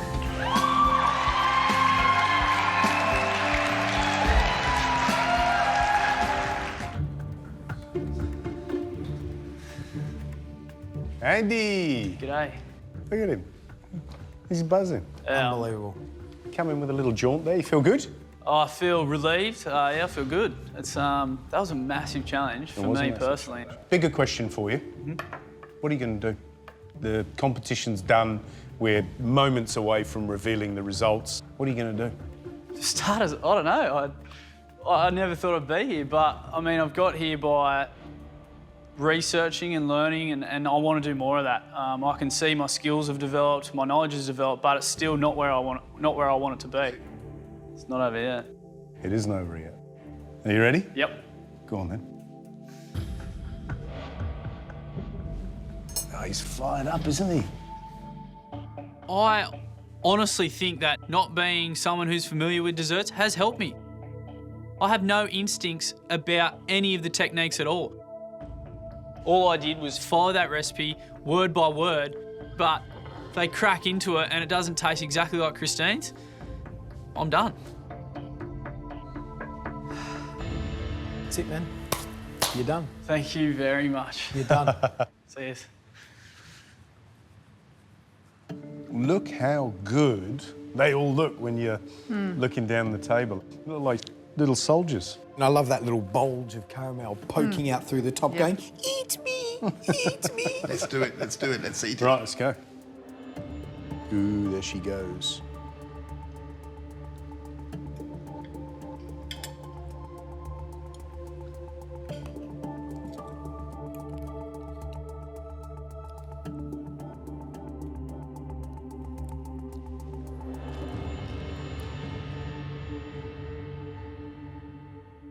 Looks delicate, looks beautiful. Looks like the one you put up earlier on today, Christine. Yeah. The construction of the dish, I think, he's nailed the biscuits perfectly. They were very uniform. That caramel ice cream, I could just, that alone I could just sit and eat. I find the mousse quite confected. It's a bit artificial. A little bit dense, and I'd say probably it's just that ratio of cream to gelatin, probably just a dash too much gelatin.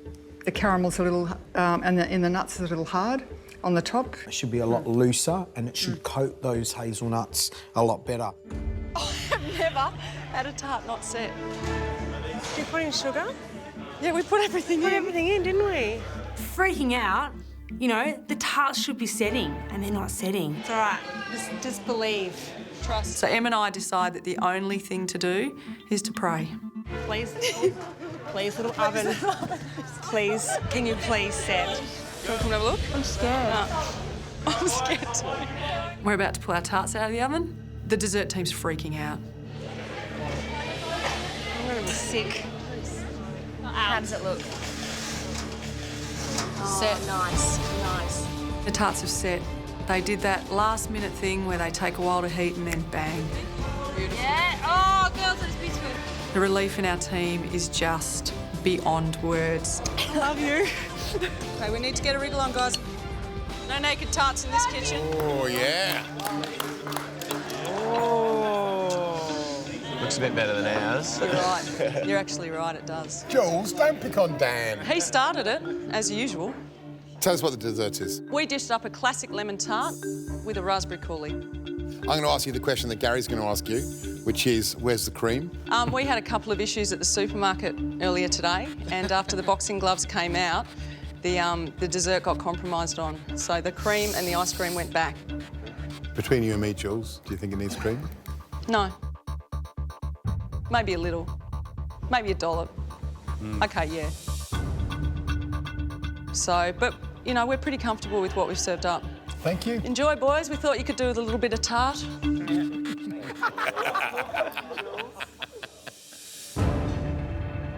You guys did such an amazing job with the little ingredients that you had. Thank you. You know, It looked cream, no fantastic. cream. Seriously, it was beautiful restaurant tasting. quality. It looked fantastic. Tell me what you think. It's Citron DEFCON 5 right now. It's citrus overload. Okay, but it's good, isn't it? Lemon tart, that's what it's all about. Yeah, just missing the... You want something to smooth it out? Yeah. You know, the creme fraiche. Yep, love it. Just missing that. Not enjoying the pastry as much as I think the girls will be enjoying our pastry on our pie. Oh.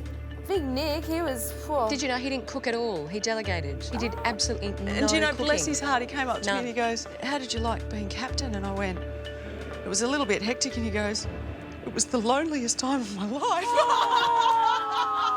I just wipe them down, put them in the box. They're good to go. In the box, in the box. Good luck, little fellas. A lot of my destiny is sitting in that box. Let's be honest, of course I'd love to win, but it's hard. 2 points is a lot to make up in a grand finale. Emma, can I tell you something? Yeah. You've been fabulous, funny, slightly quirky through this whole competition, but you brighten up our day when you come in here. And you've had this kind of crazy approach in the kitchen where 1 minute it's going brilliantly well and the next minute it all falls in a heap. I never thought I was a perfectionist, but I think I do like things a particular way. How do you feel when you cook? It just brings up everything. It's everything, it's my universe. And I just love not just the finished product, but right from the beginning. That's what I love. You know, we start from nothing and end with nothing. It's what we make in the middle of it. We've loved every single moment, and it's fingers crossed now. Thank you. Thanks for the wild ride, guys. Thanks, guys.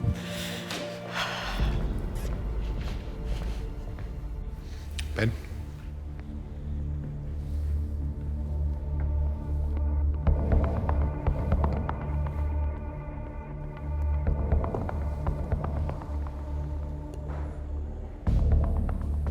Little tear in the corner of ours. Oh. Not on ours, but it's a little uneven. Yep. All right, let's taste. Let's go.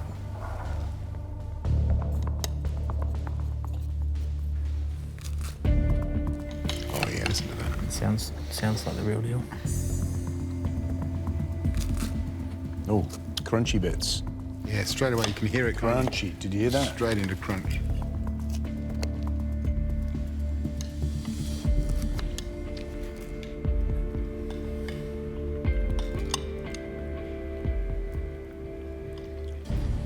Ben, what do you think? The biggest difference I noticed when I first took my first mouthful was that the meringue was excellent, and that seemed to be the right amount to me. Just that sound when you crack in and you hear the meringue cracking like ice on a thin puddle is beautiful. The consistency of that is brilliant, and it carries the flavour. It's that creamy feel in your mouth that then counteracts the granita, the crunch of the meringue, and it lingers. I mean, my palate is salivating. It's beautiful.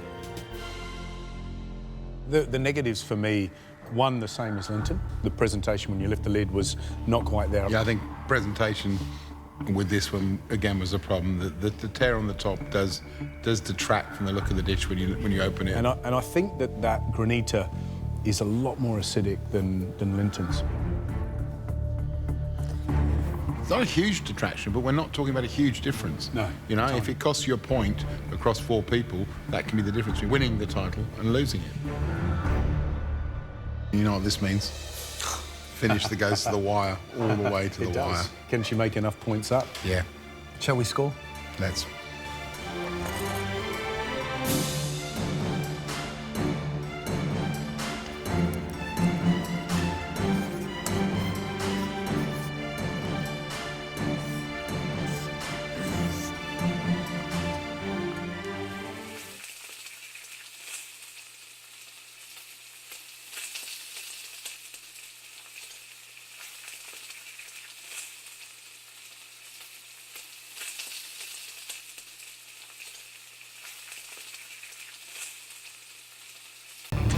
Chefs!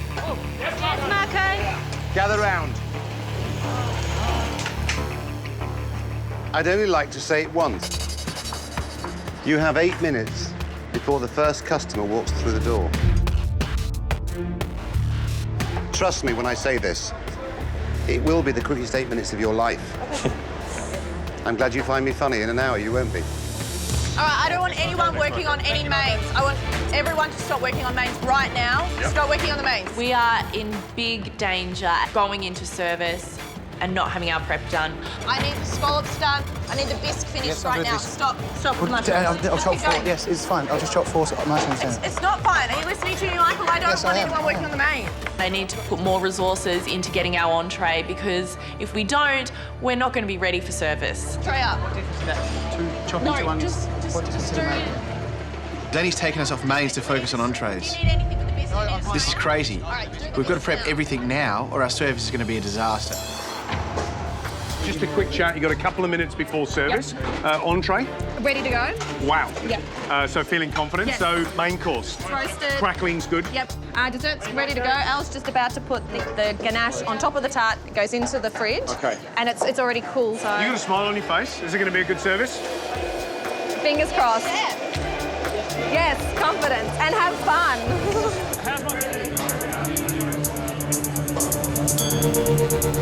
Okay, Dr. Tin Chef. Which table? Okay. I had no idea what to expect from Marco in service. He'd been so quiet and gentle, like a spiritual leader. On order!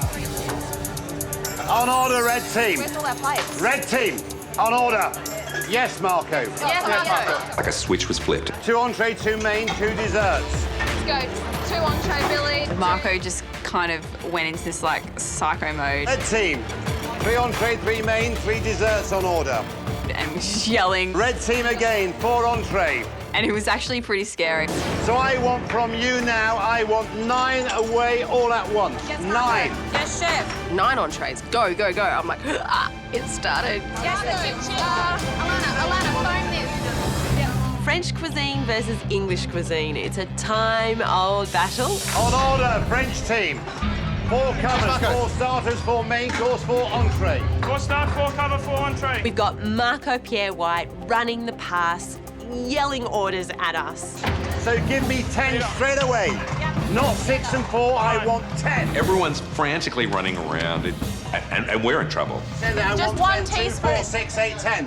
I want it straight away. Seafood's ready to go, but the bisque is still coming together, and it's not looking good.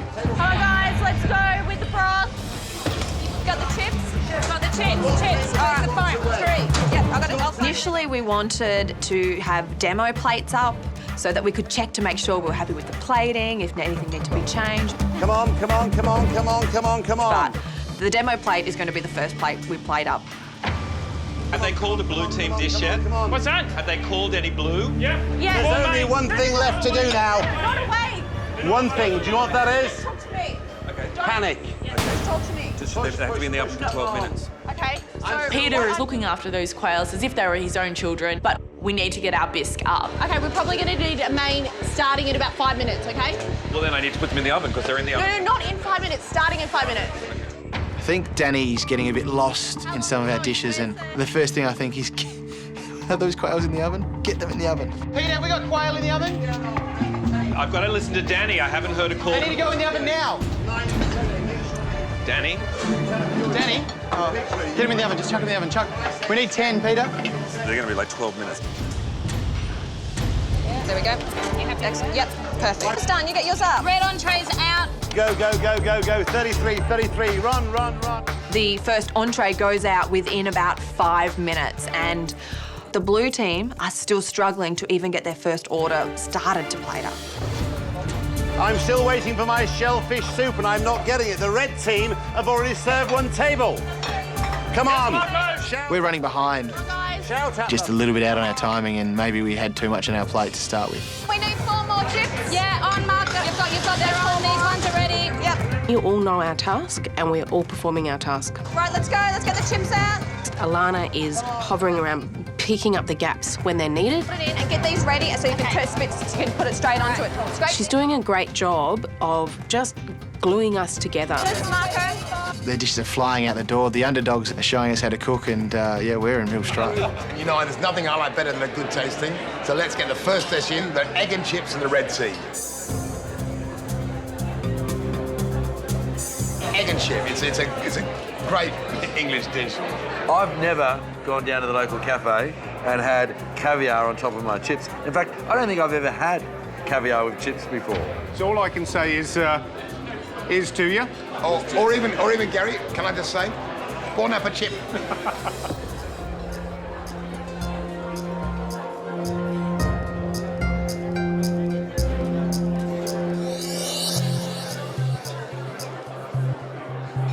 It's a lovely dish. It actually eats really well. It eats really well. And those chips are really nice and fluffy inside, nice and crisp on the outside. The roe pops in your mouth. I'm picking up almost like memories of salt and vinegar on my chips down on the beach because of that roe. Come on, I'm waiting for 8 bits. Come on. We've had customers here for 20 minutes now, and we don't have a dish out. On order. 3 more bisques. It's really sort of now or never. We have to start getting dishes out now. Come on, I'm waiting for 8 bits. Come on. It's probably not the greatest timing for the bisque to be going out. You know, it's a buy-off, you know. Do you go for really technical stuff and take more time, or do you do simple stuff and get it done really quickly? Yes, chef. Table 3. Okay, what table am I going to? 30. Seeing that dish plated up, it's a huge sigh of relief, but we're nowhere near complete. We need to keep going, but at least we've got our first dishes up. The food that's leaving the pass is beautiful, it's elegant, it's definitely French, and you can see that the diners, when they're going to get it on their table, they're going to be happy. So this is the blue team's first course, lobster bisque, lobster medallions with scallops.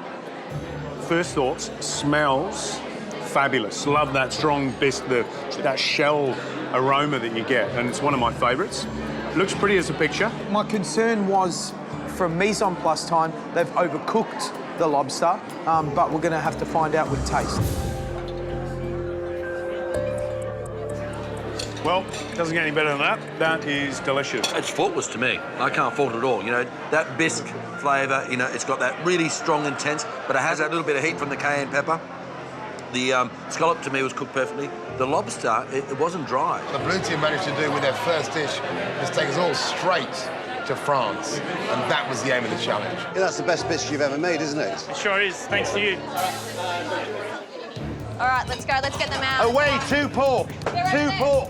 2 pork, yes, Marco. Come on, quickly, push, push, push. Come on. This is the first time I feel so nervous and really, like, out of my comfort zone. Away, 8 pork. 8 pork, 2 tables. It seems like hundreds of orders just keep coming to us. Come on. How long for my 8 pig? How long for my 8 pig? How long for my 8 pig? How long for my 8 I just have to use both of my hands just to grab all the components and put on the dish, and have to make sure they all look consistent. How long for my quail? How long for my quail? 4 minutes, Marco, 4 minutes. 4 minutes? Are you crazy? I want it in 1. Micah's saying 4. It's not on his head if they come back raw, it's on my head. So they're not going out until they're cooked. I want 8 pig, 8 pig, 8 pig, 8 pig, 8 pig. Yes, Marco, yes, Marco, yes, Marco. He will just keep yelling and yelling and yelling. It's all about communication. We're meant to communicate with each other. Come on. You gotta say, yes, Marco, and then he stops. You told me you wanted to win. You told me you wanted to feed everybody. Look at the people next to you. They're struggling because they're not communicating. Take 2 to table 24. 2 to 24. Billy has just jumped back into this team, and he has just produced the best pork belly dish I've ever seen. Quickly, quickly, quickly, quickly, quickly, come on. These waiters, they seem to be sweating. They are moving very fast, which means we're getting food out really fast, which is great.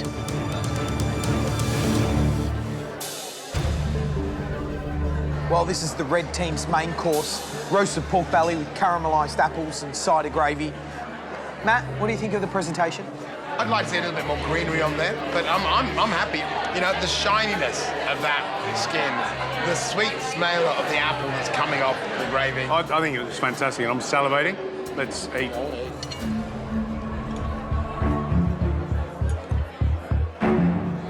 This is good cooking, huh? Really good cooking. Honest, to the brief, and absolutely delicious. that.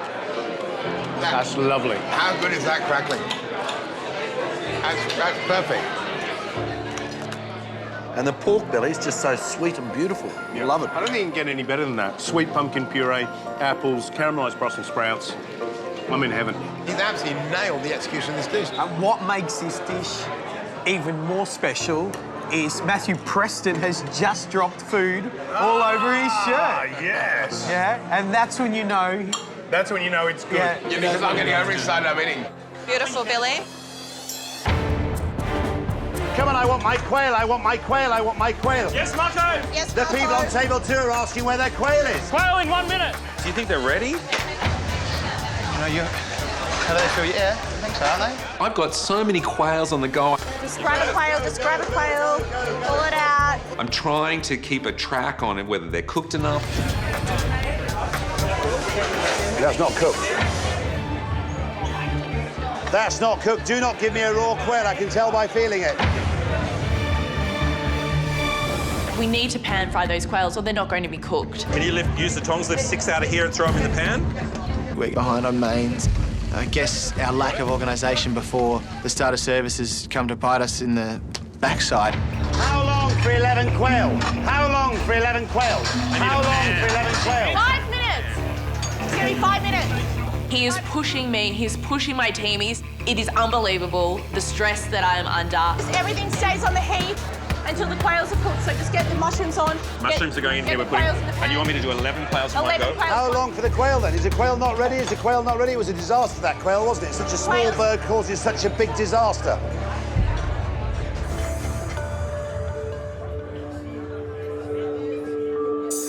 Well, the blue team's French-inspired main course, which is quail with onion soubise, mushroom ragu, and jus gras.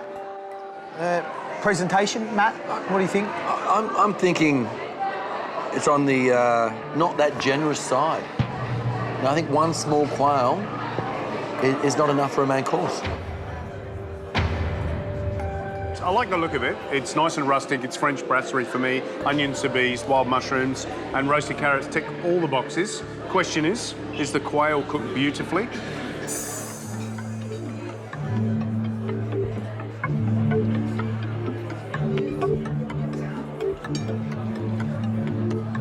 Really delivers for me in terms of a French-style dish. The quail breast is cooked perfectly. The mushroom and soubise is an absolute winner for me. It didn't present too well. It looked a bit clumsy with the soubise over the top because you lost the essence of those beautiful morels and the slippery jacks, but flavour, amazing. I love the technique they've shown with that little bird, so tricky to bone out, so beautifully stuffed. You got all that trouble with the bird to throw them on some roughly chopped mushrooms. I think they could have done more. Some elements, brilliant. Others, disappointing. Well done, chef.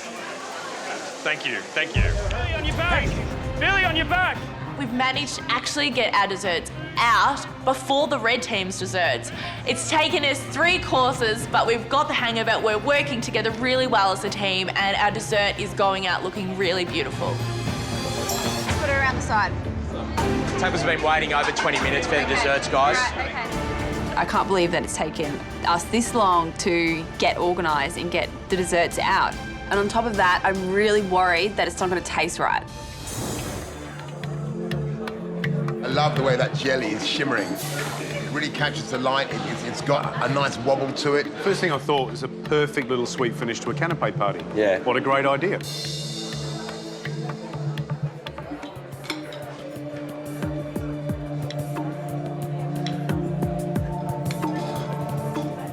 The flavour of the white chocolate comes to me very clearly. Whether white chocolate and champagne go together, I think kind of yes. I think there's something about the sophistication of the champagne and the nursery flavour of the white chocolate that works quite well. So the white chocolate mousse, for me, is really good. It's got lots of white chocolate flavour. It's light, it's airy, the tuile is crisp, the jelly is sparkly, and, you know, definitely tastes of champagne. I love the fact that the contestants who are amateur cooks have shown a lot of technique here. I mean, just making that chill to get that cylinder shape is fantastic. And it's nice and crisp and golden. Well, this is the dish that I was most excited about. Spice quinces, this time of year, beautifully English, a lovely rosy fruit with a kind of softness when they're poached well. And it's morphed into this strange sort of eaten mess on a chocolate tart, which looks a bit all over the place. Georgie, with yours? I'm depressed. Just got this sort of, looks a bit curdled, the cream, and the chocolate looks like it's seized. Look, presentation is an absolute letdown. It looks, you know, stingy and really not very appetizing. I think we should taste it and see what it tastes like.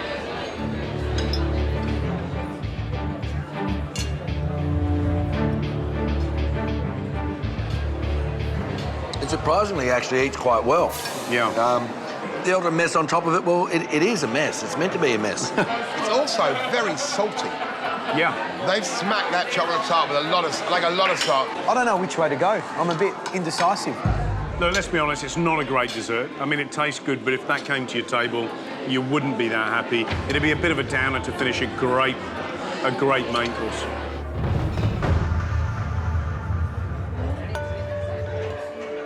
No matter what happens, I've learnt so much from today. It's all right. Meeting Marco and being able to work with him is just so inspiring. It's not important what I think. Yes. It's what the clients think. I'm just here to be your friend. He was just so passionate about working with us today and really encouraged us to do the best that we could. Can I just say, well done. Thank you. It's been a great pleasure for me. I travelled thousands of miles to come here, and I can honestly say you never let me down. And what you found within yourself today will stay with you for the rest of your life. There's always going to be the odd hiccup. But you know, my favourite bit was seeing the waiters run. That's what you did. How you going, Dan? I'm getting the hang of it. Alana assigns me to the grill, and I see that I've got 4 dishes to be in charge of for the next 90 minutes. I'm in charge of the burger, the club sandwich, the salt and pepper squid, and the steak. There's a steak as well. OK, burger up, chef. They might seem like pretty simple dishes, but every dish requires quite a few elements. OK, so I've got to watch that because it burns really quickly. I need to put the buns in the salamander, which is like a searing hot grill. I just can't get the hang of it. It's OK or not? No, they're too burnt. We'll need new. New order, I need a buffalo salad. Yes, chef. Yeah, I've got a duck confit up. I need a burger and I need a chips, yeah? I've got another fish on order, so let's get a risotto on. Ellie, Danny, Alana, you're under pressure. This is a real kitchen. Move your butts. Need a squid, yeah? You got a squid coming? Squid's coming, squid's coming. Give me a squid. 20 minutes from the time of order to the time it gets to the customer's table is not a long time, especially if there's a lot of people in the first class lounge.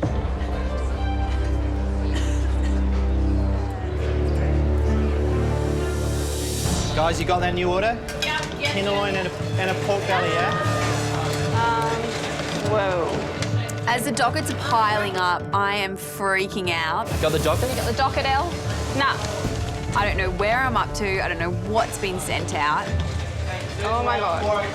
Ellie, are you in the cacker over there? Yes, George. George comes in as there's about 18 dockets just flying out of that machine. You've got dockets everywhere. I know. You know what I'll do? Put your on-hold dockets over here, and you go with these, right? These are all coming out, but those don't concern me because they're super days. You need to go. I know. You are in the cacker, I'm telling you now. Right? Because you're not organised, yeah? It's so hard to get back on track when I still don't know how to read the dockets. I don't know what I've already done, I don't know what I've got to do, and I don't know where I'm up to. This ain't my kitchen, but can I tell you, if it was, you'd be in a lot of trouble, yeah? Fish is nicely cooked, it's great. Thank you. Oh, great. So, Matt, how's the time looking? Wow, well, I mean, that's pretty good. That's about 13, 14 minutes. That's quite good. Great. Yeah. Now, I guess, is that fish cooked perfectly?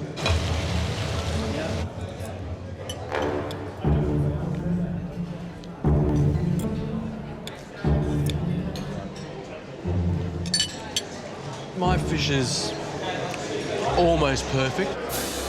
And you know what I love is that they all look like they've come from the same mother. They do, actually. And that I think is really important. Yeah. I'd be giving it a thumbs up. I thought it was good. Yeah. Well, if the CEO likes it, it's fantastic. 4 club sandwich, yes. 4 club sandwiches, yes. The club sandwich seems pretty straightforward. It's a sandwich. 3 bits of toasted bread with a beautiful chicken mix, aioli, roasted tomatoes, bacon. Okay, 4 club sandwiches up. All together, beautiful club sandwich. All right, there's no lettuce on the clubs, yeah? We need some cos on the clubs, please. Sorry. All right. Come on, let's go. Been waiting forever. When you have 50 things to do, the chef's yelling at you, the club sandwich can be a little bit difficult. Less on the clubs, chef. Okay, let's get them up, yeah? Get them up. Right, well, they're running a fine line. They're about a minute away from the 20-minute timeline. So they really want to be leaving the past now. Yeah. Thank you. Oh. Slightly different presentation here. My first question is the toasting of the bread. I think it's a little lighter than normal. The tomato's not spread. I'd like to see it a little bit more spread rather than groups. No, it's just flat. There's not got enough chicken in it. Yeah, Matt, this is a bit disappointing. It doesn't have the look that you'd expect. I've had this probably 100 times in this lounge, and this is probably one of the most disappointing one I've experienced. Okay, new order. We've got 3 pork belly. Yes, chef. As quick as you can, yeah? Yes, chef. An order for pork belly come in, and I can't even think about that right now because I've just got so much else to do. Are you right, Al? What's happening? Yeah, I've got a lot to do. You know all, you do. Are you on top of all your orders? You know exactly what you got? Not really. I've got a backlog on pavlovas and lava cakes, so I focus on them and getting them out. Okay, how are we going on the pork? I really need it now, yeah? Yep, 2 minutes. We have 90 minutes to get through this service, and the judges are going to be tasting all sorts of dishes. Got the fish up. We don't know which ones they're going to be tasting yet, so the food we send out has to be up there with the standard that's expected in the Qantas first class lounge, but we also have to get it out within 20 minutes. Pork bellies. There's a docket. You're missing 1 pork, yeah? Need 1 more pork. You need more. I realise that I've only made enough for 2 pork belly, which means that there's going to be an extra weight on the 3rd pork belly dish.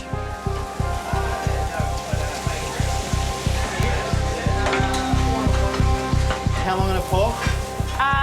10 seconds. Okay. Knowing that there is a massive delay on my food and getting it out within 20 minutes, this could cost my team. Pork's up.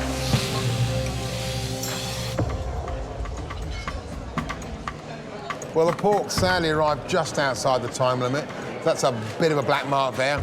It's looking reasonably good. I think it's a little flatter. It could be built up a bit more. Right, well, let's see how they've done in terms of cooking.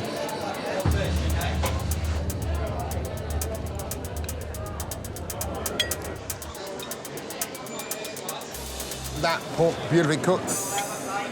I think the positive on here is they've got that nice little light crisp crust on the outside of the pork. You know, the pork's certainly cooked really nicely. Yeah. Chef, buffalo salad. Got enough fennel for the second one. Right, red team, less than 15 minutes to go. And can I tell you, there is a bucket load of orders on the pass. Come on. How you going, Dan? You're under control now? Yeah. That's good.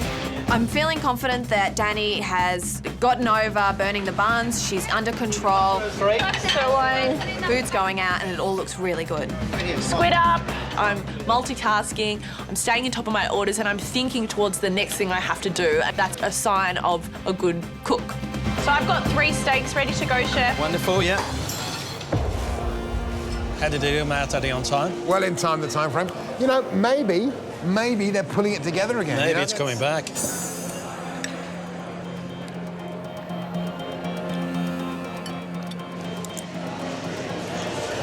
In terms of how it cooked, I mean, it's beautifully tender.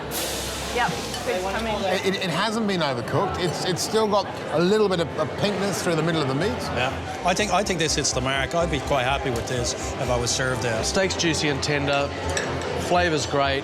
When you consider where they were probably at in the kitchen when they got this out. This is a good recovery. This is a very good recovery. Good recovery. I asked for medium, and it's not overcooked or anything. It's perfect. I need that pappardelle, yeah? Yep, coming. The 90 minutes is over. Blue team is about to come in. Pappardelle, chef. How you doing, mate? One is first. Thank you. Thank you. The red team are about to finish their service and we're about to jump in there.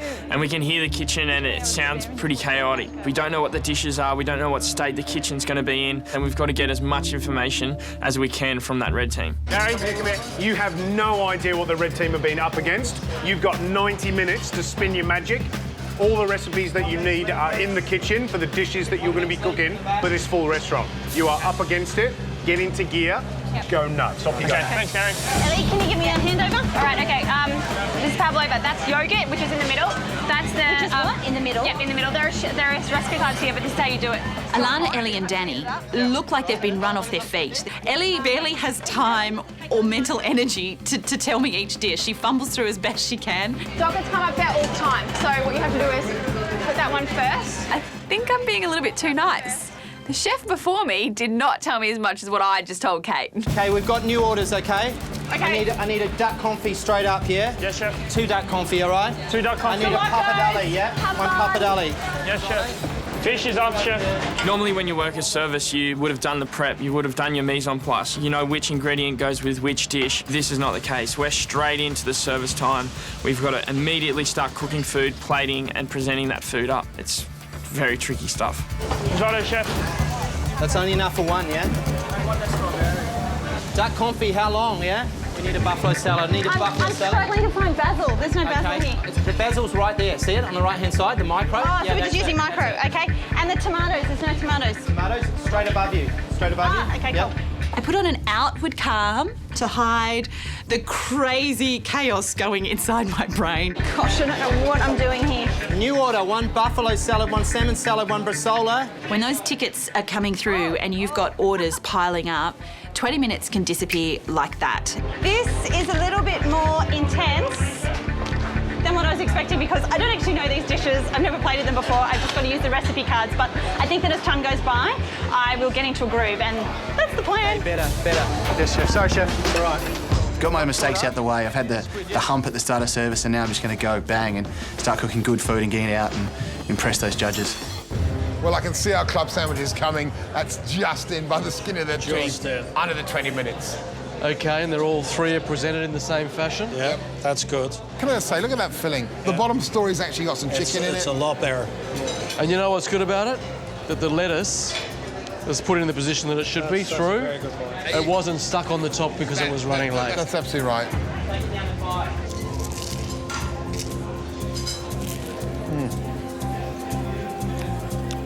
That's not bad at all. What I like about this is that it's pick it up, bite into it, every texture and every flavour in that one bite. Yeah. That's what a club sandwich is about. I think this actually meets the mark for our first-class customers. Okay, where's your risotto? Well behind on that, chef. Stop for a second and look at me. Yep. Need to get it together, you hear me? All right, so it's fine calling yes, chef, but you need to start razzing your guys up because they're all sort of hemorrhaging into oblivion. You need to get it together, yeah? You're the captain, yeah? I know you've got to do your thing, but at the end of the day, you put your hand up and you said, I want to be the captain. Yep. You need to act like one. Come on, get them going. Yes, George. How you going, Kate? Yep, good. Good. New order, 4 pork belly. Yes, chef. My only strategy is to push through, stay organised, keep my head clear and move as fast as I possibly can. How are they going on 4 pork? How you going on the pork, Katie? Yeah, I got 4 pork belly, chef. Each dish that I'm sending out of this kitchen, I want to be as beautiful as I can possibly make it. Excuse me, chef, I've got 4 pork belly.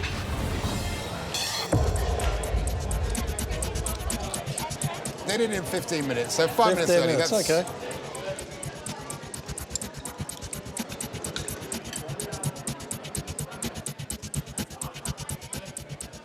This is really nice. Straight away, the tomato, which wasn't on the red team's dish, a lot more green garnish, looks a bit fresher. I like the presentation. I thought it was good. I like the flavours. I thought it was good. So to me, this is better than the red team. We'll all agree that this dish is a winning dish. It's a winning dish as well. Yeah, I agree with that. Yeah, you'd be very happy to have it come out to the customers. Either way. Come on, guys, we've got to focus, yeah? Yes, chef. Let's Yes, go. chef. How's your fish? It's not burning, is it? No, chef. I think fish is definitely one of the more difficult proteins to cook in a busy kitchen. All right, no, start again on the fish. Yes, chef. You've got to be really careful and monitor it quite closely. It's definitely hard to do with so much else going on around you. How long on the fish? 2 minutes, chef. It's definitely frustrating that, you know, I cooked a perfect piece of fish this morning. The salmon's cooked absolutely perfectly. And then to get into the kitchen this afternoon and cook fish poorly, that's definitely getting to me. You have to put your fish up, yeah? Yes, chef. Come on, let's go. A little bit of olive oil. Let's get it up. Come on, come on. Yes, chef. Yes, chef. Seriously, it's going cold. The blue team have got the fish out within the time frame, but this, remember, was a dish that Red absolutely nailed. So I hope Blue have done a good job. Look at the colour of the end of Alan's fish. Look at the colour of yours, there. Doesn't it look like it's coming down like someone's madly on with a spoon? Risotto, risotto, risotto.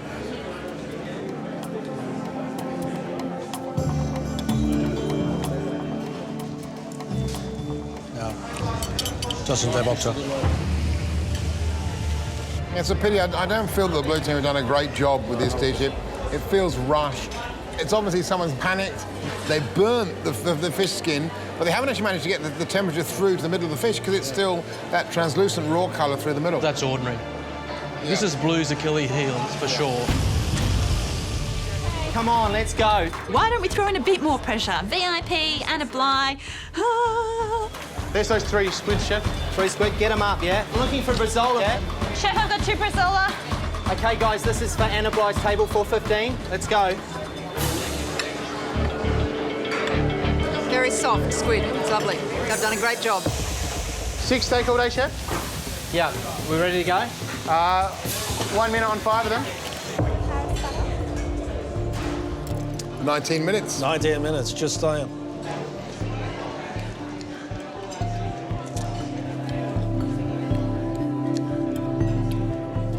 What I love about the blue team steak is those bar marks are really pronounced. The butter is perfect on mine. I've got to say, I think mine's a little bit overcooked. I like the red team steak because it still has that real juiciness about it. The juiciness isn't here on this one, I have to say. No, mine's a bit overcooked. It's a bit overcooked. Right, that's it, guys. End of service. Your nightmare is over. You know what's left to do? Tidy up and pat that guy on the back for keeping it all together. Thank you. Thank you very much, chef. I feel like that I've done the major components of my dish. It's just the plating. The little fiddly bits that I need to get done before service starts, which is what's really putting a lot of pressure on me. You're stepping into a 3-hatted restaurant and trying to put a dish together that's worthy of being in here. That's a lot of pressure. I don't know if even too many other chefs would even want to do that job. I've got a dish that I've plated up here for you. So you've taken it from looking fairly ordinary to something that looks quite beautiful now. Yeah. So you had all the elements there. It's just a matter of having that confidence to put it onto the plate. So lock that in. Yep. Well done. Let's get the waiters in and you can go through the description of your dessert with them. Okay, guys, come in, let's go. Hi, guys. Basically what we've got is coffee and cardamom ice cream, a Kahlua mousse with an almond and coffee crumb, some poached figs and an orange blossom jelly. Would you like to taste it? Absolutely. And you use orange blossom tea to infuse the jelly? Just an orange blossom syrup, like a orange blossom water. What do you think, guys? Thank you. Good? Good flavours, good textures?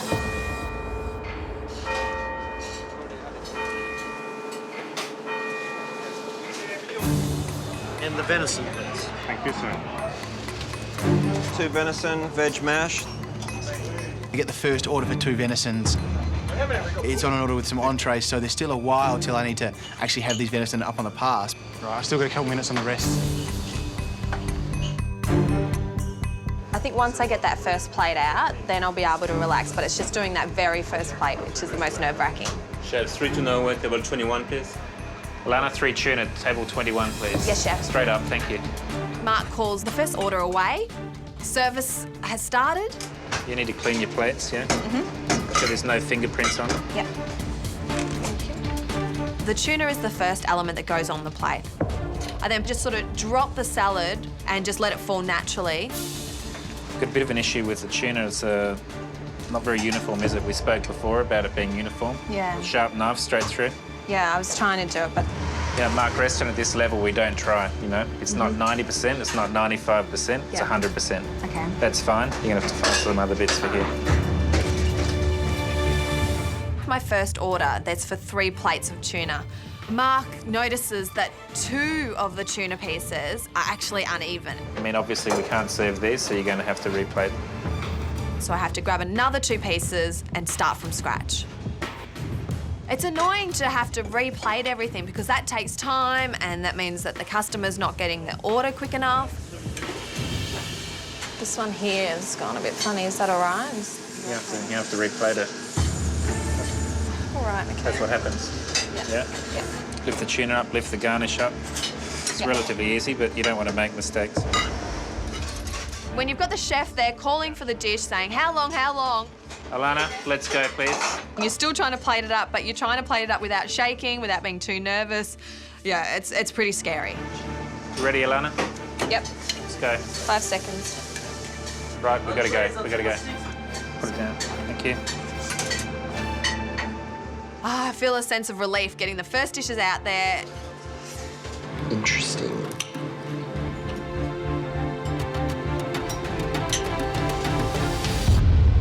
Bring on the next order, I say. I'm so excited about being able to cook a dish at Est Restaurant for paying customers, but there's a lot of pressure on, and I'm really feeling that because I don't want to stuff this up and I don't want to mess with Peter's reputation. I'm going to do 4 minutes each side now. You may not even need to flash it for 2 minutes. It might only need a minute or something. Yes, chef?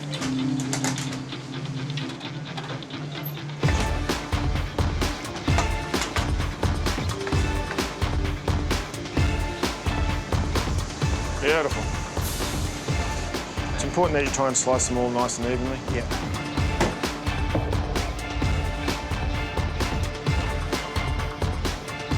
It's very exciting seeing my first dish completed and sitting on that pass about to leave. On the Est pass, this 3-headed restaurant that somehow I'm cooking in.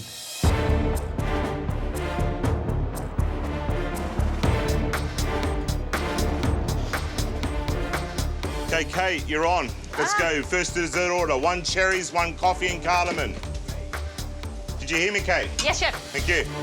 The first dessert order is in. Okay, Kate. Yes. What you got to do here, there's 2 desserts on this order. They've got to go out exactly the same time. I can't believe I'm in Key, in Peter Gilmore's kitchen, plating up some real plates for real people out in the dining room.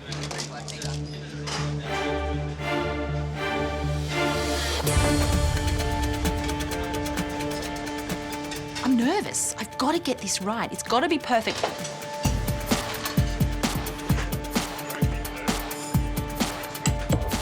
Yep, done. Is that everything? 12. 12.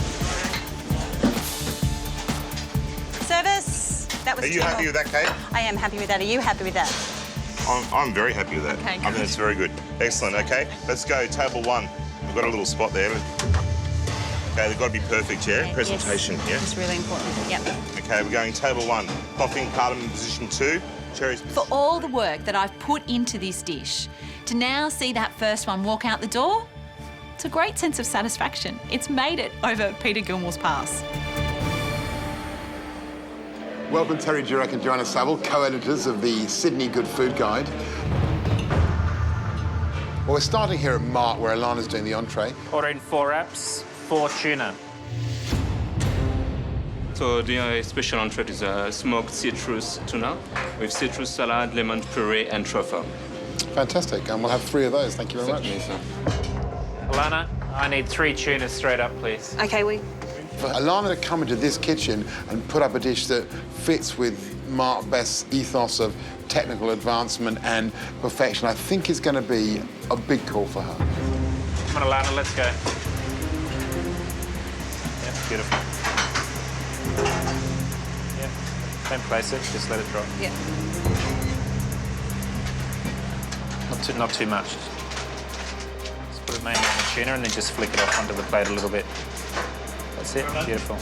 Because I'm first up with the entree, I need to set that bar as high as I possibly can. Okay, ready to go, chef, please. Otherwise, if it's too low, both Kate and Michael are just going to step straight over it.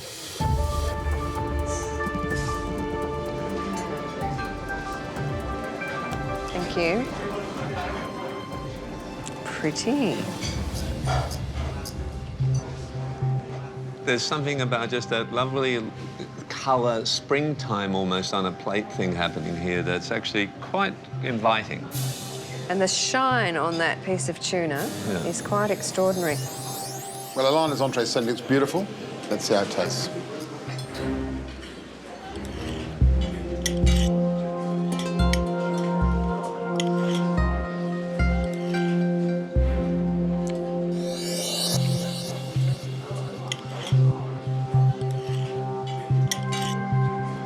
It's a lovely piece of tuna. It's interesting, the undercurrent of smoke in the tuna. Light, but there. I must say that when I heard the word smoked, I thought, being here at Mark, we might get something that actually exuded a little vapour on the plate. Sure. Obviously, the vapour happened out in the kitchen. I think some trickery has gone on with the lemon puree, don't you? Because it looks like mayo, but it tastes like lemon puree. Everything is beautifully done, beautifully executed. The individual elements are absolutely perfect. But you just feel that maybe there's a bit too much going on. That beautiful tuna flavour is not coming through as strongly as it should do. I find it very delicious and light and refreshing.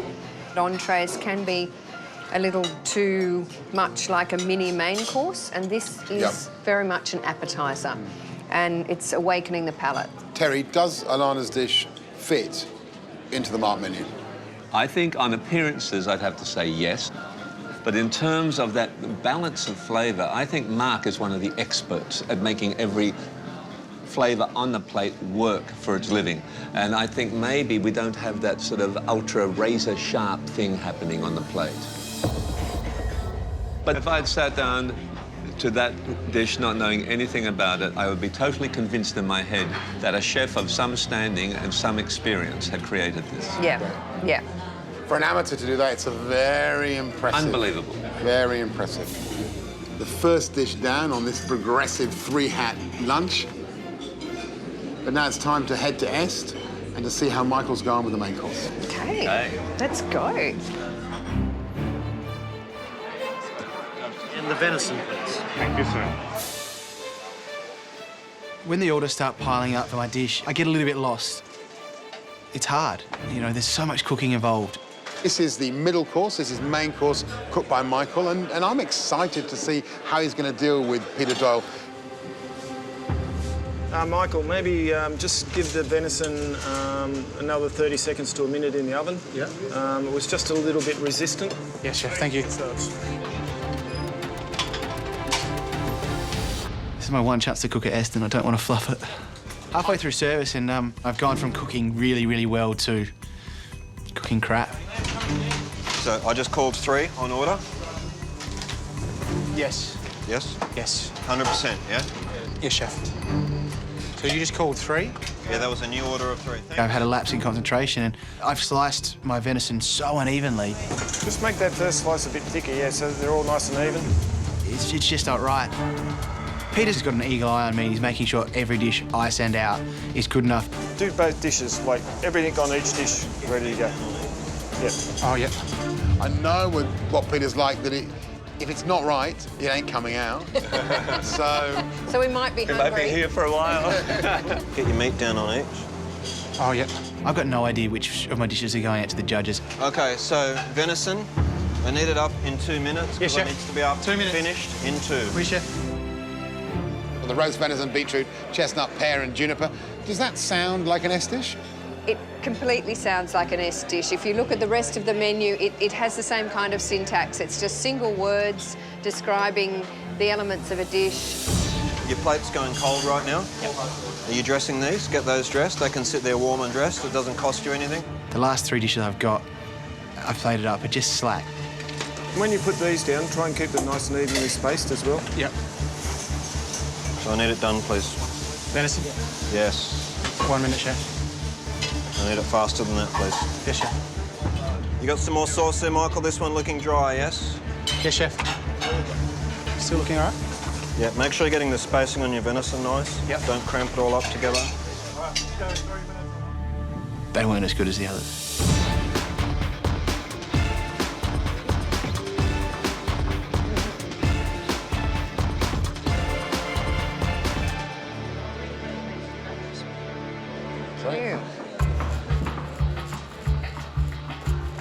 Well, if no one else is going to say it, I am. Wow. Indeed. Is it a Peter Doyle dish on appearance? I think it certainly looks worthy of being on this table in this restaurant. Right. Yeah.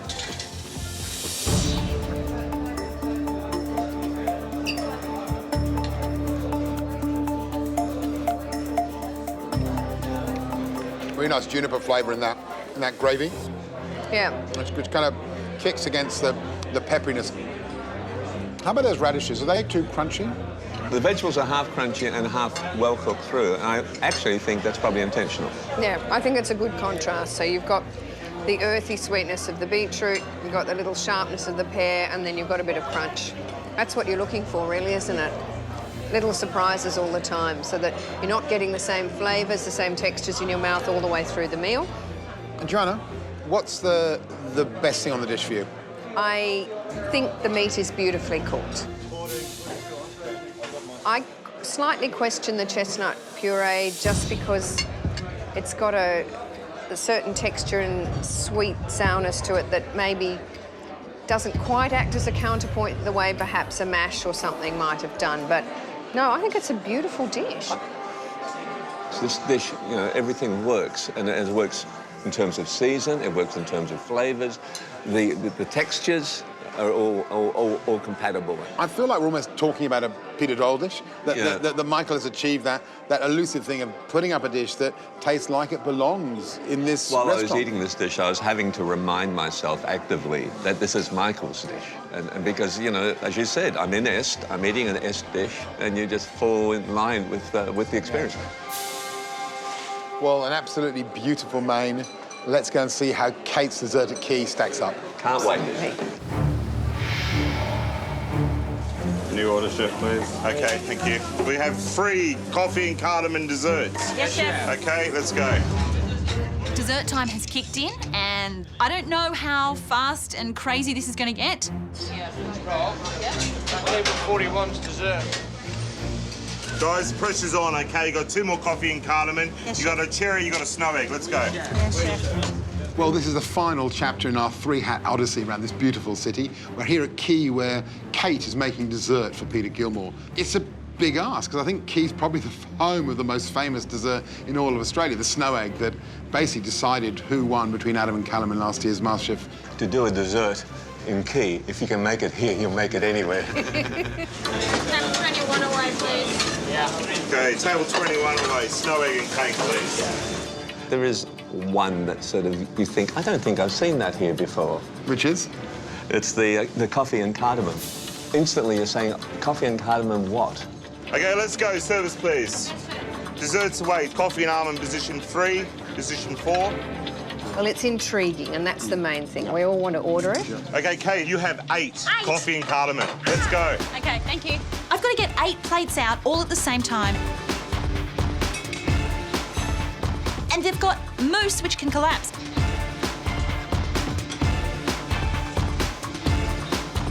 Okay, just looking at the clock. Yes. We need to start hurrying up, okay? Yes, chef. They've got ice cream which can melt. Okay. Hey, how long on table 4, please? Waiting a while. 30 seconds. Thank you. Okay, we're coming up to 10 minutes already. Really Okay. need to step on the gas now, Yes, okay? chef. Oh, no, I can't stumble at this last hurdle, can I? I've come so far. I've just got to get this done.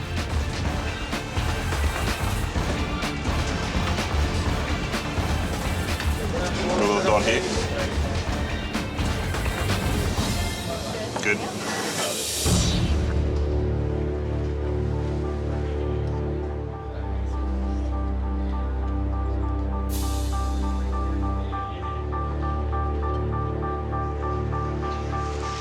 This is the coffee and cardamom dessert for you to enjoy. Thank you very much. Thank you. Wow. Pretty. It is pretty. Yeah. So it's actually got the first step happening for me, you know. I want to try it. In fact, I'm dying to taste it. Yeah.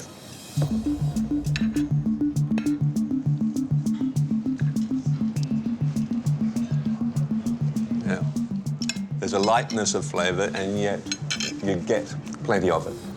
And there's a fair whack of alcohol in there too. I like the bitterness in the crumb. Yep. I think that's clever.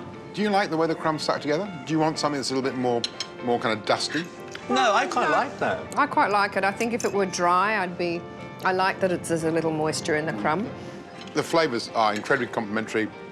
It's good texture. The ice cream is incredibly smooth. That's It's pure class as a dish, I have to say. It is class. She's worked very hard with that crumb too. Yeah. I mean, in fact, she's worked very hard, full stop, with all these elements. I love the crunch, but the figs are just inspired. I mean, to put those figs in, you're putting nearly a savoury element into a sweet thing, and I think that's that's the crowning moment. I'm an ice cream fanatic, and I do think she's done a great job with the ice cream. For me, the hero of that dish, the thing that stands out is that ice cream. It's beautifully It's the made. smoothness of that. It's incredibly Lovely, smooth, creamy texture. And the flavours are beautifully melded together. I'm just wondering if there should be one more element on the plate. I just feel like I'm missing something, because what I always expect here in this restaurant is I get that extra element that comes up and surprises you. Yeah. Maybe it's that extra element that's missing. Something hidden. Something hidden underneath. Something that you weren't expecting. And we're talking about an amateur cook who's delivered a dish that, you know, that doesn't look out of place. It's a mammoth achievement, really. Yeah, huge, isn't it? Absolutely huge. Absolutely magnificent. I'm very proud in of that level, and the way she's really tried to make it fit the surround. Kate, okay, it's the end of service. I think for an amateur, you've done an incredible job. You really have. Well done. Congratulations. Cheers. Bit of pressure there for a while, but you came through, I think. Yeah. Well done. Thank you. Thanks so much for That's a having busy me. service, so well done. I think you were thrown in the deep end, but I think you came through. The dish has got progressively better. I was a little bit disappointed in the last three. I think you dropped your bundle a little bit. I hope you were happy with what I sent out. So. Well, you know, it wouldn't have gone out if it wasn't. That's very true. That's very true. Guys, I think Kate deserves a round of applause for today's effort. Peter, you're like a mad scientist. I am a bit like a mad scientist, I feel like it.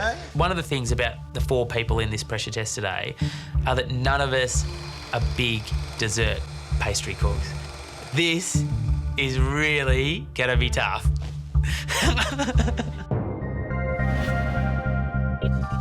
To make the macaroons, the first thing I need to do is sift my almond meal and icing sugar. After I've done that, I make a sugar syrup and I add the colouring or the flavour.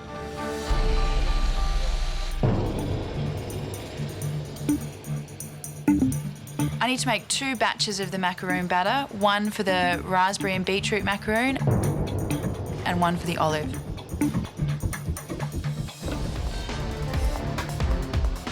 To build the macaroon tower, I need 120 macaroons, 60 of each colour, but that means that I actually need to make 240 macaroon halves. I'm starting to rush now with the purple macaroons. I'm looking at the batter and it looks around about the same, but as I'm starting to pipe it out, I realise it's a little bit thicker, I think, than the pink ones. I'm not really sure that these purple ones are going to work out. Once the macaroon batter has been piped all on the baking tray, they need to rest for half an hour because it needs to form a nice layer of skin on top, because otherwise when you bake it, it won't get that lovely sort of smoothness, you know, that you see in a macaroon.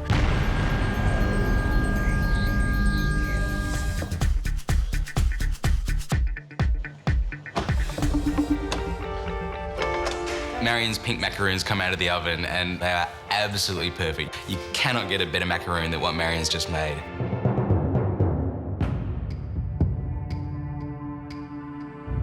The purple ones then come out of the oven and I'm like, did she grab the wrong macaroons out of the oven or something? They are terrible. You can smell them from the gallery. They smell bad. They look black rather than purple. And I mean, it's hard to see how she can go so well on one macaroon and so badly on the other. I think I didn't have enough time to let them sit to form that really nice smooth crust. And now I'm really paying the price because these purple macaroons are a disaster. Guys, just a heads up, this would normally take Adriano 45 minutes to assemble this beautiful macaroon tower. You have got 45 minutes to go. 45 minutes to go. These poor 4 people look extremely stressed out. They're trying to rush things. And I don't think a macaroon tower is something that you can rush. This is not difficult, it's impossible. No one is going to finish this challenge. Alvin's the first one to start piping his macaroons. He's doing really well, trying to put the filling in and then lifting up the second one to put on top to make the whole macaroon. I think he's working quite efficiently. Peter has looked fully in control with these macaroons right up until the stage he starts piping, and that's where he falls off.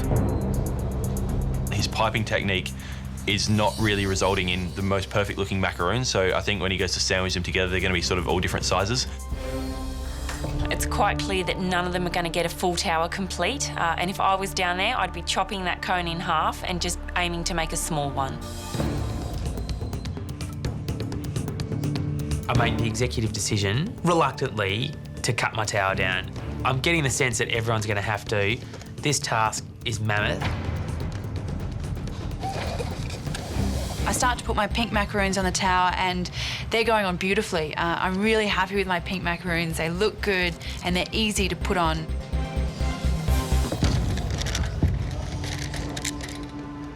Purple macaroons, on the other hand, are like rocks. You can imagine trying to put a rock onto a toothpick. It just doesn't work.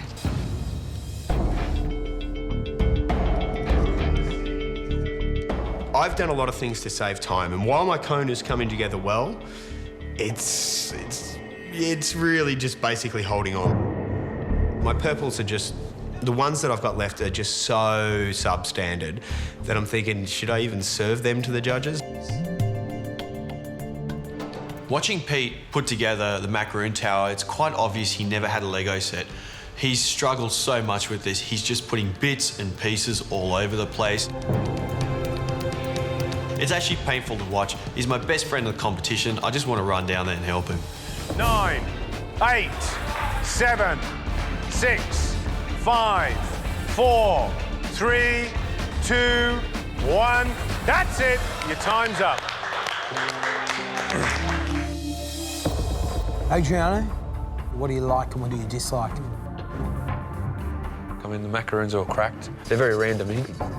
They're not very consistent.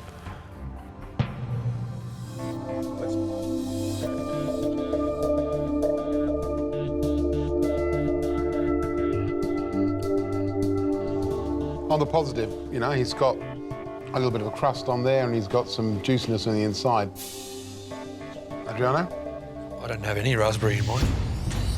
I think I found a little drop, like, to the side. So I was really disappointed. The fillings are just, they're not there. Really, what lacks in the raspberry one is that acidity. It's just so sugary. Inconsistency, that's his problem.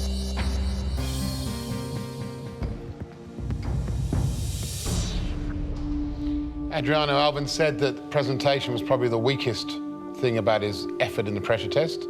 How do you feel about the macaroon tower? The look doesn't cut it. Maybe the flavour might save him, I don't know.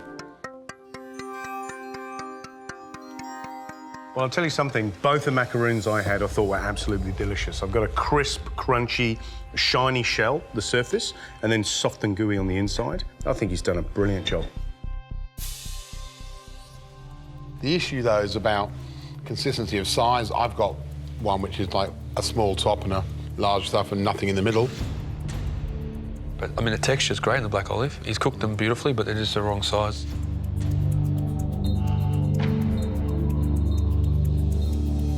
Thank you. Thanks. Well, well, well, presentation. The olive macaroons look like they've been squashed into the cone.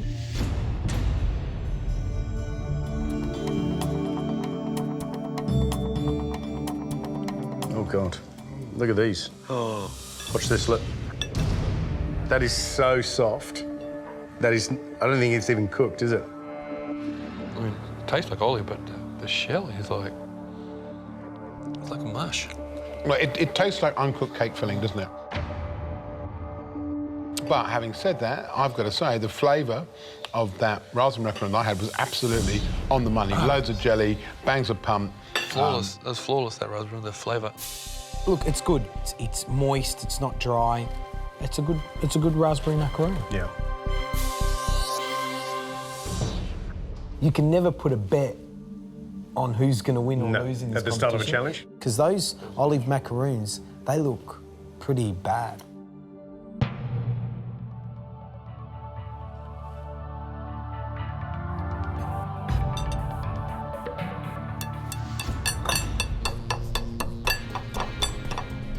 It's like charcoal. It's just dry. It's dry, it's dry, it's dry. I don't even want to taste it because I might take a tooth out. But those raspberry and beetroot macaroons are sensational. She worked like a machine today, like she was superb. The inexperience probably, that's the only thing that let her down here. Trouble is, though, Adriano, she's not your apprentice. No. You know, this is a competition, and Exactly. she's produced some really bad And she hasn't- black yeah. olive macaroons, Yeah. but some absolutely sensational raspberry and beetroot. The question is whether or not it's going to keep her from going home. Exactly. And can I just let everyone know that we've never had a recipe in a pressure test where it's so long. The whole first page of the recipe card is just a list of ingredients. That is huge. So I've spent 5 minutes working out what I need to do. Underline important things. Leave myself a note not to panic just in case I forget halfway through. My first process is to get my master stock on. So we add into that things like soy sauce. Got to be a quicker way than doing this. Xiaoxing wine, Sichuan peppercorns, chilies. Heap of aromatics go into the master stock. Master stock takes an hour. Just remind me, Claire, it should be 1 hour for that stock. So on the hour, can you just give me a bell with that? Thanks. Come on, guys. 1.5 hours to go, and everyone's looking really even. Everyone's got their master stock done, and everyone's now working on their turnip cake.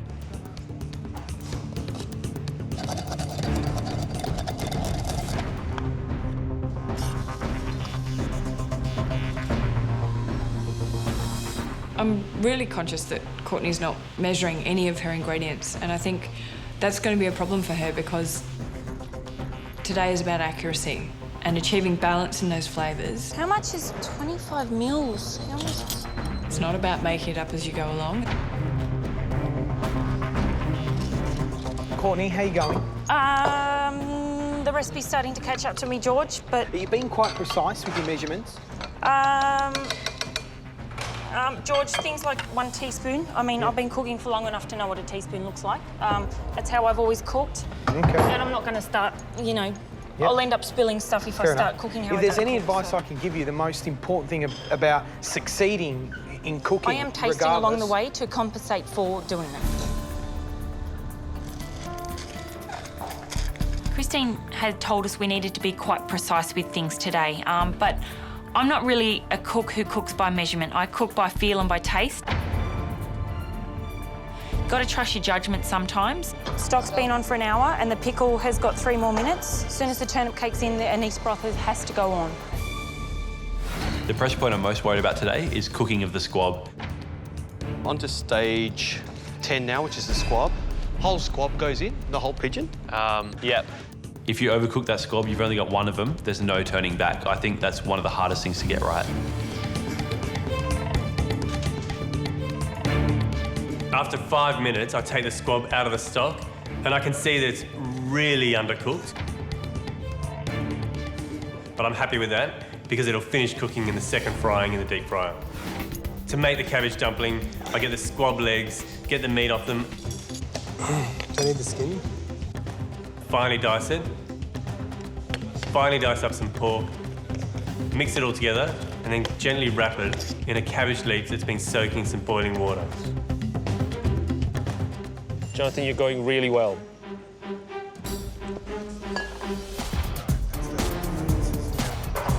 "25 minutes to go. I've pretty much got all the elements ready. 8 minutes of that. Let's do this. Next thing I think I've got to do is get the breast off the squab. I would want these so they're ready to go, so I can just finish them off in the deep fryer.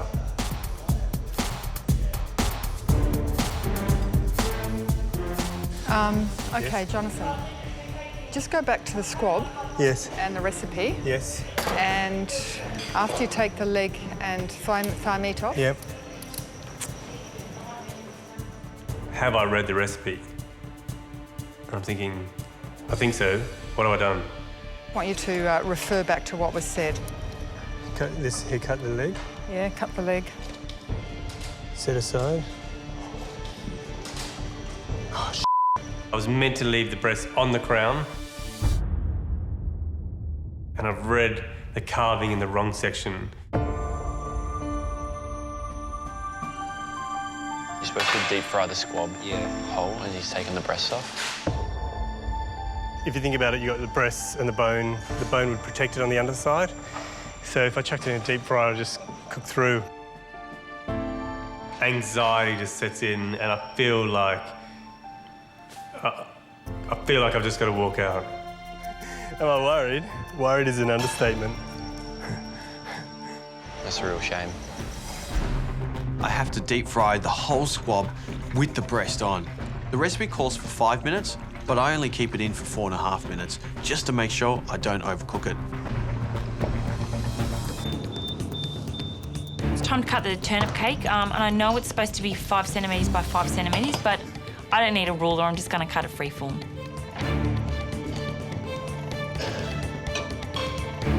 No, she'll be fine. She's got plenty of time. 5 minutes to go, got to calm down. I still have a chance to stay in the competition. I get the liver coated in the tempura batter, get it in the fryer, finish off the turnip cake, get it out, let it rest. I've got the steamed cabbage spun out. With all the other elements now ready to go, I've got my squab breasts just sitting there resting, because I'm going to cook those in the last minute so I can get them on the plate, cooked perfectly.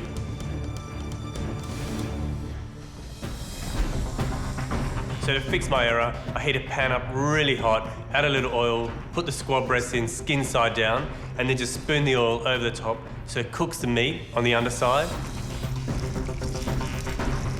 If he can get the same result as the deep frying that Jimmy and Courtney have done, he may be okay. 5, 4, 3, 2, 1. That's it. Well done. Well done. Great job. Christine, in comparison to your dish, is there anything that stands out on Jimmy's? He's got the turnip cake spot on. I think the cabbage and squab patty is probably a dumpling is just a little bit too large.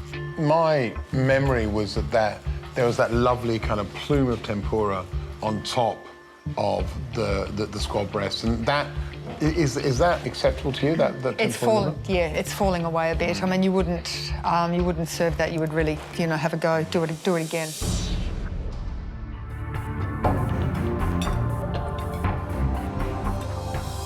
I think the broth is fantastic.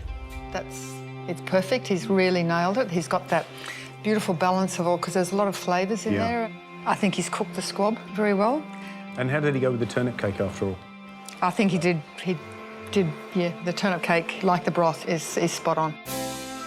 Look, I agree. I think first up, the broth is the thing that hits you. It's just a big smack in the mouth. The only disappointing bit for me was the tempura of the liver. I mean, he got it wrong. There's no batter on the top. Yeah, the liver's not good at all. It's all grainy and overcooked. I think it's going to be very interesting with this tasting, because just walking around, there are 3 really good examples of this dish, and it's going to come down to little things, like that little crispy crunch that you get from, well, in this case, tempura. When you don't have it, you really miss it.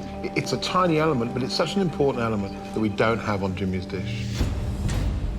Now I've tasted Jimmy's dish. I can't wait to taste the next one. So Let's get it in. So, Christine, you're the expert. Tell us what you think of Courtney's presentation on this dish. The turnip cake looks great. I can tell she's done some really nifty, fine knife work there. It's very pleasing to the eye. I would be very happy to be served that. If that came from the Parsi Universal, would that be good enough to go into your restaurant? What I would just lose that's one slice of squab, that's all. So other than she's that, got the you think- three, yeah, absolutely. That's yeah. fantastic, isn't it?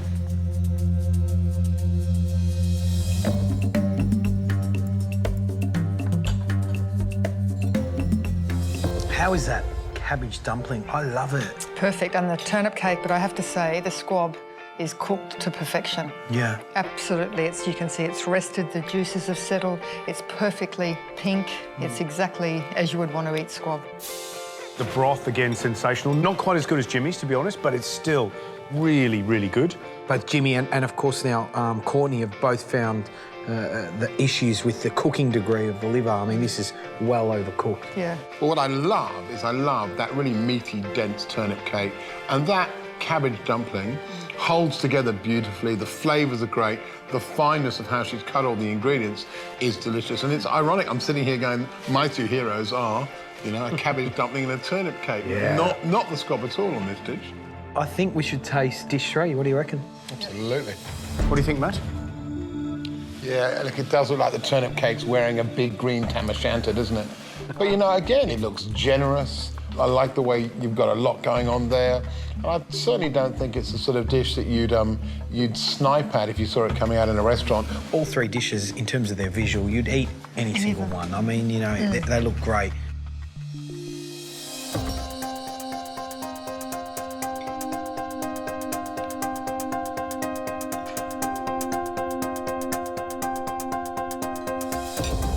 Turnip cake gets the tick. Yep.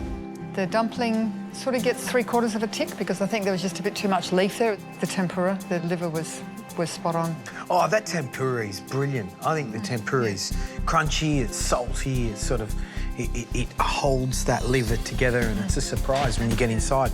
And the filling of that cabbage dumpling is beautifully balanced. Yeah, it is. And It's very like- tasty.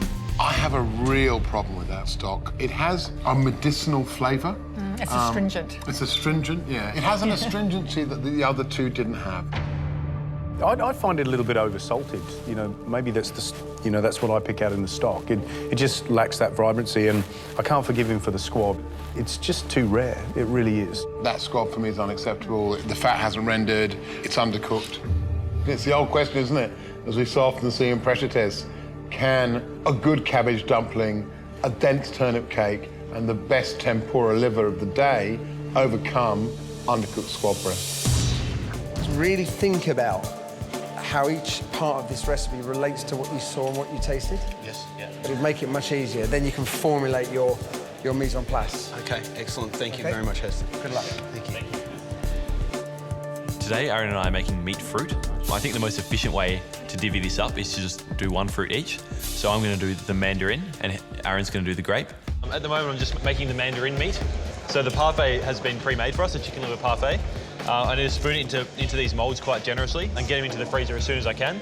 Because once they're frozen, these spherical halves are going to make one mandarin each, and then they're going to be dipped in jelly. So we've got a lot to do in the next 2 hours. So you only need the one fillet.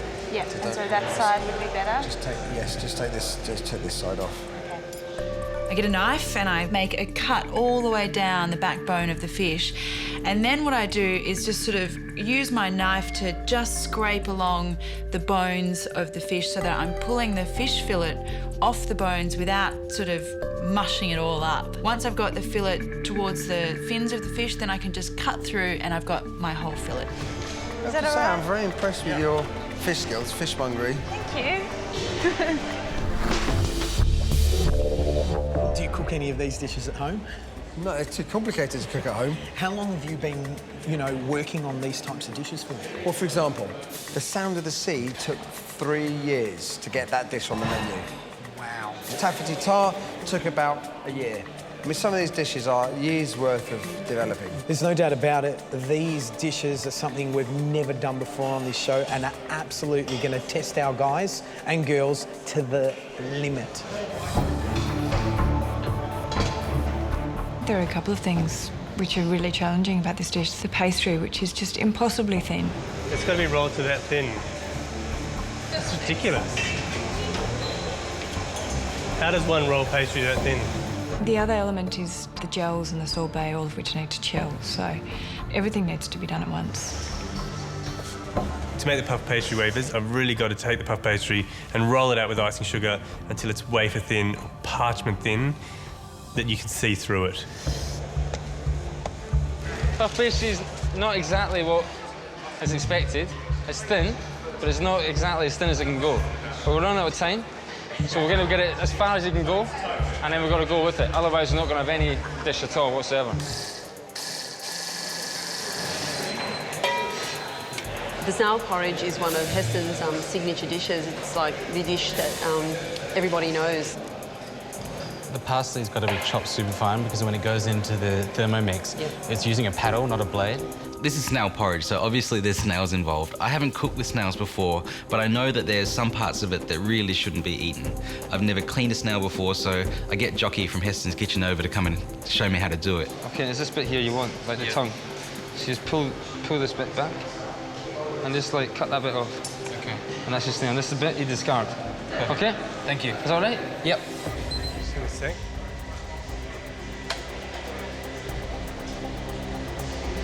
Oh, I think this might have burned.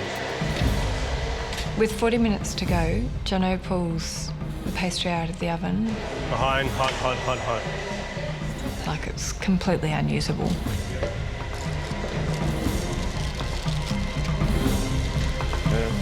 It's not good enough. It's very thick. You've burnt the outside and the inside's not done enough. Yeah. You've kind of got to see this bit here. That looks OK. You've got a little square you can use, but that's not good enough for the dessert. Have you got another one in? No, I don't. We're going to roll it out now. I would say I would get cracking if I were you. I think mentally I don't have time to do it again, but I don't really have another choice. Adam, what's going on there? Is that the parsley butter? Parsley butter. You know, I've eaten this dish, so I know, and recently, so I know how good it is, and I know how delicate and beautiful that snail porridge is. Yeah. And if that parsley butter's not right, disaster. Yeah. The parsley butter's been in the Thermomix for approximately 5 minutes. Adam decides to do a test run with the porridge. It's looking good. Yeah. I'm happy with it. How are you guys doing? Heston comes over and I say, Heston, is this right? And he's like, no.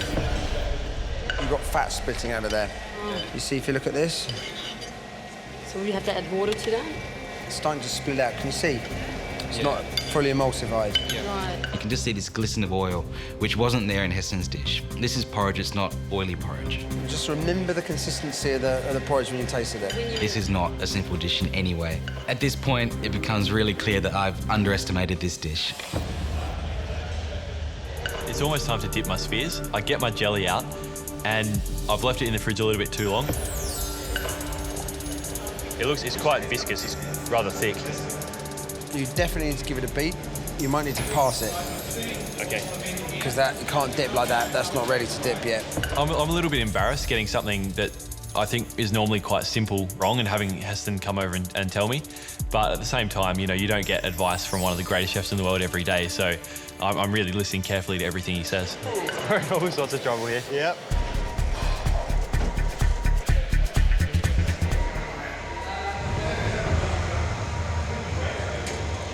I forgot to put the bloody thing on.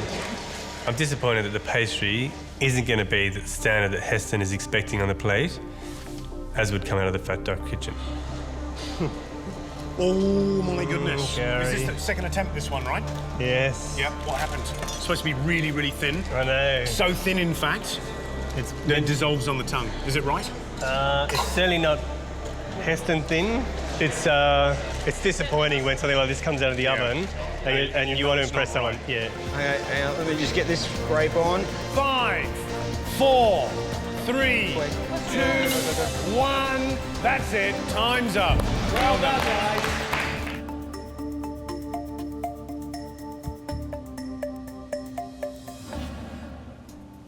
Right, I guess it's time to taste.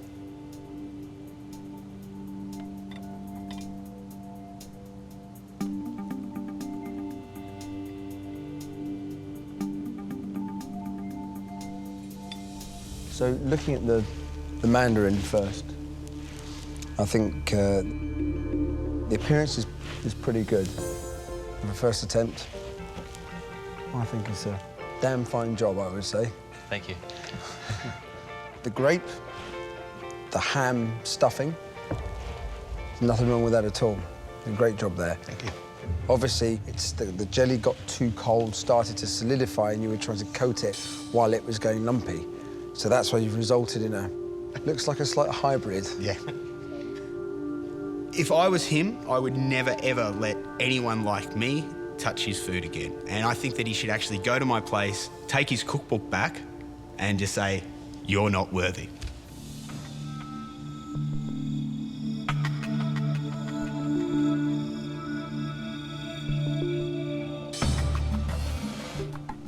Gary and I were fortunate enough to taste this dish at the Fat Duck only days ago. So it's going to be interesting to see where it fits.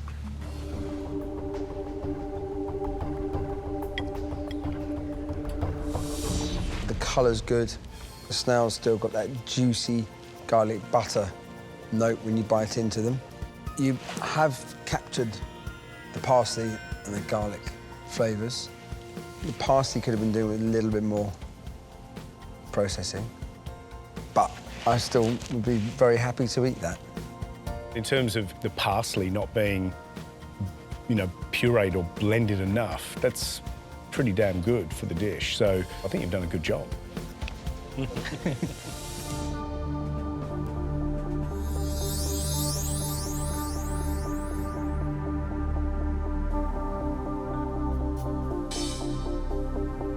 So let's go to the seaside. Love to.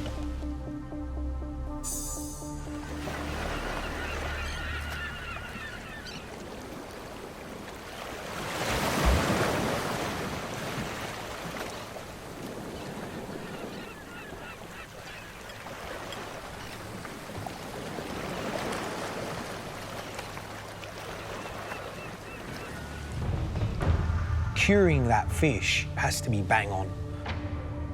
And for me, that piece of fish was beautiful. You guys nailed it. Congratulations. The big challenge with this dish is bringing everything together, as I said to you, and creating a balance. And I think you managed to do it. Well done. How does it feel to hear those comments from Heston? So amazing. I felt so sick before I came in here. Seasick? Yeah, seasick.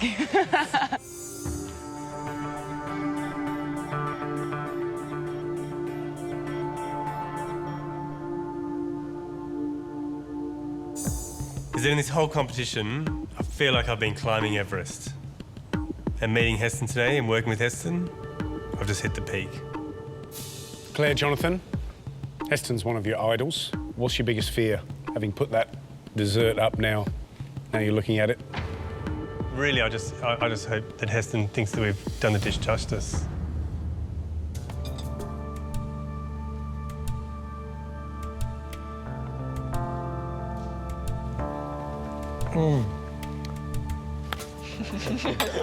I've got to hand it to you that dish is the one that I would least like to be standing next to George trying to reproduce. OK? So that's just from me. I reckon you were up against it from the beginning. That pastry, it wasn't as thin as it should have been. It really is the key to the dish.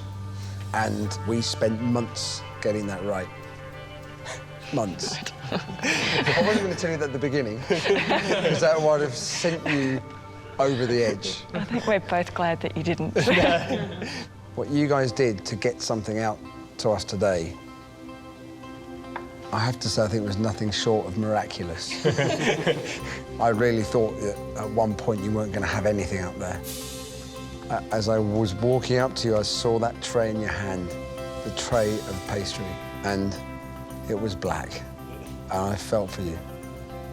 But you pushed on. I think it's just fantastic. So you should be really proud of yourselves.